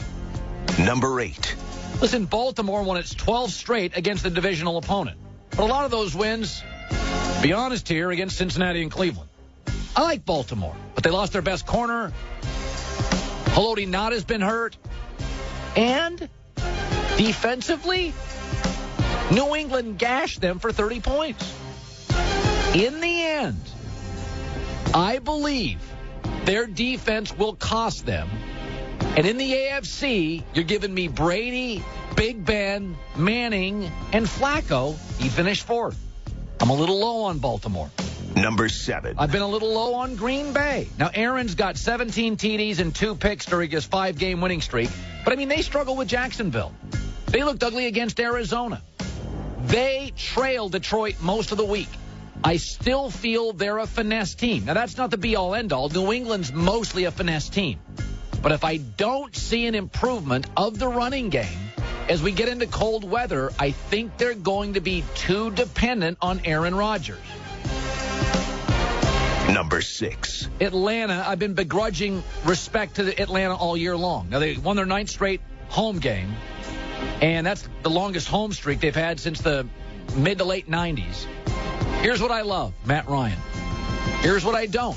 If you're a physical football team, and the NFC is loaded with physical football teams, I think you can push Atlanta around. I think the Giants could, Bears, San Francisco. You start looking at Atlanta's strength. Too often it's just connected to their quarterback. I still think their line play is hit and miss. Number 5. That's why I picked the Giants over Atlanta. Listen, every year the Giants struggle in November. Why are people overreacting? They come into the season, they establish their physical nature, they win a bunch of games September, October. Then sometimes veteran players get dinged up, Coughlin rides them, they settle back down. Let's give it 2 or 3 more weeks. Let's watch them this week and the next. People are hyperventilating. I still think the Giants can win the Super Bowl. And once the playoffs start, a few weeks, I may have them as the favorite. Number 4. Again, Pittsburgh lost a game with a backup quarterback. How'd Chicago look last night with a backup quarterback? You notice that around the league? Miami had to use a backup. Oh, Miami didn't look as good with a backup quarterback. Nobody does. They have 3 running backs healthy. They have a defense that doesn't have to be on the field when Big Ben is playing and converting 3rd downs. Pittsburgh is built to win games in the playoffs. They can pound the football. You can't run against them. They're great on 3rd down. They make spectacular special teams play. I like Tomlin as a head coach. I'm not so sure Pittsburgh's not the best team in a 1-game scenario in this league. Don't overvalue losing with a backup quarterback. It is what it is. Number 3. I still have questions about Houston, Jacksonville, and Buffalo. 2 really, really below-average teams have given Houston everything they can handle. You got to be very careful about turning on a switch. Play good against this team, bad against the next. They didn't look good against Buffalo. They didn't look good against Jacksonville. They were out-schemed in those games. Do you trust Gary Kubiak in a big game? What would lead you to believe you should? I know who I trust in big games. Bill Belichick, Tom Coughlin. I have Houston 3rd. Number 2. Listen, Von Miller's unblockable. Denver offensively, as long as they don't suffer an injury to one of their receivers. I don't think they're terribly deep. Decker, Stokely, Demaryius Thomas gets hurt. It hurts the team. They just suffered a loss at running back. I think you were looking at one of the smartest teams in the NFL with Peyton Manning. This offense, and I said it last year with Tebow, was massively underachieving. There's talent everywhere. I'm not so sure it's not the best or second best offensive line in football. The only reason I have them 2, number 1, is because New England beat them by 10 points when they played. Second time they scored over 50. You know, I sat and watched New England this weekend. Who are we kidding? 5 Super Bowls in 11 years, 5 blowout wins. They've lost 3 games by 4 points. In 2 of the 3 games, Seattle there, Baltimore there, they outplayed the team. I worry about their back end of the defense. The New York Giants back end hasn't been very good. In the end, say it out loud. Best offense in the league. Best coach in the league. Brady's probably the second best quarterback to Aaron Rodgers in the league. They're going to host playoff games. Easiest schedule with Denver down the stretch. Do you trust Belichick and Brady to win the AFC? I do. Don't fight it. Don't argue it. Come to terms. They have a better coach and quarterback than 99% of the league. It just took me a while to figure it out, John. Last week, you had him like 7. You completely jumped off the bandwagon. Yeah. Said you'd never even had him that low, ever before. I didn't drink nearly as much this weekend. I watched football with clear eyes and a clear heart. The Herd brought to you by Ferguson. Contractors score points online with Ferguson. Visit Ferguson.com/Pro Plus. By the way, Eric Mangini, I'm told, likes the Dallas Cowboys. He'll be joining us next. Here at the Herd, we got a lot of pros listening to the show. Pro contractors, plumbers, remodelers, waterwork pros, HVAC techs. Let's say they own their own business. They're writing estimates and billing. They're busy. How do they get all the materials they need for a job site? That's where Ferguson comes in. Last 60 years, the country's largest distributor of plumbing products and supplies. Ferguson. They've got an all-new program, Ferguson Pro Plus. Let's pros order online 24/7. Not just that, when pros order, you get Pro Plus rewards points. And you can use those points to get stuff like sports gear and electronics and game tickets, even trips. Ferguson is the pro contractor's best resource. In person, online at Ferguson.com. Check out Pro Plus at Ferguson.com. Ferguson.com. Order products, score points, and then pick up the products at your local Ferguson branch the next day, or even have them delivered anywhere you want, even to the job site. For nearly 60 years, the nation's largest distributor of plumbing products and supplies. That is Ferguson, with now Ferguson Pro Plus. It's the Herd. Will Big Blue be ready to shut down Aaron Rodgers and the Pack? Chris Canty joins Michael and Don in studio today at 6:15 on ESPN New York, 98.7 FM. You're not interested in impressing others, just yourself. You don't take shortcuts. Satisfying the status quo doesn't satisfy you. And, quite frankly, good enough is never enough. Now there's a work boot that shares your values. Irish Setter work boots. They're as hardworking and determined as you. Exactly what you'd expect from a revered brand with enduring heritage and pride in craftsmanship. New Irish Setter work boots by Red Wing Shoes. Field experienced, job ready. It's time to get winter ready. Dick's Sporting Goods has more of the best brands to keep you warm as the weather gets colder. The North Face, Columbia, Spyder, Burton, Copen, Marmot, Mountain Hardwear, and more. Dick's has the widest selection in styles and colors in men's, women's, and youth jackets and accessories. And don't forget to grab a new snowboard. Dick's carries the snow equipment you need. Before hitting the slopes, stop into Dick's Sporting Goods today. Every season starts at Dick's. Windows 8 changes the game. How? Let's do a play-by-play. Greeny. Golick hits the start screen. Bam! It's on. Scrolls through live tiles, glances up, sees stocks up. Weather is 55 and sunny. Wife emails, parents are coming for dinner. His buddy Derek IMs, you in Golick? Swipes through sports apps, launches ESPN NBA. Opens video, pulls in email. Replies to wife, working late. IMs Derek, I'm in. See you soon. Wife responds, don't worry, I understand. Golick's in the clear. Sounds to me like you can do anything on a Windows 8 tablet. Check out Windows 8 at windows.com. Hey, Mike and Mike here, and listen, if you're still relying on going to the post office for all your postal needs, you need to know there's a much better way. That's Stamps.com. Take it from us. Stamps.com will change the way you do your mailing and your shipping. With Stamps.com, you won't waste any more time making trips to the post office. You can access all the services of the post office 24/7 without ever leaving your desk. Buy and print official U.S. postage using your own computer and printer. Print postage for any letter or package. Then you just hand it to the mailman. You'll never have to go to the post office again or lease an expensive postage meter. So you'll save yourself a bunch of time. And then if you just remember our name is Mike, you're going to save yourself a bunch of money as well. Here's how. Use the name Mike for a no-risk trial. It's a $110 bonus offer that includes a digital scale and up to $55 in free postage. But don't waste time. Do it now. Go to Stamps.com. Before you do anything else, click on the radio microphone at the top of the homepage and enter our name, Mike. That's Stamps.com and enter Mike. Save time, save money. With Stamps.com, why wouldn't you try it? AT&T asks, are you that guy? That guy who not only paints his face to cheer on his team, but then paints his entire torso? Well, you don't have to be that guy to prove your fanhood. Switch to AT&T and follow your favorite team like never before. It's much better than perusing the hardware store for this season's color palette of belly paints. You have the speed to get scores, stats, and highlights fast with AT&T. Rethink possible. Visit att.com or store for details.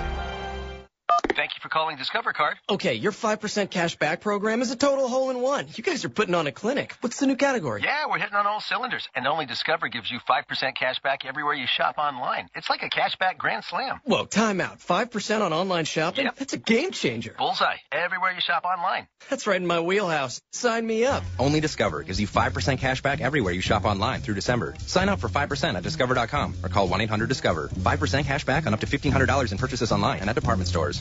Do you ever want to tell Greeny to just shut up? Or make sure Colin knows that baseball fans aren't all nerds? Or perhaps think SVP and Ryan have Boston sports fans all wrong? Make sure your voice is heard with ESPN Radio's all-new Fan Feedback, brought to you by 1-800-Flowers.com. Fan Feedback allows you to engage with our hosts about whatever's on your mind via email, Twitter, Facebook, and text. Go to ESPNradio.com and look for the 1-800-Flowers.com Fan Feedback link to engage with your favorite hosts. And remember to visit 1-800-Flowers.com/ESPN to discover exclusive offers for ESPN Radio listeners. 1-800-Flowers.com is the preferred floral provider of ESPN Radio. It's a top 20 doubleheader in the ACC Big Ten Challenge. The best squads in the country prepare to battle. First, explosive C.J. Leslie leads NC State as they face off with Michigan in its dynamic backcourt. Then Roy Williams and the Tar Heels face a steep test against Cody Zeller and number 1 Indiana. The ACC Big Ten Challenge. NC State versus Michigan at 7:30 Eastern. UNC Indiana at 9:30. Tonight on ESPN. From ABC News, Wall Street Now. Hewlett-Packard says it's taking an $8.8 billion charge because of a lie. The big company announcing a big quarterly loss. Its share price is down sharply this morning. HP says a British company called Autonomy that it bought for $10 billion last year lied about its finances. The revelation is another blow for HP, which is struggling with falling PC sales. Stock futures mixed this morning after a big gain yesterday. The S&P 500 index was up about 2%. European stocks down today after a credit downgrade for France. The move by Moody's raises this question: could France be the next problem nation in the European debt crisis? A small gain for housing starts in October compared with September. The U.S. building rate is now at the strongest in more than 4 years. A federal bankruptcy court judge delayed plans by Hostess Brands to liquidate the company, and one of its biggest unions now in talks. Richard Davies, ABC News.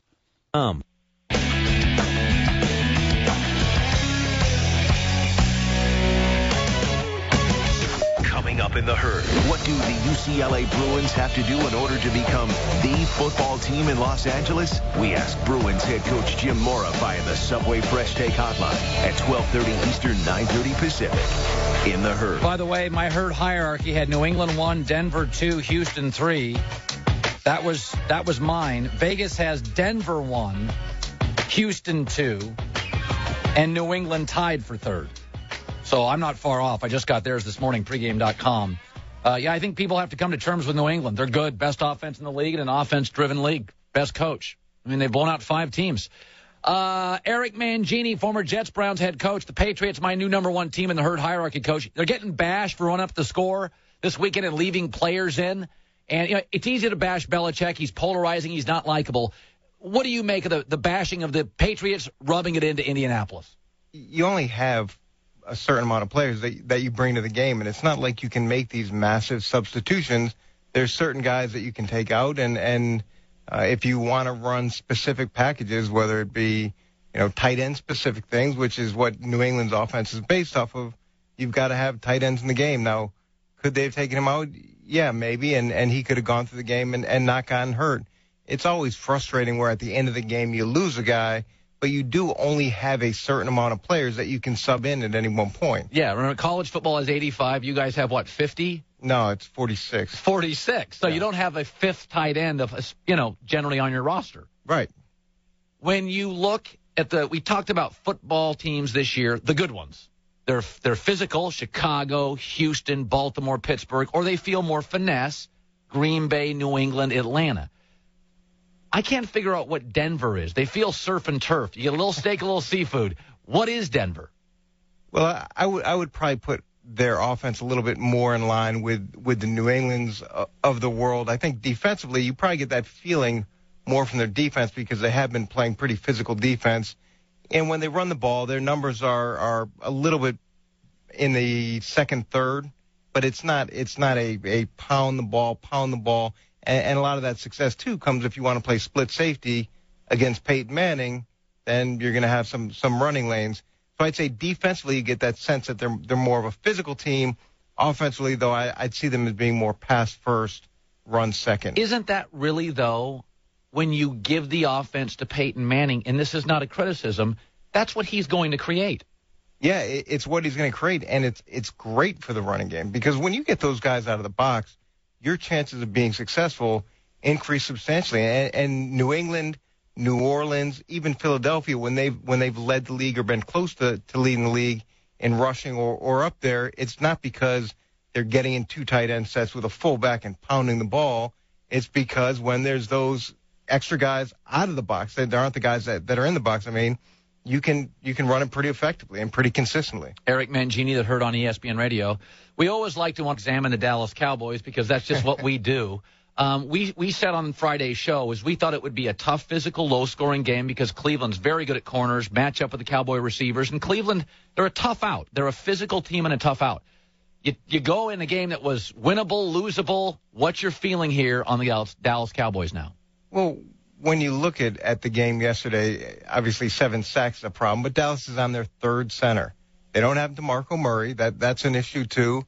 They really couldn't run the ball very effectively, so they had to throw the ball quite a bit. And I don't think people give Cleveland's defensive line enough credit. They've got an effective group. They're consistent throughout the game. You're bad for a lot of years. You get high draft picks, Eric. They've got some talent. They've got some talent. They added some solid free agents. They just got Phil Taylor back last week. He's playing again. That's a physical, aggressive front that Cleveland has, and they don't get a lot of credit for it because of their record. But like you said, they are hard out, and I could see them surprising some people here down the stretch. So in the end, though, with the Cowboys, they make some plays late. We criticize them for often making mistakes late. Do you see, as things are starting to shape up, does Dallas feel like a playoff team to you? Well, there were times during the game yesterday where you're frustrated watching it, but I'm sure that Atlanta fans were frustrated yesterday. I'm sure that Houston fans were frustrated yesterday. It wasn't games that people went in anticipating it to be a lopsided score. They weren't. They went into overtime, and that's the way it is. You can't underestimate whoever you're playing because these games end up being a lot tighter than anybody expects. The positive thing is they're 5-5. They've got a chance here against Washington on Thursday to get to 6-5. The Giants play Green Bay. That's not an easy game. They could be back in the lead for the division here next week when we talk. And as you mentioned, without DeMarco Murray, who last year really sprang into action and became a phenomenal big playmaker, when they can get him healthy, that could change the composition of the offense, could it not? It'll change it dramatically. And you saw it even earlier in the season or when he's been healthy. That adds another dimension to this offense. And Tony Romo's played really well the last couple weeks. He's limited the turnovers. I don't think he has an interception the last 2 weeks, which is what they've been asking him to do. So now you add in an explosive runner like they have in DeMarco Murray. Obviously, when you're on your third center, you're reaching a little bit, but he should get better.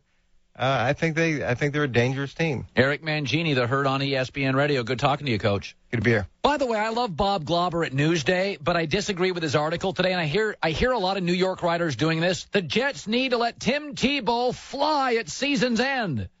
Says Bob, the bottom line with Tebow and the Jets, after 10 games, it's clear the Jets do not see him as a viable alternative to Sanchez, to which I would say most backups are not a viable alternative. They're just the best you can get available at the money they cost. Is David Carr a viable backup to Eli Manning? Not really, but he's the best of a bad group.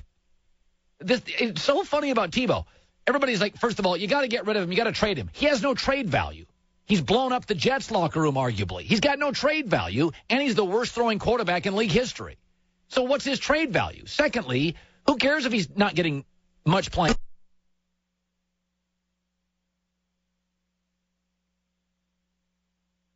Since when do you care what backup quarterbacks' feelings are? They're backups. I read all these writers. Tebow deserves. Tebow needs. Deserves? Needs?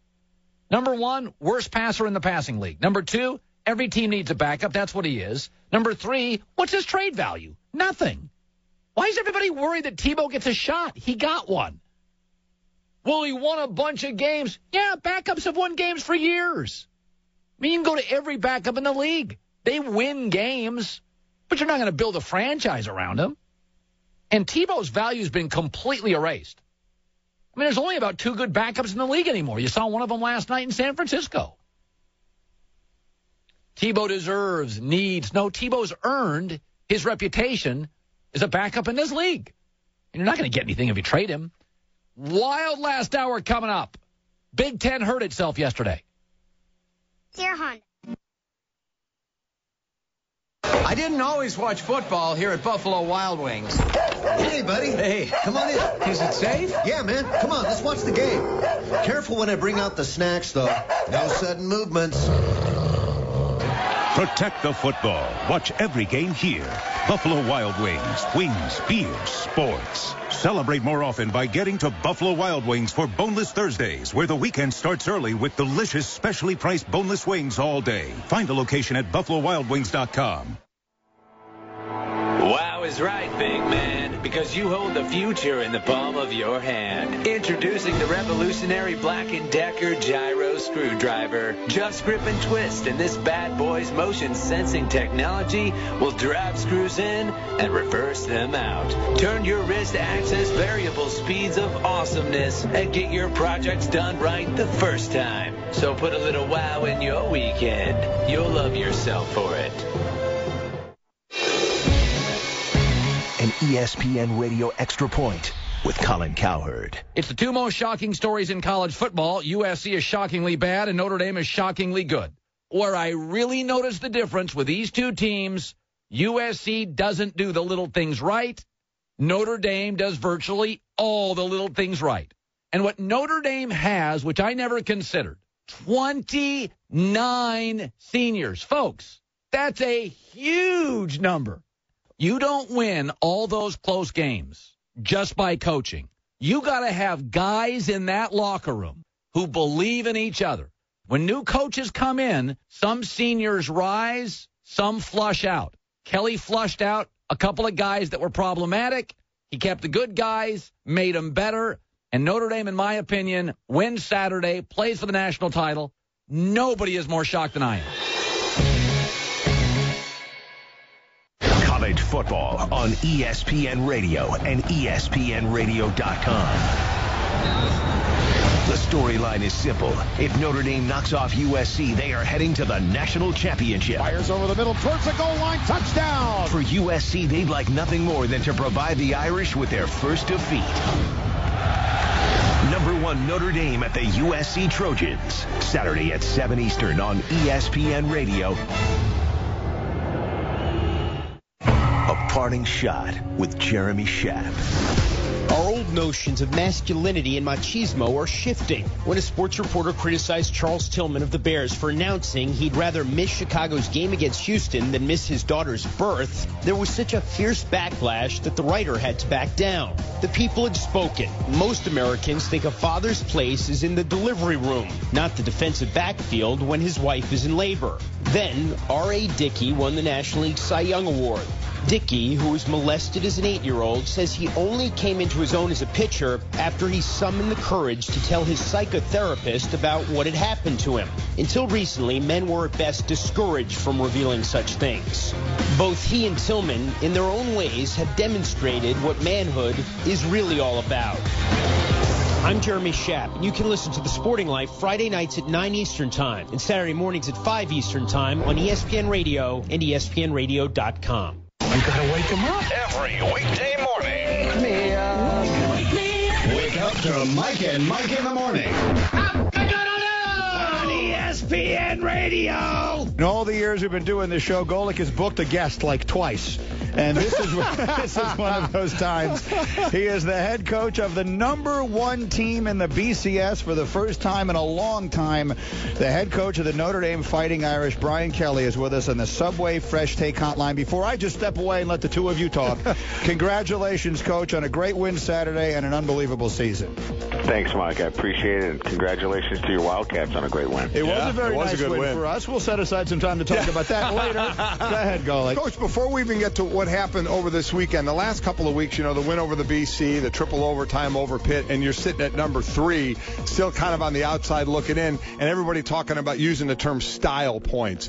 How did you, or did you talk with the team about that? You know these kids, they all read the blogs and see everything out there. How did you deal with that part of it? Well, I just told them that we haven't gone that route all year. It's been just about finding ways to win and, you know, playing hard for 4 quarters. So for me to change my approach would be, as you know, disingenuous to our kids because it would be a mixed message. So I've never talked about anything about just finding ways to win football games because, as we all know, it's really difficult to win week in and week out. So then you get this, but even just to mention, because it was in a lot of places, just a note on Senior Day. It was at a lot of different schools, and before we get to where you are now, just a thought on, you know, saying goodbye to some players that you've now spent a few years with.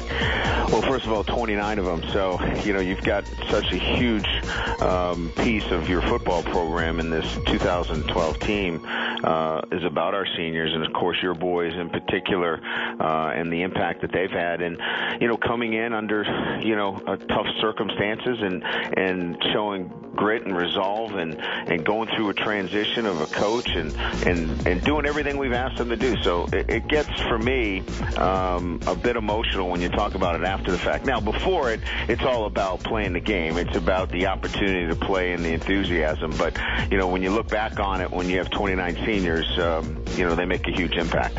And then tell us about what you did that night as a couple of other games were on, Kansas State and Oregon.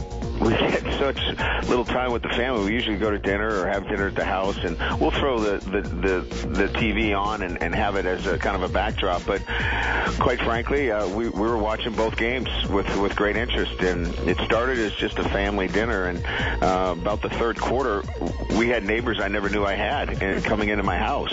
It's Mike and Mike in the morning, weekdays on ESPN Radio and ESPNRadio.com. There are holidays, and then there's Footballiday, only from Coors Light.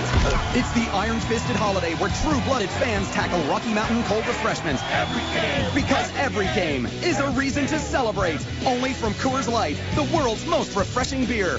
Enter the Footballiday sweepstakes. Complete rules and your chance to win at CoorsLight.com/Footballiday. No purchase necessary. Must be 21. Begins 9/1, ends 11/30. With great beer comes great responsibility. Coors Brewing Company, Golden, Colorado. Progressive presents Flo's newest smash hit. The Name Your Price tool gives you lots of coverage options. The Name Your Price tool. You give us a budget and we'll show you a range of coverage options. But we can't go over all the dessert options. Your server will be back in just a second and he'll explain. The Name Your Price tool, only from Progressive. Visit Progressive.com today. Progressive Casualty Insurance Company and affiliates. Price and coverage match limited by state law. What is work? Is work talking about working? Is work telling others to work? No, work is actually working with your hands and your brains. Work is building skyscrapers and drilling for oil. Work is loading ships and building submarines. Work is craft. Work is complex. Work is family. Work is pride. And if you're serious about it, work is a pair of Red Wing boots on your feet. Red Wing work boots are purpose-built for the exact work you do. Red Wing shoes. Work is our work. Hi, it's the Herd. Everybody in business has to deal with either emailing a file that's too big to attach, or sending a confidential file without a secure way to do it, or needing to access a document while on the go. How about an answer for all three? ShareFile by Citrix, the all-in-one business solution for sending, sharing, and receiving files of almost any size. ShareFile was designed for businesses and can be customized to meet your company's specific needs. Every file stays under your control, so you know it's secure. You can manage who has access and for how long, see when files are opened, and by whom. Plus, ShareFile allows you to access files from any computer or, even better, any mobile device. Try ShareFile today. Sign up for my special offer. 30-day full free trial. Go to ShareFile.com, click on the radio mic, enter my name, Colin. ShareFile.com, type in my name, Colin, C-O-L-I-N. Who's your high school MVP? Melrose Credit Union and ESPN New York want to honor and reward senior athletes that excel on and off the field. We want to know who you think is the best, the brightest, and most giving high school senior athlete from your community. Between now and December, nominate your MVP at ESPNNewYork.com/MVP. Each month, one MVP finalist is selected and featured on the Stephen A. Smith Show and Ryan Rucco Show. The top MVP wins a $5,000 college scholarship, courtesy of Melrose Credit Union. Nominate your MVP at ESPNNewYork.com/MVP. Leaving. Thursday, the Jets spend Thanksgiving with the Patriots. Coverage begins at 6:30. WEPN FM, WEPN HD1, New York. Now time for an ESPN New York Sports Center. The 7-1 Knicks on the road. They will take on the New Orleans Hornets. They've been doing very well offensively, but defense has really been the difference for the Knicks. And Tyson Chandler was asked, what's the difference between the defensive effort this year compared to last year? There's definitely a difference. It's a better focus, better understanding. Last year also we didn't have a true training camp as well as time to practice and put things in. This year we've had a decent schedule to be able to implement some things and strategies. Knicks and the Hornets right here on ESPN New York, 98.7 FM. Coverage beginning after Dave Rothenberg at 7:30. Tip-off is set for 8 o'clock. You can see the game on MSG Television. The Nets will go for their 6th consecutive win. They continue their West Coast trip in Los Angeles. They will take on the Lakers for a 10:30 tip. Rutgers expected later on today to announce they're officially leaving the Big East to join the Big Ten. Their basketball team will be on the court later on tonight, 7:30 tip as they play host to BU. Columbia will be at Villanova. Fordham on the road versus Fairfield. Monmouth of New Jersey will take on South Alabama. St. Francis of New York plays host to Army. And FDU will be on the road versus Illinois State. You're listening to ESPN New York, 98.7 FM. You know, the other day, Rex Ryan told me that no team ever needed a win more than the Jets needed a win last Sunday. But you know something? As desperate as the Jets were in St. Louis, they're just as desperate on Thanksgiving night against the Patriots. That's the thing about teams who dig themselves the kind of hole that the Jets have. Every game feels like a playoff game for them the rest of the way. Maybe that's why everybody over in Florham Park has decided to shut their big yaps, at least for now. Now, here's what the coach said on Monday in case you missed it. I'm not even worrying about tweaking New England or anyone else. It's to the point where, no, we have to just focus on us. Oh, man, I'm getting choked up just thinking about this. Is it possible that our boy is growing up?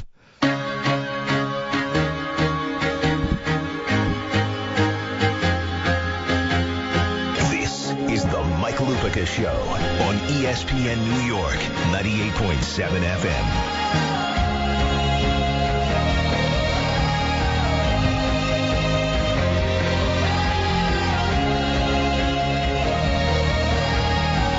Good afternoon, everybody, and welcome to the Mike Lupica Show. We come to you each weekday afternoon at noon. We've got a very big show today, LaGreca. Big show. Big show. I know you say they're all big, but this is big. In a few minutes, we will be joined by Robert Kraft, the owner of the New England Patriots, and at 12:30 today, Vinny Testaverde. So we're going to do a lot of football at the top of a big football week in this town. We've got the Jets and the Patriots Thanksgiving night, which, usually you're watching teams that don't matter to you on Thanksgiving. Now we got the Jets and the Patriots on Thanksgiving night, and then, of course, on Sunday night. And by the way, it's a holy war it's a holy war in our house because I'm going to the game with the 3 Lupica boys. You know this, right, Don? No, I didn't realize that. Yes. And Christopher and Alex, they are Giants fans. Zach is a Packers fan. I am the buffer. I'm like Switzerland on nights like this because I almost feel like I should be sitting closer to Zach just to make it a fair fight. Yeah, but you're not neutral. You've made your allegiance known. I like the Packers, too, though. This is going to be a very fun week. It's a very fun game. 2 fun games to talk about. Donnie, do you think that sometimes Rex, as he's sitting on the plane coming home from St. Louis, says, okay, now what kind of news cycle do I want early in the week? And then he says, I know. We will become the anti-Jets. We will say, no. After all the tweaking that we've done with the New England Patriots, we are going to do something Don, we once thought you had more of a chance to find life on Mars than to have the Jets shut up, okay? Right. But now they say, it's still only Tuesday. So there's what? From now until the game, there's 48 plus, 58 hours to the game, 56 hours to the game.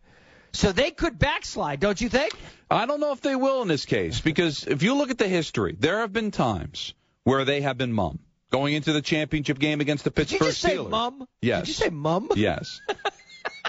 They didn't have much to say going into the San Francisco game, did they? I think sometimes when they look at it and they say, we're not playing great. We've got a tough matchup. Let's keep quiet. And it's happened a few times, and that's the way I would look at it and say, can you really talk with a team like the New England Patriots, even though they played them very well a month ago? The way the Jets are playing right now, the focus has to be on the football field because I don't know how confident you can be based on how this team has played, even the way they played on Sunday. Will that effort on Sunday be enough to win on Thursday? But bad football has never made our Jets shut up in the past, has it? No, but I'm just mentioning that there have been times going into certain games against certain teams where he has not spoken. Yeah, that's true. I mean, because the thing about the Jets is, so many guys in that room have a lung capacity that is only rivaled by deep sea divers. And an ability, I actually think the Jets could talk underwater, don't you? Well, if anybody could, they might be able to. If anybody could talk underwater, but as we've been saying, we started saying this last week. Everything it revolves around them winning 2 football games. You win 2. They're halfway there now. And you can't say that it's an impossibility for them to beat the Patriots because, A, the Patriots don't have Gronkowski, and, B, the Jets should have beaten them in Foxborough. So they have the wherewithal to win this game. And now if they get to 5-6, now you take another look at the schedule the rest of the way. Because, when we were talking last week and you were talking about, all these soft teams they're playing, well, they're a soft team. True. So it didn't matter who they were playing. And as we said yesterday, in this league at this point, in a very odd year, the Jaguars can jump up and nearly get the Texans. 3 weeks, and you see how fast stuff happens. Now, I understand that the Bears don't have their starting quarterback like now. Don, they didn't even look like a representative team last night. And it's not like Jason Campbell has never played well in the National Football League. The Bears look like the first part of the season didn't happen. And so things are incredibly fluid and are always fluid at this time of the year. But when you're looking to win games and go to the playoffs, then the game at Jacksonville, the game at Tennessee, those have to be wins. But I got news for you, Mike. Take a look at the AFC. Even if they lose to New England, they still are alive. There's a possibility 8 wins can get you that final wild card spot. Yes, I know. And by the way, here's to me, you want to know what the non-story of this thing about Gronkowski? I actually will side with Belichick. If you're shocked that he had one of his big players out there, Don, you haven't watched the way he's coached from the moment he got to New England. And when he said yesterday, if you could tell me which guys are going to get hurt and when, I'll sit them down. Didn't Tom Brady once lose his whole season in the first 15 minutes of the season? Sure. I agree with Belichick on this. To be shocked that he had Gronkowski out there in that game, that means you have not watched Bill Belichick coach. I completely agree with him. We didn't talk about this yesterday. Football players play, Don.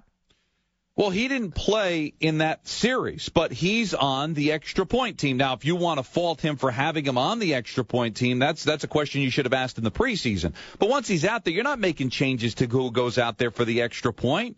And even Rex Ryan said to us yesterday that you don't do that. So the only criticism you can have is why did they score more points? But that's what the Patriots do. He keeps his pedal to the metal. Is it? Did I say that right? Sometimes I have trouble with this. Yes. All right.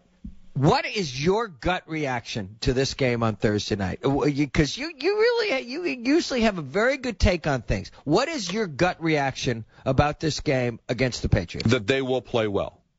That they will come out at home, national television, play a good game. Will it be enough to win? I don't know, but I would be shocked if they were thrown around the stadium on Thursday. Like they were in the middle of the season last year. Because remember, the Patriots came in and there was all that talk about this was going to be the changing of the guard, and the Patriots threw him down a flight of stairs right now. We are joined right now by Robert Kraft, the owner of the New England Patriots. Donnie, he has not yet owned this team for 20 years, even though it seems like Bob has been around for a long time. Now, I will give you a list before we bring Mr. Kraft on. In the time that he has owned the Patriots, and they're working on 200 straight sellouts, 200 wins. You ready? Here are the best winning percentages in professional sports in his time. Spurs 1, Patriots 2, Red Wings 3, Lakers 4, Packers 5, Steelers 6, New Jersey Devils 7, Utah Jazz 8. Yankees come after that. Patriots fans have a right to think they have the best owner in professional sports. We are joined by someone I have known for longer than both of us care to think about. Good afternoon, Bob Kraft. Hi, Mike. How are you? Well, it's good to talk to you, sir. I've told Don this before. You know, our history goes back to, and once you didn't own the Boston Lobsters of team tennis in the 70s, I thought that was it for you in professional sports, Bob. But apparently, you've now bounced back. Yeah, well, actually, believe it or not, that was a good learning curve experience. Owning the Lobsters, you get to deal with high-profile players, agents. Sporting is what made me understand that I had to own my stadium before I owned a team. So I had a lot of good learning lessons, and, we loved tennis, and I got to meet Mike Lupica when he was still learning how to shave as a college student. And Bob, you once said, and it wasn't too long after you owned the Patriots, and you once said something that should be a template for everybody who owns a sport team. You said, I don't feel like the owner of the team. I feel like I have been put in charge of a public trust. And it seems to me that you haven't moved off of that very much over the last 2 decades. Well, Mike, that's very astute for you. That was the line that I used with my sweetheart, of blessed memory, because she thought I was a complete kook when I paid the highest price ever paid for a sports franchise in 1994. And they had 19 wins and 61 losses the 5 years before I bought it, and they had never sold out, and the games were blacked out, and they were lowest in revenue, and she really thought, I'd lost my all sense of financial stability. And what I told her, because she was a great person in the community, I said, if we do a good job managing this asset, we will have a greater impact than if we give away $500,000 every week. And you think about it, how people rally around sports teams. They don't know if they're going to have their job. They don't know if they have health care. They don't know if their kids are on drugs. All these things, and they emotionally connect, especially with our sport, which is once a week. And think about it, after we were privileged to win our first Super Bowl in 2001 after 9/11, Boston's a city of 600,000 people, and we had 1.5 million people come to the streets to celebrate our team. on 36-hour notice. And so that, and I said, this is a public trust. We're custodians of a public trust. And you got to remember that. And anyone who puts money first running a franchise ultimately is not going to do well. But if you put the fans first, we sat on those metal benches and had our buns stick to in the cold weather, and we know what fans want. And if they feel you're giving them their best and you want to win at all costs, they'll come and support you even when the tough times are there. And so you summed it up right. Bob, over the last decade or so, since that first Super Bowl you're talking about, you've won 3. I don't mean to bring this up. You're a couple of, pass plays away from winning 5 Super Bowls in this time. You have made the Patriots you put them in the conversation with the greatest football teams of all time. And this is a long way for me to asking, did you have any idea when you hired Bill Belichick that such a thing was possible for the New England Patriots? Well, remember, we've been privileged to own the team 18 years. We've gone to 6 Super Bowls. So, it's I didn't think our average would be quite that good. When, if you think back when I hired Bill, and look at his experience in Cleveland, he was a sub-500 coach. Yep. I got criticized pretty heavily up here because I gave up a first pick to get him. And I actually had seen him in action in '96, and when when Parcells and company left, and I saw the contribution he made, and I thought how he helped us get to the Super Bowl. I couldn't hire him then as a head coach because I wanted a complete, change from anything to do with my existing head coach. But when I hired him in 2000, he went 5-11 the first season, and then the second season he was 1-3, so it was 6-14, and I had people calling for my head and saying, they had sent me tapes of Bill doing press conferences in Cleveland. But in life, in any one of our businesses, I try to surround myself with good people I have chemistry with and a simpatico, and and then you got to support them in the tough times. I mean, that's what separates people in business, any business, is everyone's there for the good times. But when you think you have quality people, you got to give them more support when the going gets rough. And I think I had the opportunity to do that a few times with him, and I really believe, we're in a business of parity where the whole NFL gears you to 8-8. We have a salary cap that we all spend the same amount. If you do well, you get a tougher schedule. You draft lower. So you got to look for little ways to differentiate. And how you differentiate is try to create a sense of stability and continuity once you know you have the right people, and then you try to guts it out through the rough times. We're talking to Bob Kraft, the owner of the New England Patriots. It's interesting that Bill Belichick is such a lightning rod. You see the reaction this week that he had Gronkowski back there, out there still in a blowout game on the extra point team, even though, I was saying to Don before, if you watch Belichick coach, you know how he coached. So I can't imagine why people are surprised by that. Do you sometimes find it hard to believe that it has been 7 years since the last Super Bowl victory for the Patriots? Well, first of all, on the Gronk thing, he does make a good point because I've had this discussion previous years, taking Brady out or whatever. Right. And he says, well, who, and I think it's a valid point. When you start taking players out and you're saying, well, this guy stays in, he's not as important as the other guy. And remember, going back to that 2001 Super Bowl, we've always put team first and trying to treat everybody, no matter where they stand on the pecking order, the same. You can't do it differently, and I now accept that, even though it hurts to see what happened with Gronk.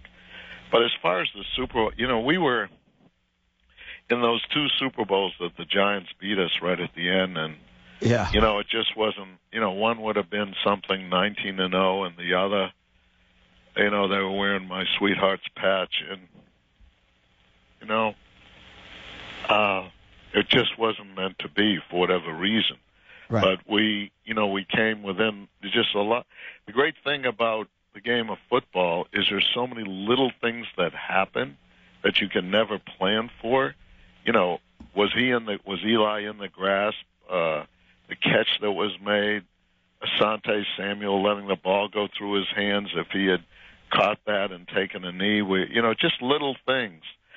So, at least we've been in the Super Bowl on average every 3 years since we've owned the team. And, but in the end, it's about closing the order and winning, and I sure hope we have a few of those left. As long as I'm around, I'm going to do my best to try to make it happen. We're talking to my old friend Bob Kraft. But Bob, we have another Jets pay. There's always some kind of drama. The drama this year for the Jets is, they're fighting to get themselves back into the playoff chase after falling to 3-6. We know how the Jets look at you guys. Sometimes they seem like they're obsessed with the Patriots. How do you view this as a rivalry? Is it a division rivalry? How do you look at the New York Jets? Oh, no, it's a tremendous rivalry, especially, ever since the border wars started, so-called border wars. I'll never forget when, and Bill Parcells is a great pal of mine today. I mean, we have a great relationship, but I remember when I was trying to get Belichick to be our coach, and a call came in, and he said, it's Darth Vader calling. My secretary comes in, just some guy's on the phone saying Darth Vader. And, it's just, I think our fans sort of love it. I mean, you love the rivalry, you love the enmity that goes both ways. And there are always great games, and we think, the Jets always play us rough. You have a great coach down there. I think, I understand how the fans relate to him. He sort of personifies the character of the team, and I know, Woody has been a great partner. I know how badly he wants to win, just like myself. So, there's something about a Patriots-Jets game that is, just puts it on the map as something special. It doesn't matter what the team record is. It's always going to be a tough and hard-fought game, and isn't it cool that we're the first game ever being played on NBC on Thursday night on Thanksgiving? Well, listen, one of the reasons why we had a full season last year was because of your efforts in the labor dispute during an unbelievably painful time for you with your wonderful wife Myra about to pass. Let me ask you this, Mr. Kraft. You look at your team, you're going to get Gronkowski back. I'm sure there's a part of you who thinks you would have won that Super Bowl if he'd been 100%. Is this another Patriots team that can start to pick it up now and end up in the Super Bowl? Well, one thing I've learned is you never know. Things happen. The reason the networks pay us so much, and, the reason we had 180-odd million people watch our game live, our Super Bowl last year, and the reason we're breaking records with TV this year, no one knows what's going to happen. And so we just go week to week and, hope we can be there at the end. The key for me is always to try to make the playoffs, because then if you make the playoffs, you got a chance. And then anything can happen. But look at last year. I mean, the Giants, we were 13-3. I think we were the number one seed. The Giants came in at 9-7 as a road team, and they just rode it right through. So it's really the teams that play well the end of December, going into the end of December and January. And, so I've learned trying to become a seasoned veteran and wise like my good BC graduate Mike Lupica there and analyze things. And I know it's really what happens at the end. And I could get pumped and excited now. And believe me, losing Gronk is really a big blow to us. I mean, he's just a great guy. In our next life, if we're not Brady, we want to come back as Gronk. I think I want to be Brady. Bob Kraft, it's been great fun knowing you all these years. I'm very happy for your success. 6 Super Bowl appearances in the 18 years you've owned this football team. Another Jets Patriots game to talk about. Thank you, sir, for taking a few moments with us today. It's my pleasure, and it's great to speak to my old friend Mike. And you see you there Thursday night. And say hi to Don for me as well. I will. Thank you, and give my best to your family. Bob Kraft. Happy Thanksgiving. Happy Thanksgiving. Yes, sir. You know what? He's one of the good guys, Donnie, and nobody wants to go through what he went through last year, and somehow he's still working to get the league back up on its feet. So, you know, when you hear those numbers, Don, and you look at where they stack up, and where they were when he bought the team, it really is an amazing thing that has happened with the New England Patriots. And that's why I kind of freak out sometimes when people say, oh, he hasn't been the same since Spygate. Well, all right, so they haven't won the 2 Super Bowls. They go to the Super Bowl. They're in the playoffs every year. With Matt Castle, they went 11-5. Right. It's one of the most consistent franchises in all of sports. And one of the great coaches of all time in Belichick, whether he's the life of the party or not. Mike Lupica, Don LaGreca, 1-800-919-3776. A big football day on the Mike Lupica Show. Vinny Testaverde coming up in about 5 minutes. Rich Cimini writes that the Jets fumbled their first meeting with the Patriots. If they pick it up on Thanksgiving, they can turn around their season. Read about it now and go deeper on ESPNNewYork.com. The difference between a job and work? Tools. A job, you just need a desk and a pair of loafers. But work? Building bridges, repairing jets? Those take tools, brains, and a pair of Red Wing boots. Red Wing work boots are purpose-built for the exact work you do. And at a Red Wing shoe store, we still use tools to precisely measure your feet. In fact, maybe we should start wearing a tool belt. Red Wing shoes. Work is our work. It's time to get winter ready.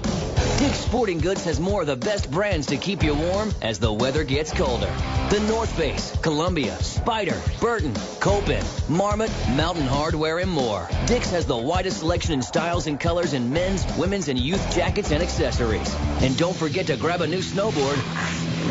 Dick's carries the snow equipment you need. Before hitting the slopes, stop into Dick's Sporting Goods today. Every season starts at Dick's. I didn't always watch football here at Buffalo Wild Wings. Ready for the big game? You know it. Susan's shopping, so we gotta watch Josh for a while. Oh. Josh's new toy, sorry. Can't you remove the battery? Nah, he'll start screaming. Protect the football. Watch every game here. Buffalo Wild Wings. Wings, beer, sports. Celebrate more often by getting to Buffalo Wild Wings for Boneless Thursdays, where the weekend starts early with delicious, specially priced boneless wings all day. Find a location at BuffaloWildWings.com.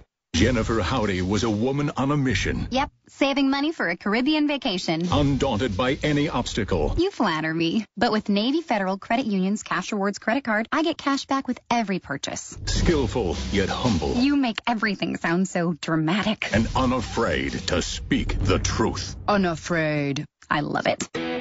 4 million members, 4 million stories. From every military branch, DOD, and their families. NavyFederal.org. Federally insured by NCUA. Norm Miller here, chairman of Interstate Batteries. Now, I don't mean to brag, but I recently learned auto technicians prefer Interstate Batteries 5-to-1 over any other battery. Oh, who am I kidding? Of course I mean to brag. 5-to-1, that's a landslide. All right, I'm done bragging. To find the dealer near you that prefers us, head to InterstateBatteries.com. Interstate Batteries, outrageously dependable. And that's not bragging, it's just the truth. Windows 8 changes the game. How? Let's do a play-by-play. Greeny. Golick hits the start screen. Bam! It's on. Scrolls through live tiles. Glances up. Sees stocks up. Weather is 55 and sunny. Wife emails. Parents are coming for dinner. His buddy Derek IMs. You in, Golick? Swipes through sports apps. Launches ESPN NBA. Opens video. Pulls in email. Replies to wife. Working late. IMs Derek. I'm in. See you soon. Wife responds. Don't worry. I understand. Golick's in the clear. Sounds to me like you can do anything on a Windows 8 tablet. Check out Windows 8 at Windows.com. Wow is right, big man, because you hold the future in the palm of your hand. Introducing the revolutionary Black & Decker gyro screwdriver. Just grip and twist, and this bad boy's motion sensing technology will drive screws in and reverse them out. Turn your wrist to access variable speeds of awesomeness and get your projects done right the first time. So put a little wow in your weekend. You'll love yourself for it. ESPN.com.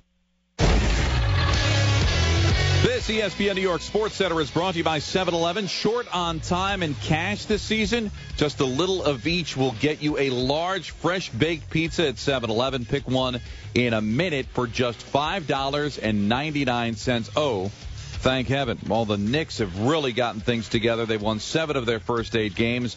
They will be in New Orleans tonight to take on the Hornets, and they have really gelled. Does that surprise Jason Kidd that it's happened so early? I don't want to say surprise. I think with the knowledge and understanding of the game and the coach has put out for us, I think guys have picked it up quickly, and it's kind of fun. As you can see, we're playing defense and getting out and trying to get easy baskets and letting the offense come to us, but, we've focused, again, on the defensive end. Coverage right here on ESPN New York, 98.7 FM. We'll get underway after Dave Rothenberg at 7:30. Tip-off is set for 8 o'clock. You can also see the game on MSG Television.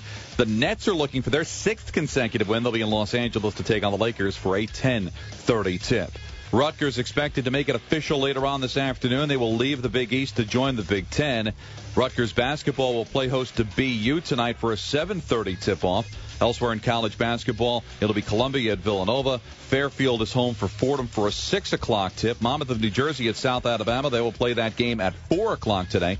Army is at St. Francis of New York, and FDU will travel to Illinois State. You're listening to ESPN New York, 98.7 FM. All right. The Mike Lupica Show on ESPN New York, 98.7 FM. Mike Lupica, Don LaGreca, the Mike Lupica Show. We just had a long and interesting conversation with my old friend Bob Kraft, the owner of the New England Patriots. We are joined now, Donnie, and we're going to talk about this with Vinny Testaverde later. He's hooked up with Wild Turkey and this Jimmy Jr., the world's first football-picking turkey. But as Ryan points out, we have one of those on our show. That is not what happened. I'm not going to say who did it, but it wasn't Ryan. And Okay, I'll let the listeners decide, of all the people that work on this show, who would disrespect me to that point. Well, why would you assume that you were the turkey I was talking about? Because I was there when the conversation originally See, now that's, came what about. stays in the locker room stays in the locker room. We're joined right now by a guy who I like to point out every time we have him on. After Joe Namath had far and away the greatest year any quarterback ever had for the New York Jets, 29 touchdown passes, 7 interceptions, took him to the AFC Championship game from the U. Vinny Testaverde. Hey, Vinny. Good morning, guys. How you doing? Vinny, let's start out by talking about reasons for you to be optimistic about the Jets quarterback going forward. I know he didn't light up the statistics on Sunday, but he was a good game manager. Vinny, I think the Jets kind of played the way they want to play. Did it give you at least a hint of optimism for Sanchez going forward? Oh, I'm always optimistic. Right now they just have some injuries, some key injuries, and it's affecting their running game, their passing game, and the guys that are filling in for these injured guys have to step it up, and really the entire offense has to step it up.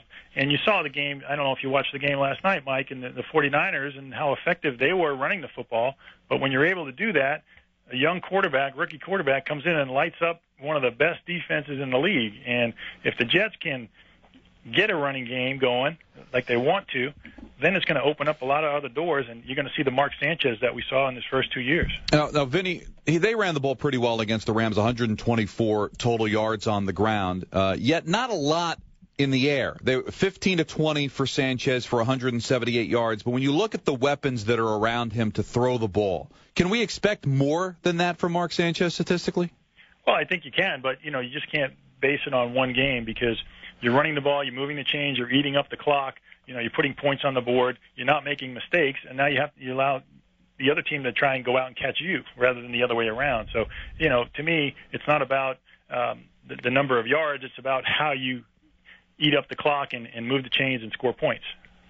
Vinny, when you look at the weapons that Mark has at his disposal, right, and then you look at all the other teams that fancy themselves playoff contenders this year, you have to say that the Jets come up pretty short in that area.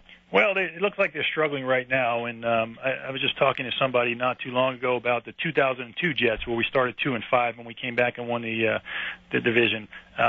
And the thing that's different about this year's team and the 2002 team is that when we weren't able to run the ball, we can throw it, and we couldn't throw it. We were running it well, so we always had something working. And this year, it just seems like both passing and running game aren't working at the same time, and obviously that equals disaster.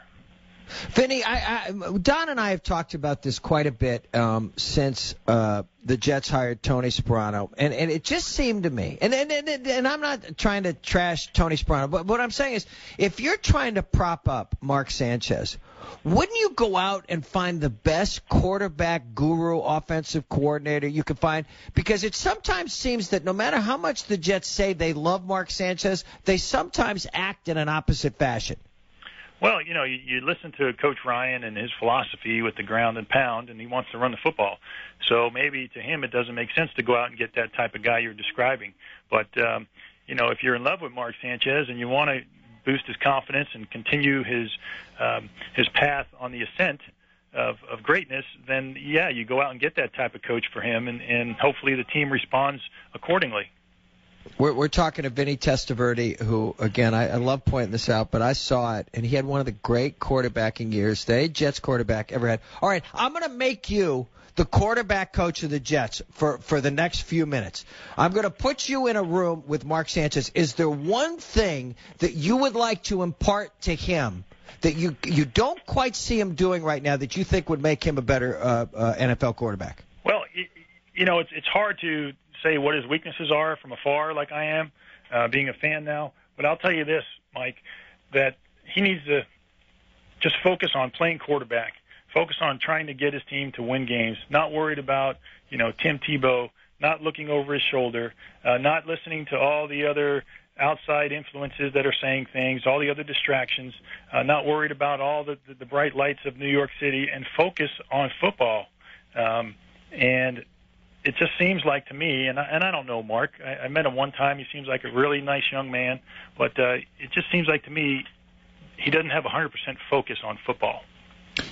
Well, Vinny, from the Tebow standpoint, though, him coming in, the confusion that seems to happen every time Tebow comes in, the lack of production when he is in, lining up as a wide receiver, I mean, how disruptive is that to the growth of Sanchez?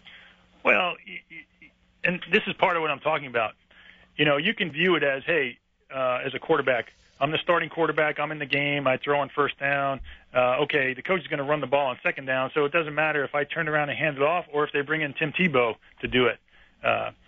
So that's irrelevant to me. Maybe in Mark's mind, he's thinking, oh, they're taking me out of the game, they're ruining my rhythm.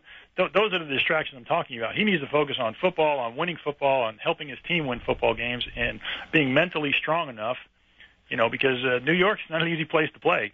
And he has to stay mentally focused and strong enough to overcome all those distractions.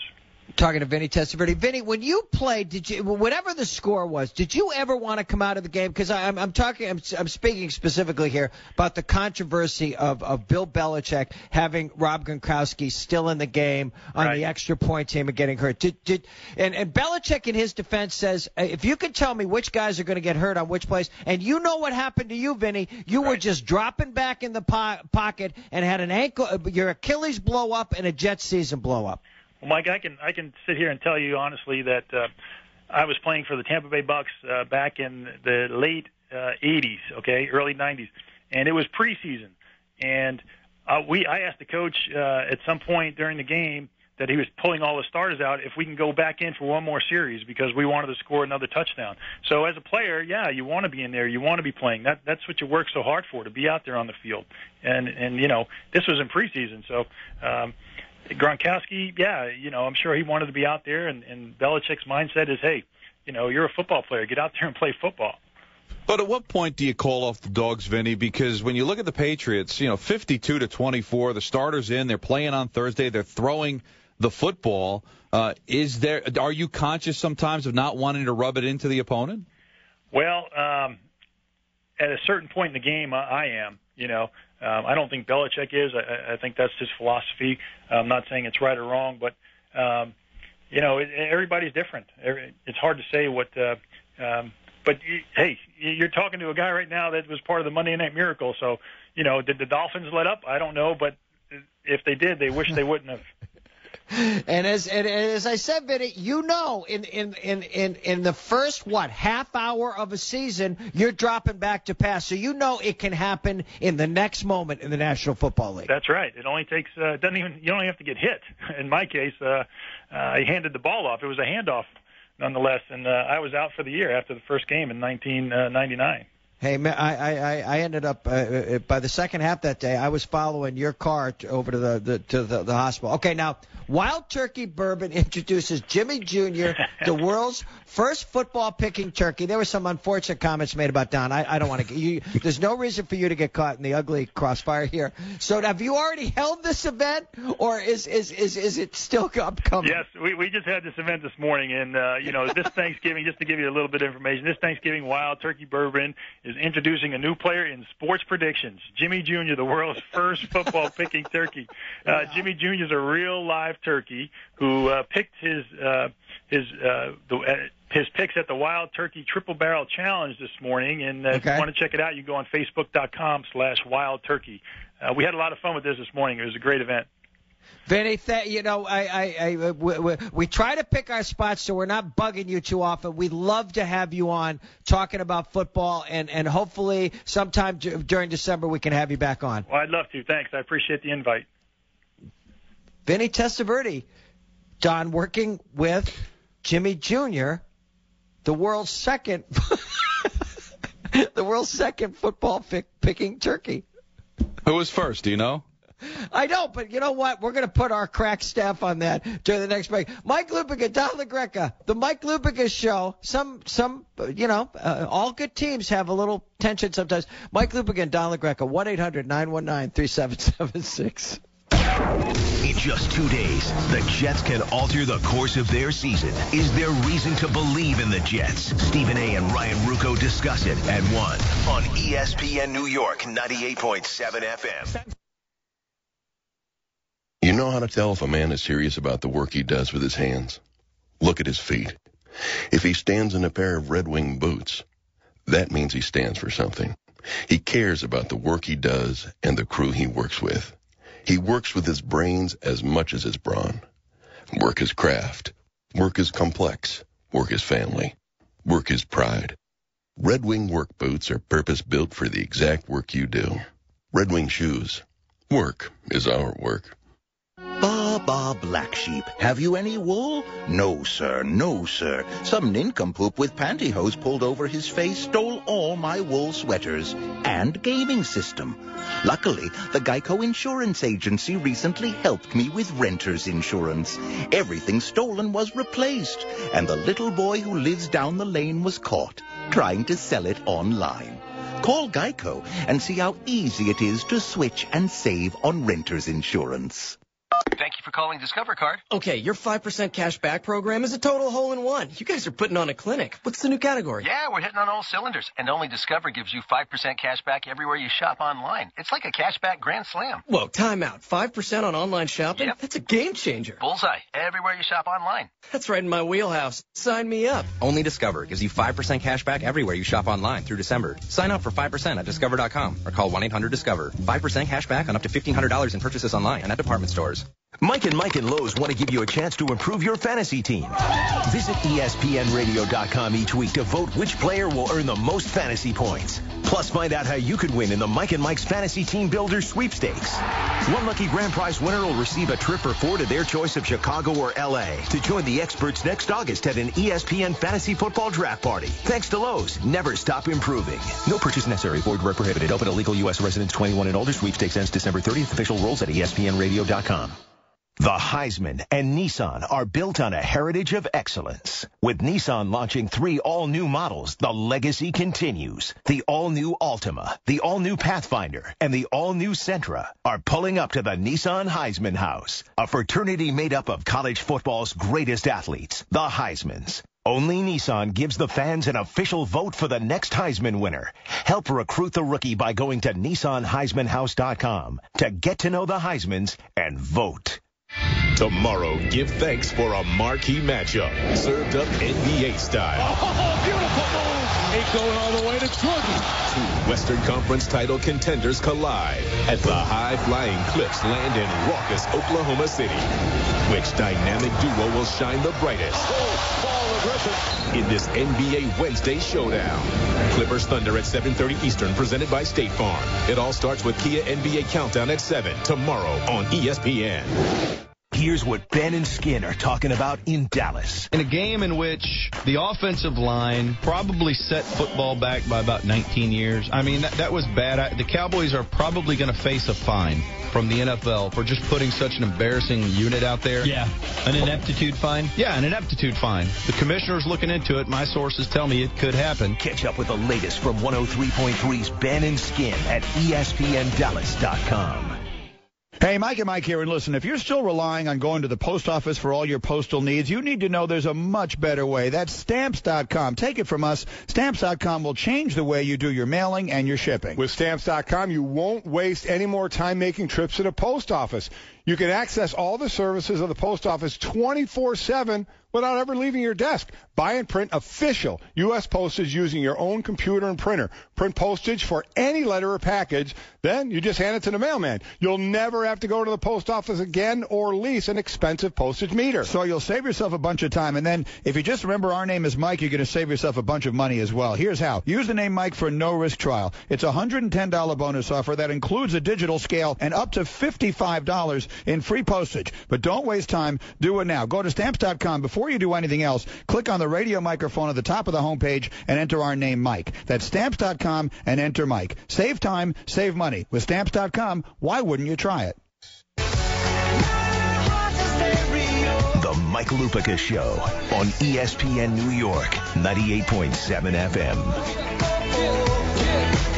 Mike Lupica, Don LaGreca, the Mike Lupica Show, 1-800-919-3776. What a fun show. Donnie, it's been a fun show today. Bob Kraft was terrific. And, you know, Vinny Testaverde, he gives you very thoughtful answers, but he says some very tough things sometimes. He does, and I thought the lack of focus from Sanchez was very Really interesting. Yep. Because we've heard that quite a bit in the 4 years that he has been here. Now, Vinny admitted that he's only met him once, but I'm sure he has seen him play. He's played the quarterback position. He's played for this team in this city.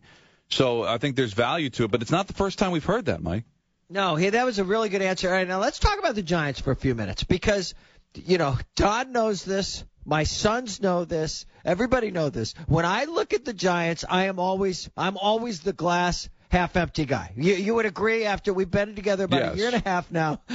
Anything that starts to go wrong for the Giants, I get hysterical. But when you look at this team at 6-4, Don, it is so easy to go either way and say, yes, they could have won the first Cowboys game. Yes, they should have beaten the Eagles. However, now you go back and look at Tampa Bay. Now you go back and look at the second Cowboys game. Now you go look at the Redskins game.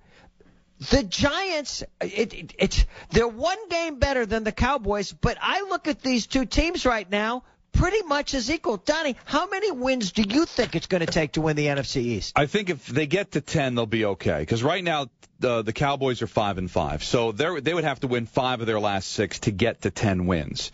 So I'm not sure the Cowboys can do that, and then we'll see what the tiebreakers end up being if they both have 10. I'm comfortable in saying they win the division at 10-6. 9, then it'll really depend on who they beat. The Giants have to win against the Redskins and Eagles. They've got to make sure they improve on that divisional record. And Donnie, you know what? They're too damn good for us to be looking at them as a potential 9-win team. But why? They won a Super Bowl with 9 wins last year. I think that's what they are. That's why I think their record is perfect. Yeah, they could have won some, they could have lost some, but that's where we're at.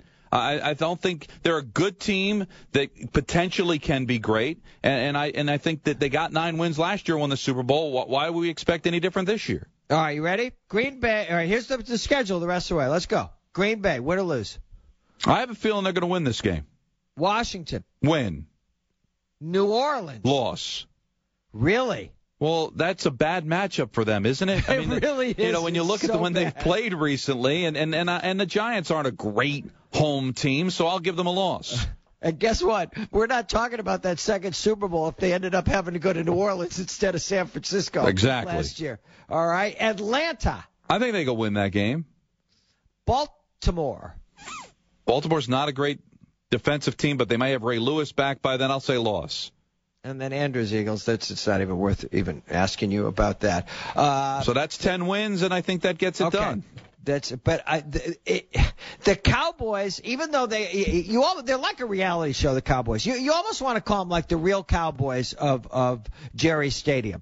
But they are going to bear watching the rest of the way. Do you agree with that? I agree, and I think, not that I'm any big Jerry Jones fan, but I think he hit the nail on the head last year, comparing the Giants and the Cowboys. The difference is the Giants have Eli Manning and the Cowboys have Tony Romo. Because they're very similar in the way they go about things and how enigmatic they are, but you have faith in the Giants because Eli will step it up at a big spot, and I'm not sure that Tony Romo on his resume has the same thing.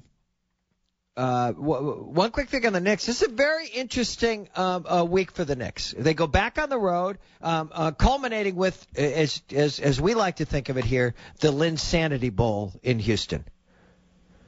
And if they ever win 2 out of 3, or if they ever win all 3, Donnie, and come back 10-1, oh my God. Batten down the hatches. That 10-1 would then be 11-1 because Sunday they're home against Detroit, the worst team in basketball. It's amazing when you look at them. And again, the credit starts, I believe, with Mike Woodson. But when you look at the impact Jason Kidd has had on this basketball team, Don, it's profound. It's profound in just this small sampling that we've had. Just everything, not just on the court, off the court, how he acts as another coach. And everybody talks about how important he's been in that room. No, I'm stuck on this, and this doesn't absolve him for what happened when he got behind the wheel of a car when he should not have. But I will say this, and I've always said this: he is not just one of the great basketball players of all time. He is in the conversation with the great point guards of all time. And Donnie, he is one of the great on the floor players to ever play this game. I know he always got knocked because he didn't win the championship, but he took the Nets. Yep. The New Jersey Nets. Yes, sir. To back-to-back finals. I mean, come on. It was one of the most important trades. Rod Thorne getting Jason Kidd, one of the best trades in the history of the sport. Dave, Atlanta, Georgia. You're on ESPN New York with Lupic and LaGreca. Hey, guys, can you give the Giants talk a rest for a minute? I'd like to offer my opinion. Oh, I'm sorry. We only spent 45 minutes on the Jets today. Hey, real quick, I'd like to give my quick fix for the Jets. The only difference between this team and a couple of years ago is a handful of veterans like Faneca, Cotchery, Jenkins, Ellis, T. Rich, Woody, guys who didn't make overwhelming contributions on the field, but offered veteran leadership, a couple of guys with rings, that showed the team how to prepare, focus, self-police. Yep. The Jets don't have any of those guys on offense or defense right now. Yes. If you want to count Bart Scott, he's just a big mouth. You know what, Dave? Thank you for the phone call. John, that's a great point because I think it's a fair assessment of this team to say that they clearly, just what we were just talking about with the Knicks, with Jason Kidd, and he's only been there about 5 minutes. The Jets don't have that the way they did. It's a great point because they had a bunch of them in 2009 and 2010, whether it was Tony Richardson on defense. They always had somebody to step it up and explain to them what it was like to win games in a big spot. I think of you as the veteran leadership on this team. So that makes up for what happened earlier? What happened earlier? What?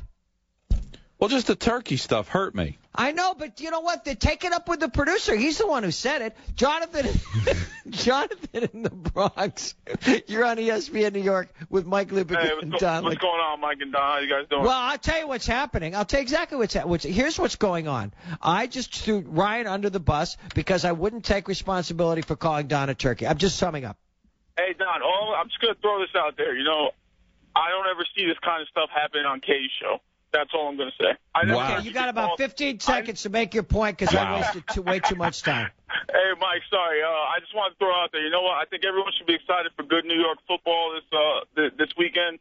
I think we're going to get to see the Giants have a great game against the Packers. I think finally they're going to stick that turkey knife deep into the Jets, put them out of their misery, gut them, skin them, send them back to where they came from, and let's watch good football with the Giants for the rest of the season. You guys have a good holiday.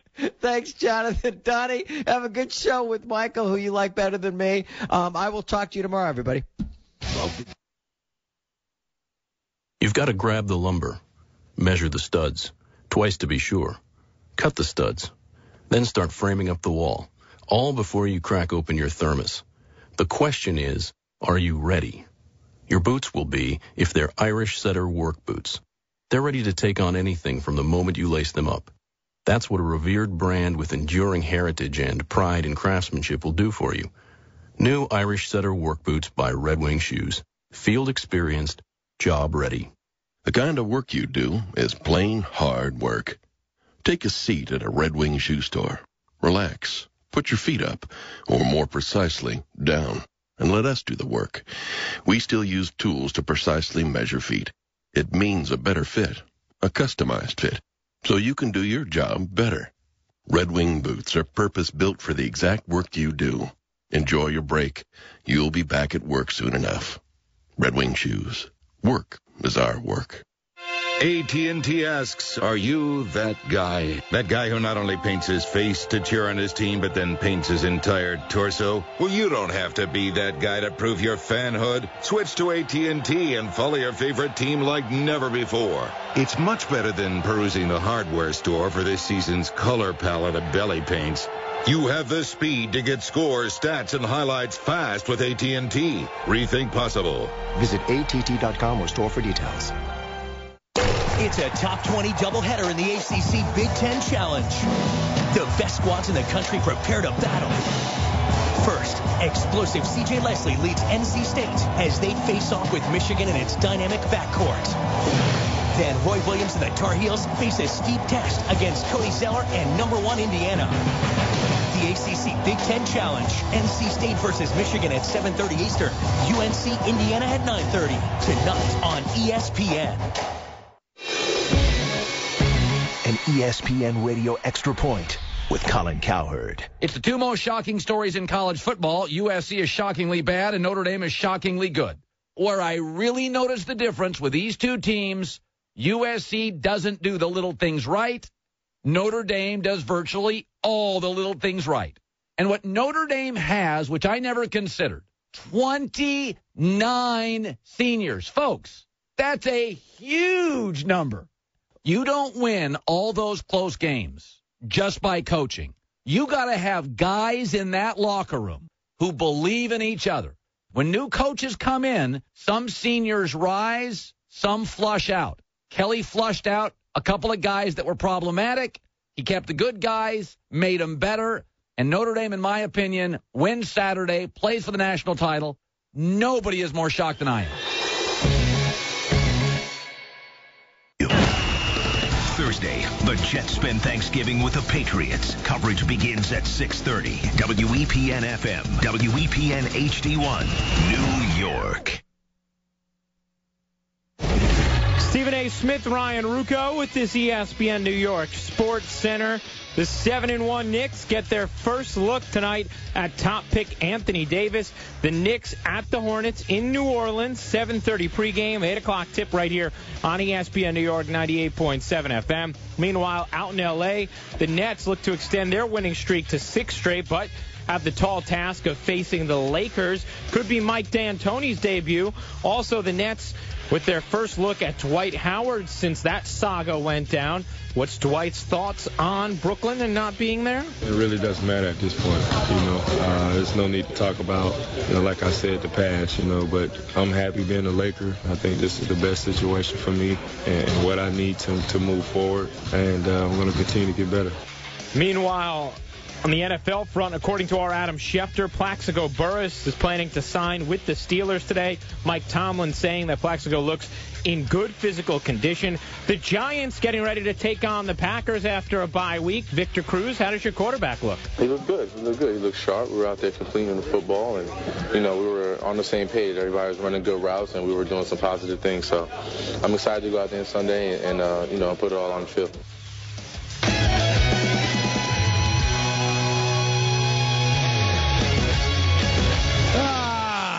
The New York Giants have a big game this week, but so do the New York Jets on Thanksgiving night. Plus the Knicks, the Brooklyn Nets. So much to talk about, so many things to do, even about getting into the New York Yankees. And Lord knows, Ryan Rucco is wearing a shirt and tie. The world has changed. Boy, has it changed. Stephen A. Smith, Ryan Rucco in the house, coming at you on ESPN New York, 98.7 FM. Holla at you, boys! Now, here's Stephen A. Smith and Ryan Rucco on ESPN New York, 98.7 FM. Oh, you better believe it. Stephen A. Smith, Ryan Rucco with you on ESPN New York, 98.7 FM. You like me in a shirt and tie like this, right? I'm impressed. It's a good thing to see. You definitely are upgraded. You're one of the preeminent voices on the Brooklyn Nets. You're working for the Yes Network. You're clearly a preeminent voice here for ESPN New York 98.7 FM. It is time to upgrade. It is time to get in the department with the big boys, okay? Now, listen, I'm even seeing Don Juan LaGreca rolling around here with a shirt and tie. No, stop Miracles that. happen. Really? Miracles do happen. And Michael K., the married Michael K., has remembered to dress appropriately as well. I am very, very pleased with the kind of stuff that I'm seeing taking place wardrobe-wise with 98.7 FM. Well, it is clearly an upgrade, and you are getting with the program, youngster. I'm very proud. Here's the thing. When I'm on TV, I'm going to look sharp. But on days where I don't have TV, now let me ask you this, Stephen. Mm-hmm. If you didn't have First Take, what would you be wearing here? Well, listen, you've seen me in situations when I haven't been wearing And you're wearing just like chilling clothes. No, that's very rare. That's very, very, very rare. Even on off days sometimes, unless I'm doing absolutely nothing, I'm usually suited down. That is a fact. Okay, is it a fact? It is a fact It is a fact that I have proven throughout the years. 99% of the time, I am suited down. That is just a fact. You know why? Because you don't dress for where you are, baby.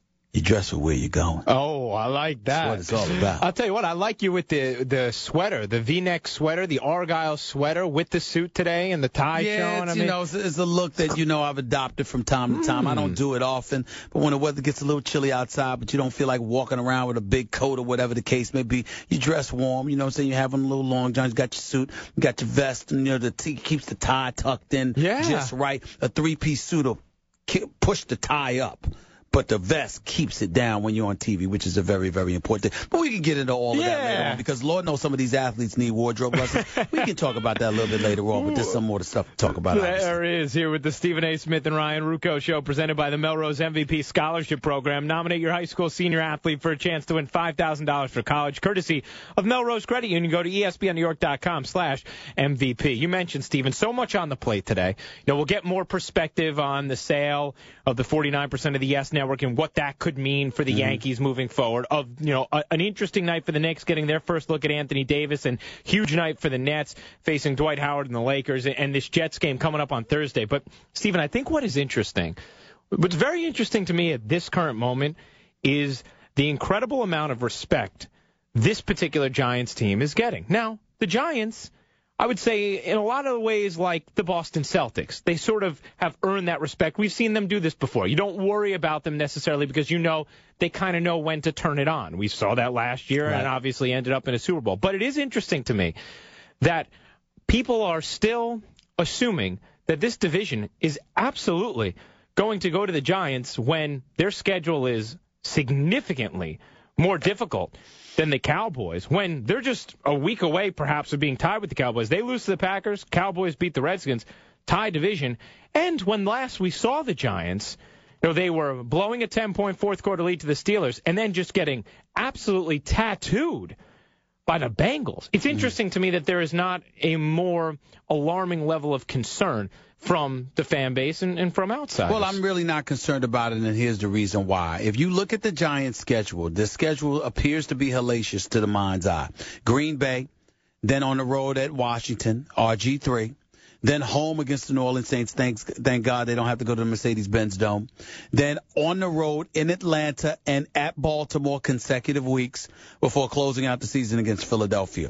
Obviously a team looking to play the role of spoiler, having absolutely nothing to lose. In all likelihood, that'll be Andy Reid's last game as head coach of the Philadelphia Eagles. What I would submit to you, however, is that The reason why I'm not overly concerned about the New York Giants is because you have to take into account the fact that history has shown the tougher their schedule is, the more they respond to the challenge.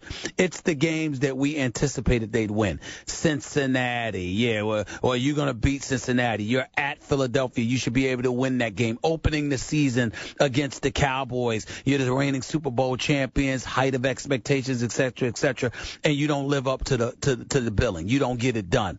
Those kind of things are things that just flies in the face of, oh, well, you know what, the New York Giants are going to get it done, and then they don't get it done. But when you see these big games, they usually rise to the occasion. Look at what they did to San Francisco. Who thought they would go into San Francisco and win 26-3 and completely dominate them? Yes, they beat the Cowboys, but who expected them to be up 23-0 when it happened before they ended up holding on? Those are the kind of things that you look at the New York Giants and you say to yourself, this is what they do. The bigger the moment, they seem to rise to the occasion. Now, they don't do it all the time, but most of the time, they end up doing that. So do I think they'll beat Washington? Yeah, I think they'll beat Washington. Do I think they'll find a way to beat New Orleans? Yeah, I think they'll find a way to beat New Orleans. Do I think they'll win either in Atlanta or in Baltimore? They may not win both of those games, but I definitely think they're going to win one of those games, and I'm assuming they're going to win the last game of the season at home against the Philadelphia Eagles. Those are 4 victories. That leaves them with 10 wins. That should be enough to win the division crown because I don't see the Dallas Cowboys running the table. So as a result of that, that's the way I look at things right now. Do I anticipate they'll lose to Green Bay? Yes. Do I think they'll lose to one of the 2 teams in Atlanta or Baltimore? Yes. But that's pretty much about it. I see the Giants going 4-2 the rest of the way and being able to hold on for the division crown. 1-800-919-3776 is the telephone number. I'm curious, guys, do you share that level of confidence? Because it does seem like that is the overriding feeling about this team, that they're going to find a way to win the division. I have to say, I do think they will. But I just don't have the same conviction in it necessarily. Losing in Cincinnati the way they did kind of halted my conviction. Also, one difference from last year to this year. Last year when the Giants were losing, it was their defense that was failing them when they lost those 4 straight. The offense and Eli Manning's play was consistent throughout that. Right now, it's been the offense's play that hasn't looked good. And for all of Eli's talk about nothing being wrong with his arm, he did point out yesterday that it feels like there's more zip on the ball for him since he's come back. So if there was nothing wrong at all, would he still be saying that? I mean, I don't know. Maybe that's just the way a quarterback feels after a bye week. And I'm not overly concerned. I am not in the position right now. I don't feel totally comfortable in assuming that everything's going to be okay. And, Stephen, I'm guessing that they don't feel that way either because they did hold the players-only meeting yesterday. Well, listen, that's because they remember last year. If you remember from November 13th to December 4th, they lost at San Francisco 27-20. They lost at home against Philadelphia 17-10. They got ramrodded in New Orleans 49-24. And then they played a valiant game against the then undefeated Green Bay Packers, but still ended up losing. What was that score? 38-35.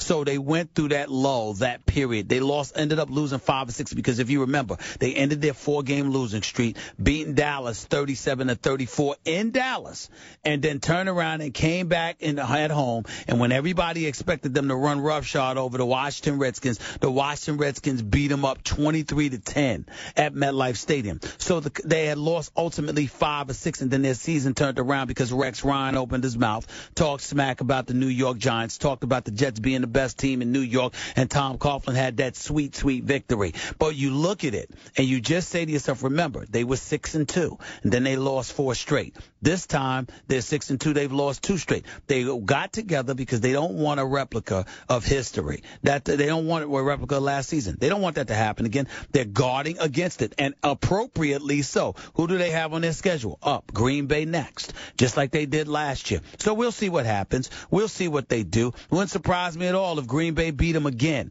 But I'm saying all of that to say that I think that the Giants ultimately will not find themselves in a situation where they're losing 5 or 6 again like they did last season, even though in the Tom Coughlin era, the month of November hasn't been ultimately kind to them. What do you guys think? Any concerns at all? At 1-800-919-3776. You can tweet at us at Stephen A. Smith, at Ryan Rucco. Hey, if you're looking for the best value on an Audi, visit PalisadesAudi.com. I thought Antrell Roll gave an interesting description of what's bothering bothered him about the Giants' first half. You'll hear that next on ESPN New York. The Giants look to get back on track after the bye week with a tough schedule ahead to close out the season. O.C. Umenyiora joins Michael and Don today at 4 on ESPN New York, 98.7 FM.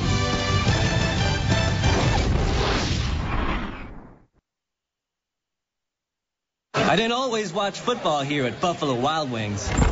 Ready for the big game? You know it. Susan's shopping, so we gotta watch Josh for a while. Oh. Josh's new toy, sorry. Can't you remove the battery? Nah, he'll start screaming. Protect the football. Watch every game here. Buffalo Wild Wings. Wings, beer, sports. Celebrate more often by getting to Buffalo Wild Wings for Boneless Thursdays, where the weekend starts early with delicious, specially priced boneless wings all day. Find a location at BuffaloWildWings.com. There are holidays, and then there's Football-a-Day, only from Coors Light. It's the iron-fisted holiday where true-blooded fans tackle Rocky Mountain cold refreshments every game. Because every game is a reason to celebrate. Only from Coors Light, the world's most refreshing beer. Enter the Football-a-Day sweepstakes. Complete rules and your chance to win at CoorsLight.com/Football-a-Day. No purchase necessary. Must be 21. Begins 9/1, ends 11/30. With great beer comes great responsibility. Coors Brewing Company, Golden, Colorado. Looking for a safe, sound alternative to a bank? Look no further than Melrose Credit Union. At Melrose Credit Union, they don't play games with your money because Melrose Credit Union is a financial cooperative owned by you, the member. So their number one concern is your bottom line. And your deposit account is federally insured to at least $250,000 by the NCUA. Whether you're buying a home, need a business loan, or saving for a rainy day, let Melrose Credit Union help you get there. Please visit them at melrosecu.org. Melrose Credit Union. You can get there from here. Affirmative action employer. It's time to get winter ready.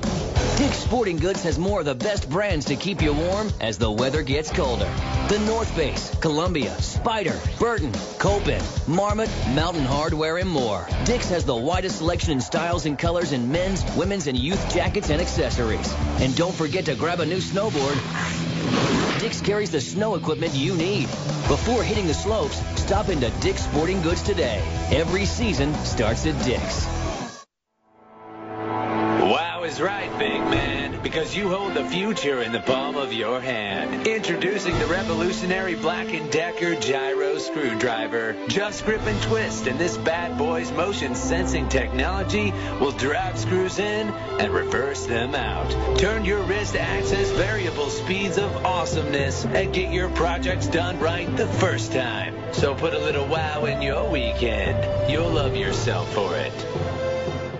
Hi, it's Colin Cowherd. Meetings are essential to the way we work. It's an opportunity to share ideas and problem solve, develop creative solutions. But if your team is spread out all over the country in different locations, coming together can be impossible unless you use GoToMeeting with HD Faces. It's a powerfully simple way to meet and collaborate online. I've seen how clear the HD video quality is. It is amazing. No matter where everybody's located. I was in Bristol, Connecticut. They were in Los Angeles. GoToMeeting allowed us to share the same screen, making it easier to be on the same page. And with built-in HD video conferencing, you see each other face-to-face. So easy to launch, so easy to join a meeting from anywhere, on any computer. In fact, you can use a tablet or your phone. And now you can present it from your iPad. Try GoToMeeting free for a month, 30 days. Special offer, visit GoToMeeting.com, click the Try It Free button, use the promo code Colin. Remember to use the promo code Colin. GoToMeeting. Meeting is believing. Think we're making small talk when you come into a Red Wing shoe store? Think again. We're taking the time to get to know you and the work you do. It's the best way to find exactly the right boot for your job. We back that up with a broad selection of styles that are purpose-built and then custom fit for the work you do. So, we hope you'll put up with a little small talk. It's all for the purpose of helping you do your very big job. Red Wing Shoes. Work is our work. All right, Stephen A. Smith, Ryan Rucco Show. This portion of it presented by Teddy Nissan, New York's most huggable dealer. Stephen A., very confident the Giants will still find a way to win this division. I believe they will, too. Yes, I am. You know, one thing, though, Stephen, you know what's interesting, too, This Thanksgiving game, right, between the Cowboys and Redskins, if the Redskins were to win, now we keep saying, well, if the Cowboys win and the Giants lose, the Packers tied in the division. But if the Redskins win and the Giants lose to the Packers, then the next week, Redskins play the Giants. They host them on Monday Night Football. And they'd have a chance to, if they beat the Giants, be tied for the division lead. This is true. But it's not going to happen. Yeah, I hope it doesn't. I'm picking the Giants to beat the Packers. I just don't want the Dallas Cowboys to get to win the division and get to the postseason. I think they are an accident waiting to happen. I've maintained that position all year long, and it would make me sick to my stomach if a team so undisciplined, so dysfunctional, who I believe is devoid of a head coach, to be quite honest with you. I think they have an offensive coordinator that is disguised as their head coach. It would really, really bother me if the Giants lost the division to these guys. Oh, me too. And here's the thing, though. One thing I'll say for the Cowboys is their wins, yes, their wins have been incredibly unimpressive. I mean, I don't know that I've ever seen a team with more unimpressive victories than the Cowboys have, but their losses this year have all been tight games, too, so it's sort of the style they play. Now, this was Antro roll. The Giants, they had a players-only meeting, so they just wanted, clear the air and such. Justin Tuck saying that it's not about not having confidence. They all have confidence, but just want to make sure basically the focus is there, right? Here was Antro Roll's thoughts on the Giants' first half. I think what bothers me more than anything is that, I think sometimes we'll go out there and we'll display some good things. Sometimes we'll go out there and stink it up, but I don't think there's never been a moment where I can say we've been great. Even with beating opponents, that people didn't expect us to beat or things so forth, so on. But I still don't think that we went out there and we played a great game, all inclusive. So, once we get back to that, I think, we can set our own destiny. See, I think they have played great a couple times this year. But the one time that I think did help to shape our perception of, they are still the best team in the NFC, that game against San Francisco. You see what the 49ers have done elsewhere, and you realize just how impressive that victory was, which is how we treated it at the time when they won 26-3 in San Francisco. You remove that, and it hasn't been an impressive season thus far. It hasn't been impressive, but they go as Eli takes them. And we all know that Eli has been struggling as of late. He hasn't been himself. There's no doubt about that. It prompted somebody like Phil Simms to come out and say he's not elite. Which was silly. Well, listen, again, I understand. Well, I don't want to call it silly. Phil Simms has the right to say what he has to say. He has the credentials, more importantly. Sure. Not only is he a Super Bowl champion as a quarterback, but he's also somebody that's an exceptional analyst, and that's what he sees. And he's pointing to the level of inconsistency that Eli Manning has had. Now, I personally disagree with him because I think you're defined by what you do in great moments. And I think, think about this. I look at baseball, for example. Reggie Jackson used to strike out a lot. It's just that when October arrived, he was the man. Right. He showed up. And he's a Hall of Famer. So for me, I just look at certain guys. A guy like Dan Marino never won a Super Bowl, Hall of Famer. I just look at certain guys, and it's what you do when the spotlight is on you significantly and the moment requires something great to transpire. And you step up and you deliver. That resonates with me. That matters with me. Because to me, that means you always have a puncher's chance. And that's the New York Giants with Eli Manning. But since, the victory a few weeks ago, they have struggled. And he has struggled. And he looked absolutely awful. Dare I say Mark Sanchez-like in the loss to the Cincinnati Bengals on the road last week. So you take all of those things into account, and there's just no way around it. It is what it is. Stephen A. Smith, Ryan Ruocco with you on ESPN New York 98.7 FM. Eddie in the car. All right, Eddie, give us an idea of where your level of confidence in the Giants keeping off the Cowboys is at. First of all, you know who it is. It's Big Papa Manganelli. Come on, Oh, no, Papa Manganelli. I've been set up by my producer, John Winthrop, Papa. No, I set him up. Let y'all screen and call. I know it's me. But I'm saying, come on, man. Quit hating, man. Quit hating on your Cowboys? Yes, man. Hold on. Man. Eddie, were you blown away by that performance against Cleveland? It's the NFL, man. On any given day, they're going to play tough. Anybody can play tough. Tell me what game I should be impressed with the Cowboys this year. Point to the game that should impress me. When they beat the Giants. When they beat the Giants in Week 1? Yeah. Okay. All right, fair. I was impressed that night, and I haven't been impressed since. That's my problem, Eddie. Fans like him get on my nerves. Yeah. Let me be very, very clear. The Dallas Cowboys since 1997 are 125 and 125. They have been the epitome of mediocrity. How many winning seasons do they have? I'm talking about how many double-digit winning seasons do they have since 1997? That would be 14 seasons, Ryan Rucco. They have 4. I'm sorry. Yes, 4. 1998, they won 10. 2003, they won 10. 2007, they won 13. 2009, they won 11. Other than those 4 years, over the last 14, the Dallas Cowboys have never been better than 9-7. Half the time they've been 8-8 or worse. Okay, they have how many losing seasons? 1, 2, 3, 4, 5. 5 losing seasons. 2 8-8 seasons, and the others are 9-7. This is mediocrity at its height. And yet these Dallas Cowboy fans walk around. First of all, it's an absolute travesty that they're called America's team. Why?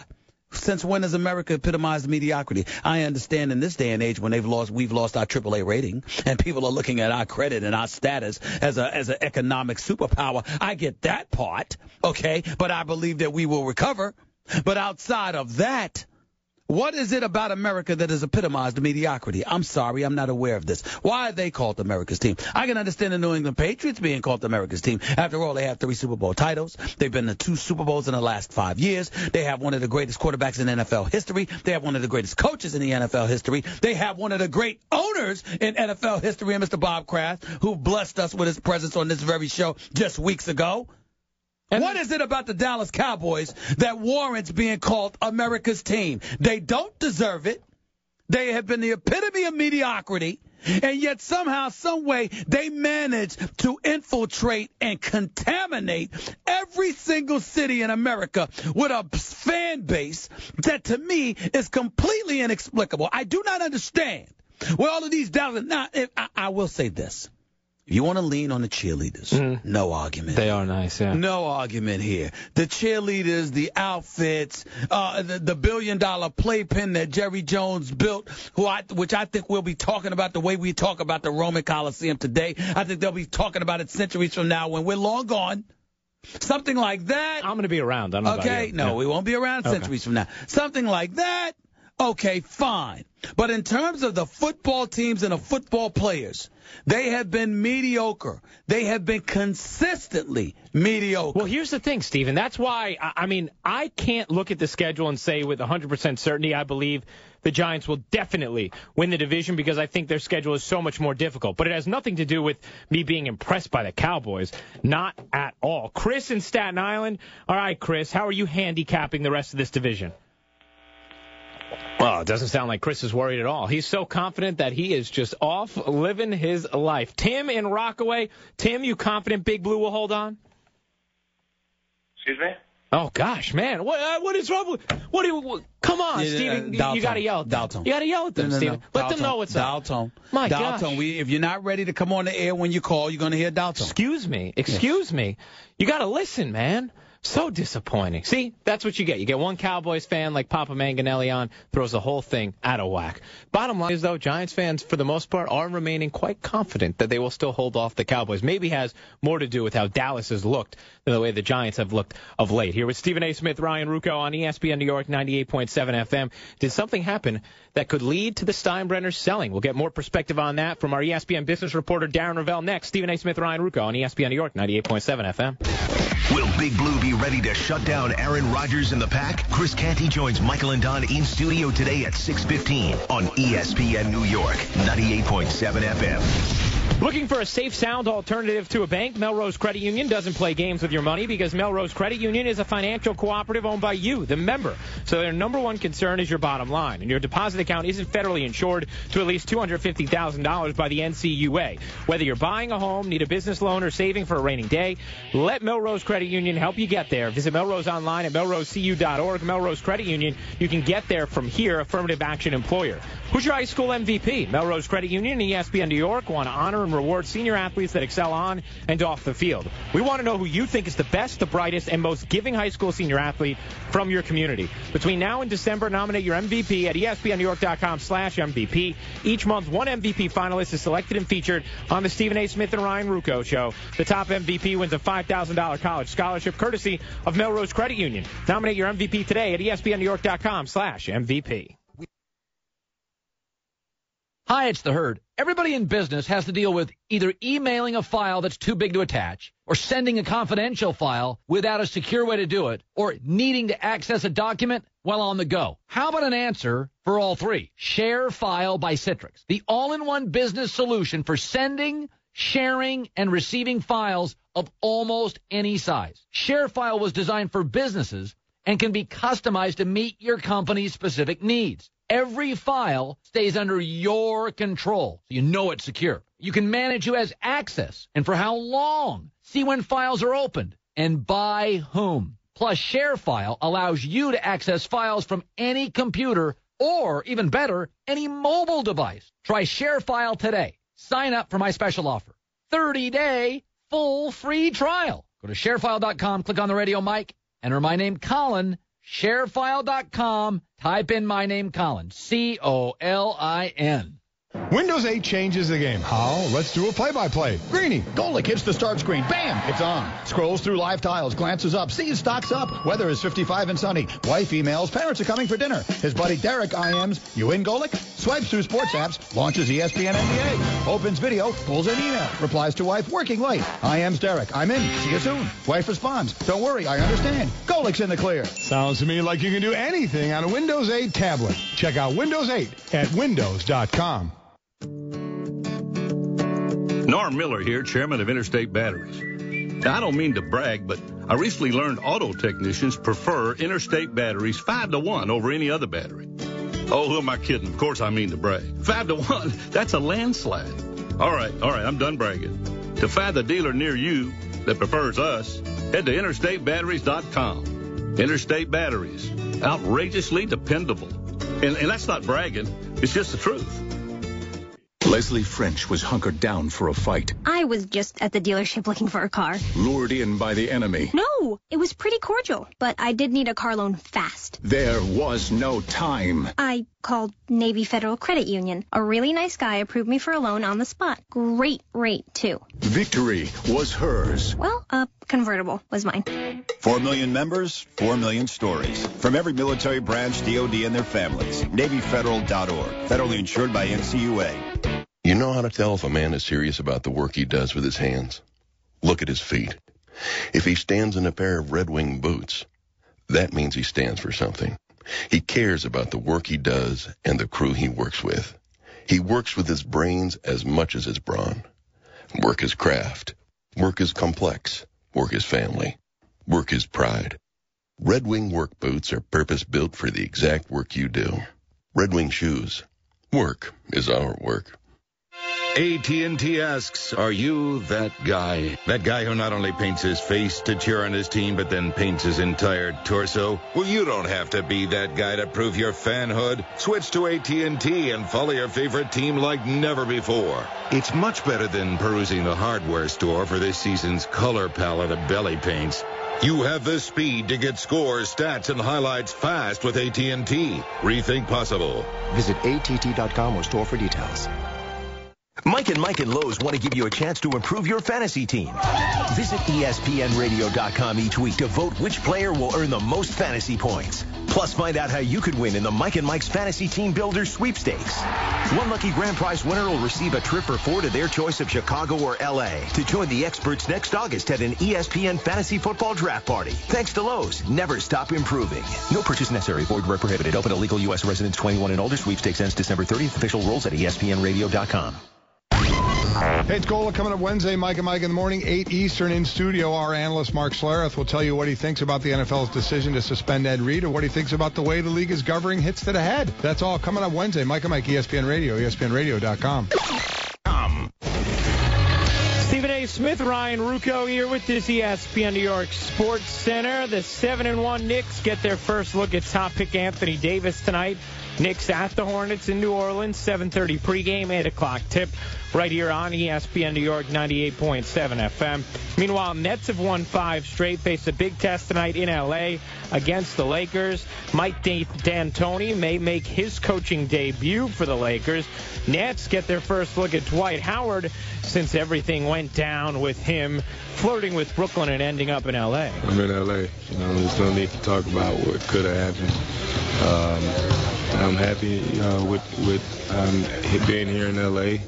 Like I've said, the fans have always been great here. And, now that I'm on the team, the fans, from day one, they've just been unbelievable, to me, to this team. So I'm just happy about that. According to our Adam Schefter, Plaxico Burress planning on signing with the Steelers. Mike Tomlin saying Plaxico looked good after going through a physical with the team.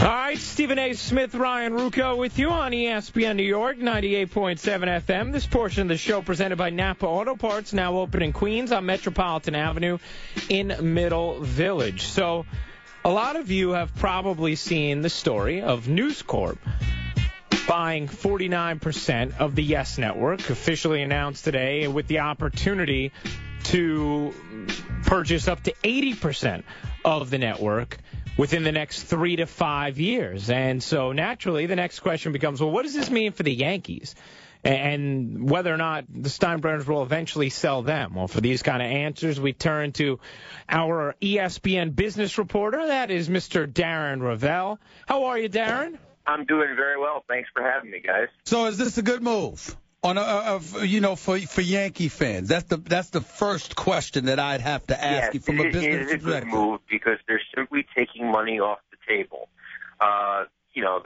They've been one of the few teams that have been able to start their own network. And let me tell you, in 2001, the Goldman financing of this deal was put together on September 10th, 2001.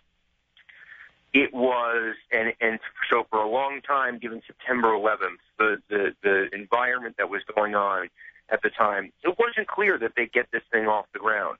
And it went from a valuation of $800 million then to $3 billion last night when they were doing the final crossing the T's and dotting the I's. So the Yankees get money back, and they're going to get out a little bit. They don't really need, they strained the equity out of it. And you know what? Now they don't have to. If you think that the Steinbrenners needed some money, well, now they got it. As long as they like being owners of the Yankees as much as George did, then they're going to keep the team, and this is good for Yankee fans. So you actually think, Darren, rather than this being a sign that the Steinbrenners will eventually look to sell, it actually could be part of the reasoning behind why they won't have to because of the financial relief here, correct? Correct, yeah. And this is actually, one of the things when you talk about like estate planning, and obviously it went down from George to his sons. But I mean, this is something that's pretty easy. You own a piece of something, and then you cash out. As far as like what you have to do to get the money and this and that, it's much more. It's easier than when you sell a team. What you have to pay, the taxes you have to pay. So as far as cash goes, this was the best way to get cash, take money off the table. And again, I'm not discounting that they won't ever sell. I'm just saying that it will be more based on whether they like doing this than they need the cash. So what's the incentive for Rupert Murdoch to invest in the Yankees organization? I mean, in the Yes Network. Is it a situation where he's ultimately going to pursue ownership of the New York Yankees, or is this one of those situations where... I thought they should have bought the Dodgers, Steven.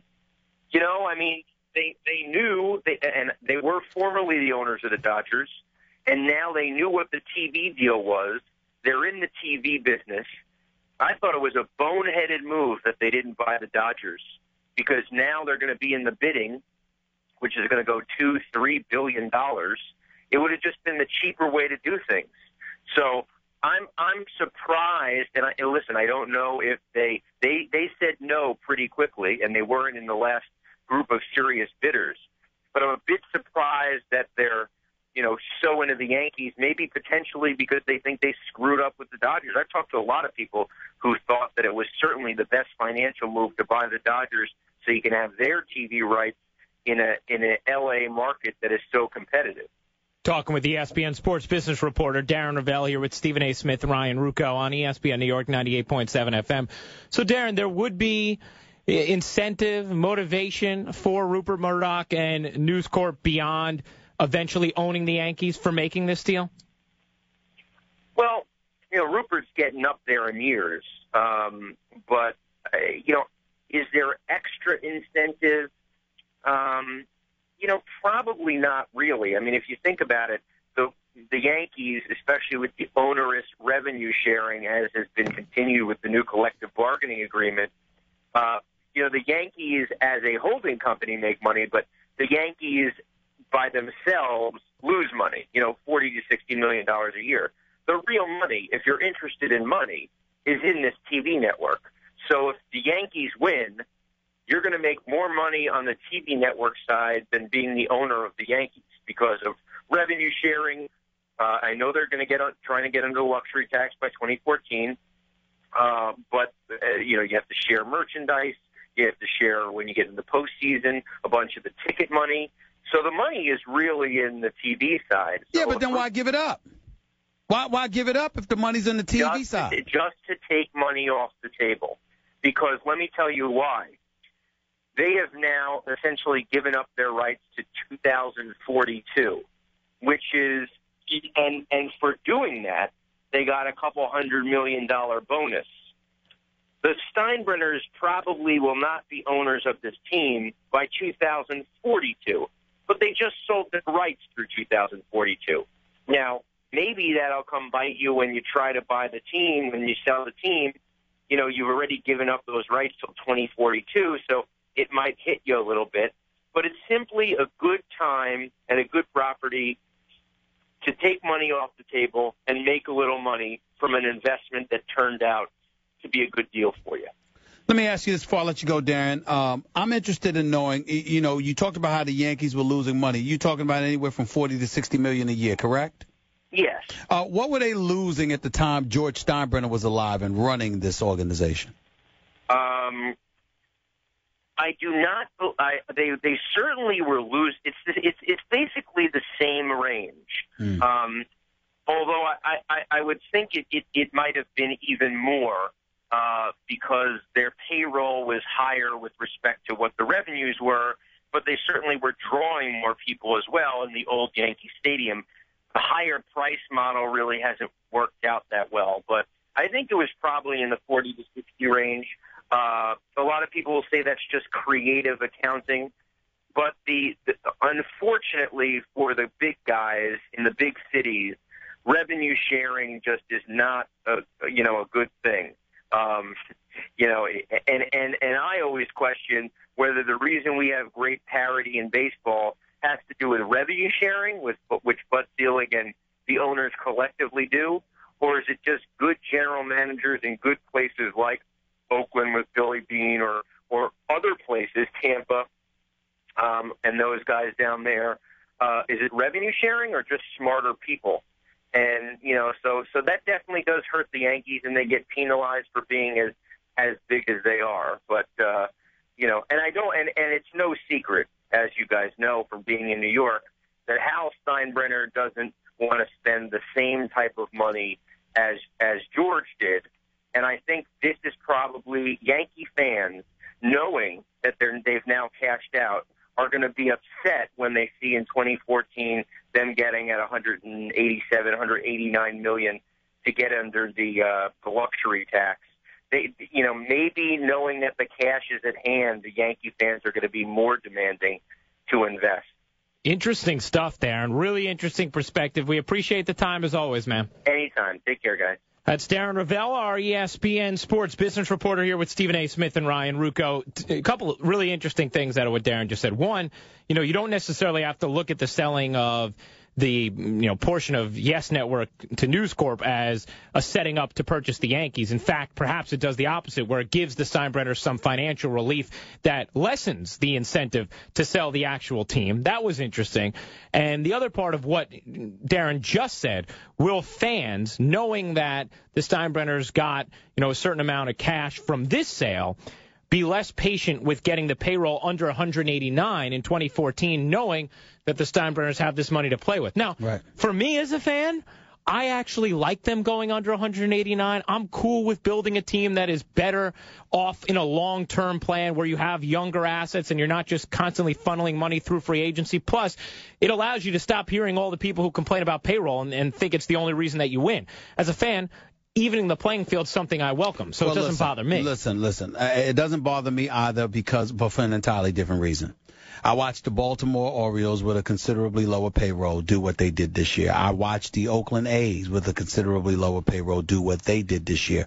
No longer does it exist the day where you can buy a championship per se. Doesn't seem to be the case anymore. You've got guys, they're finding these young bloods that can come out there on the field. They're incredibly athletic. They got a lot of speed, and they find different ways to beat you on the baseball field. And I think that's the kind of mentality that the Yankees have to adopt. You still want to be attractive to the point where you're willing to pay a little bit more than the next guy. You definitely want to have that, but it's got to be about the Yankees. It's got to be about those pinstripes playing in the Big Apple. It's got to be about something special along those lines, having an allure, a mystique about you. Moving into the new Yankee Stadium, charging the exorbitant prices that they've charged, yet still being devoid of a championship. Obviously, they won one in 2009. We can't knock that, but prior to that, they hadn't won one this turn of the century. So in light of that reality, I think people are looking at them just a tad bit differently. Like, you know what, so what? They're the Yankees, so we'll kick their butt. That's all. It's no big deal to us. And that's a problem. And then when you see guys who are so grotesquely overpaid, like a A-Rod stinking up the joint the way that he did, like a Teixeira who was struggling for a while, like a Grandison, a Robinson Cano, just inexplicable. Even though he's a stud, he ain't going anywhere, you don't want to lose him. My God, whoever believed that he would be that awful as he was in the postseason. All of these things are incredibly relevant because as we look at them now, we say, excuse me, you got guys that are doing what they were doing, getting paid half as much. Who looks smarter when that happens? Stephen A. Smith, Ryan Rucco with you on ESPN New York 98.7 FM. Got to fill you in on something about Knicks head coach Mike Woodson that you just may not know. We'll do that next on ESPN New York. Here's what's trending now in New York. With his team sitting at 4-6, Rex Ryan is taking a different approach with the Patriots this time. And the 7-1 Knicks are in New Orleans tonight to see if they can make it 8-1. We're talking about it. ESPN New York, 98.7 FM. MVPs, Cy Youngs, the Heisman. On this station, we spend a lot of time talking about awards. But the truth is, when it comes to awards, we have a sponsor who is truly in a league of their own. It's our friends over at Bay Ridge Honda. For starters, they've been the recipients of Honda's Council of Excellence Award an amazing 5 years in a row. On top of that, Bay Ridge Honda was also named the #1 Honda dealer in New York State by Dealer Rater. Of course, awards are great, but the real star at Bay Ridge Honda will always be the Honda cars. And right now, there's no bigger star than the 2013 Accord. It's the car everyone's talking about. Also, remember, sports fans, Bay Ridge Honda's exclusive Night Owl service and parts is open till midnight Monday through Friday, and Saturdays from 9 till 3 p.m. Lots of awards, plenty of new Accords, and their award-winning Night Owl service. If that doesn't get Bay Ridge Honda into the Car Dealers Hall of Fame, we don't know what will. Bay Ridge Honda is at 4th Avenue and 88th Street, Bay Ridge, Brooklyn, or visit them online at bayridgehonda.com. One thing I've learned on my journey to help save people money on car insurance is that folks across the country like convenience. And what could be more convenient than visiting geico.com? We can manage your policy, pay your bill online, just about anything you need. And it's open 24/7. It's kind of like popping into the ultimate convenience store. Except we save people money. And we don't have beef jerky. For a free rate quote, visit geico.com to see how much you could save. Geico, 15 minutes could save you 15% or more on car insurance. It's time to get winter ready. Dick's Sporting Goods has more of the best brands to keep you warm as the weather gets colder. The North Face, Columbia, Spyder, Burton, Copen, Marmot, Mountain Hardwear, and more. Dick's has the widest selection in styles and colors in men's, women's, and youth jackets and accessories. And don't forget to grab a new snowboard. Dick's carries the snow equipment you need. Before hitting the slopes, stop into Dick's Sporting Goods today. Every season starts at Dick's. The difference between a job and work? Tools. A job, you just need a desk and a pair of loafers. But work? Building bridges, repairing jets? Those take tools, brains, and a pair of Red Wing boots. Red Wing work boots are purpose-built for the exact work you do. And at a Red Wing shoe store, we still use tools to precisely measure your feet. In fact, maybe we should start wearing a tool belt. Red Wing shoes. Work is our work. Thank you for calling Discover Card. Okay, your 5% cash back program is a total hole-in-one. You guys are putting on a clinic. What's the new category? Yeah, we're hitting on all cylinders. And only Discover gives you 5% cash back everywhere you shop online. It's like a cash back grand slam. Whoa, time out. 5% on online shopping? Yep. That's a game changer. Bullseye. Everywhere you shop online. That's right in my wheelhouse. Sign me up. Only Discover gives you 5% cash back everywhere you shop online through December. Sign up for 5% at Discover.com or call 1-800-DISCOVER. 5% cash back on up to $1,500 in purchases online and at department stores. The Heisman and Nissan are built on a heritage of excellence. With Nissan launching 3 all-new models, the legacy continues. The all-new Altima, the all-new Pathfinder, and the all-new Sentra are pulling up to the Nissan Heisman House, a fraternity made up of college football's greatest athletes, the Heismans. Only Nissan gives the fans an official vote for the next Heisman winner. Help recruit the rookie by going to NissanHeismanHouse.com to get to know the Heismans and vote. I didn't always watch football here at Buffalo Wild Wings. Ready for the big game? You know it. Susan's shopping, so we gotta watch Josh for a while. Oh. Josh's new toy, sorry. Can't you remove the battery? Nah, he'll start screaming. Protect the football. Watch every game here. Buffalo Wild Wings. Wings, beer, sports. Celebrate more often by getting to Buffalo Wild Wings for Boneless Thursdays, where the weekend starts early with delicious, specially priced boneless wings all day. Find a location at BuffaloWildWings.com. Tomorrow, give thanks for a marquee matchup, served up NBA style. Oh, beautiful move! Ain't going all the way to Jordan. 2 Western Conference title contenders collide at the high-flying Cliffs land in raucous Oklahoma City. Which dynamic duo will shine the brightest in this NBA Wednesday showdown? Clippers Thunder at 7:30 Eastern, presented by State Farm. It all starts with Kia NBA Countdown at 7 tomorrow on ESPN. Last week on The Sporting Life on ESPN Radio.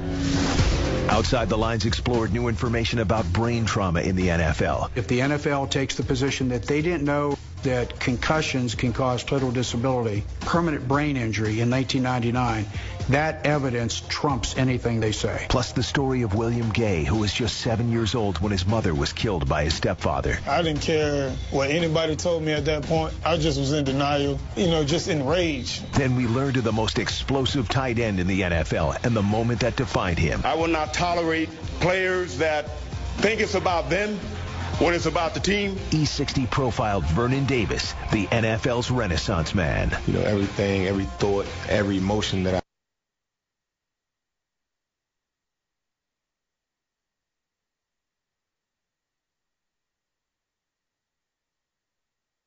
every emotion that I